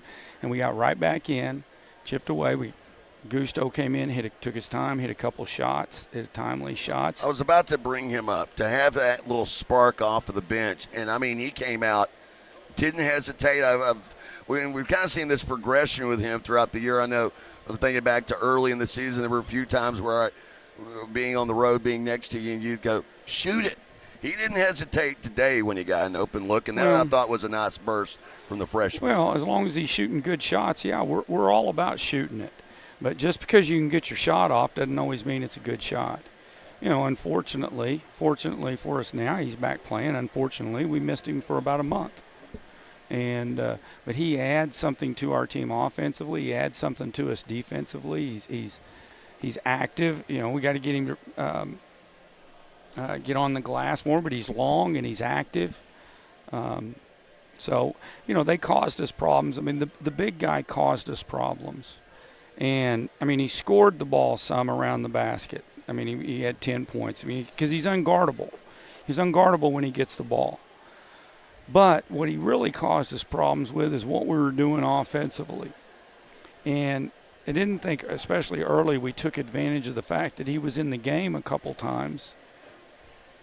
And our post guys popped where we could get out there and we could move the ball and take advantage of him. I didn't think we did a very good job until about the last 3 minutes of taking advantage of him when he was out there. Because, you know, they were matched up in a little zone. I mean, they were kind of in a zone, but then it was 2 passes and they were going man. But our guys were just like, oh, my gosh, they're in a zone. What do we do? What do we do? He says, just go run our man stuff. They're gonna end up getting with you. Yeah, eventually. Make 2 passes, and then they're going to be playing man, and now we're just flowing and we're playing, which is what we do better. Of course, wrapping up with this, I mean, 3-point shooting, it's not what you guys want. Obviously, I know you guys got some shooters, but not a bad shooting day. You hit 11 threes on the day as Santiago, you talked about Toledo, but Santiago had a hot hand for you there at one point as well. Just your thoughts on those guys, the other contributors in this game, even though you guys come up short. Well, 33% is not very good. I thought we were a lot better shooting team than this early in the year, and I've been proven wrong. So something's not right. We're either good shooters taking bad shots, or we're bad shooters, and I don't believe it's the latter. Of course, and we're not getting many open shots, and that comes with being able to break down the defense, whether it be with a ball screen and a roll and a kick out. You know, 3 or 4 times we got some open shots late, but the ball was moving. It wasn't just one guy jumping up and shooting the ball. The ball was going in, it was coming out, it was getting reversed. We were bringing 2 guys to the ball, and then they were having to rotate. And now you're in a shooting drill. And then all of a sudden, we don't look too bad doing what we do. I was about to say, a couple of those looks that Toledo got was off of Absolutely. that type of movement. It wasn't him just coming down, getting the ball, and jumping up and shooting it. No, not at all. And so, anyways, tough game, but you don't get to rest on it as much as normal because we turn around and travel to Alva on. Of course, you guys, I guess, cut out tomorrow and be there on Monday. Well, it's a great thing about basketball. You don't have time to relish in a win or a loss. So you just move on to the next one and get ready to go. And so that's what we've got to do. We'll move on Monday. I'll see you there in Alva. Coach, thanks as always for stopping by here in the Choctaw Casino Resort postgame show. All right, thank you. Of course, right there, Coach Kelly Green joining us and gave the team rundown a moment ago. Look at the final numbers. Terry Connor Jr. for the now the 56th time in 66 career games, goes for double figures, 19 points today in a full stat line, 6 boards, 5 assists, 4 steals, 2 blocks in 38 minutes of action. While for Southeastern Oklahoma State, hard hat going to Augusto Toledo, 9 points today. And if it's not for his spark in those 12 minutes, this game probably not as close. 9 points, going 3 of 5 from beyond the arc, as he was able to help out a ton there. And leading scorer today, Chandler Dickinson. Dickinson, 16 points, 7 of 14 shooting from the field, but with just 1 of 6 from beyond the arc. He had 5 rebounds, while Ethan Wilkerson, 9 points and 9 boards. Remember, he had 8 rebounds there at halftime. And then Santiago Camacho Gomez, the only other player finishing up in double figures. He had 11 points. Volume effort for Santiago, 4 of 12 shooting from the field and 3 of 7 from beyond the arc. Coming up after this, we sign off. We wrap up the Choctaw Casino Resort postgame show on the Southeastern Sports Network. My grandfather was making amateur films in, the 1960s, taking our oral storytelling traditions and sharing them in new ways with new media. There's always been Choctaws working in film. We're in Marvel movies. We're in documentaries. Choctaws in cinema, Choctaws in television. Anything is possible now. See and share our stories at togetherwe'remore.com.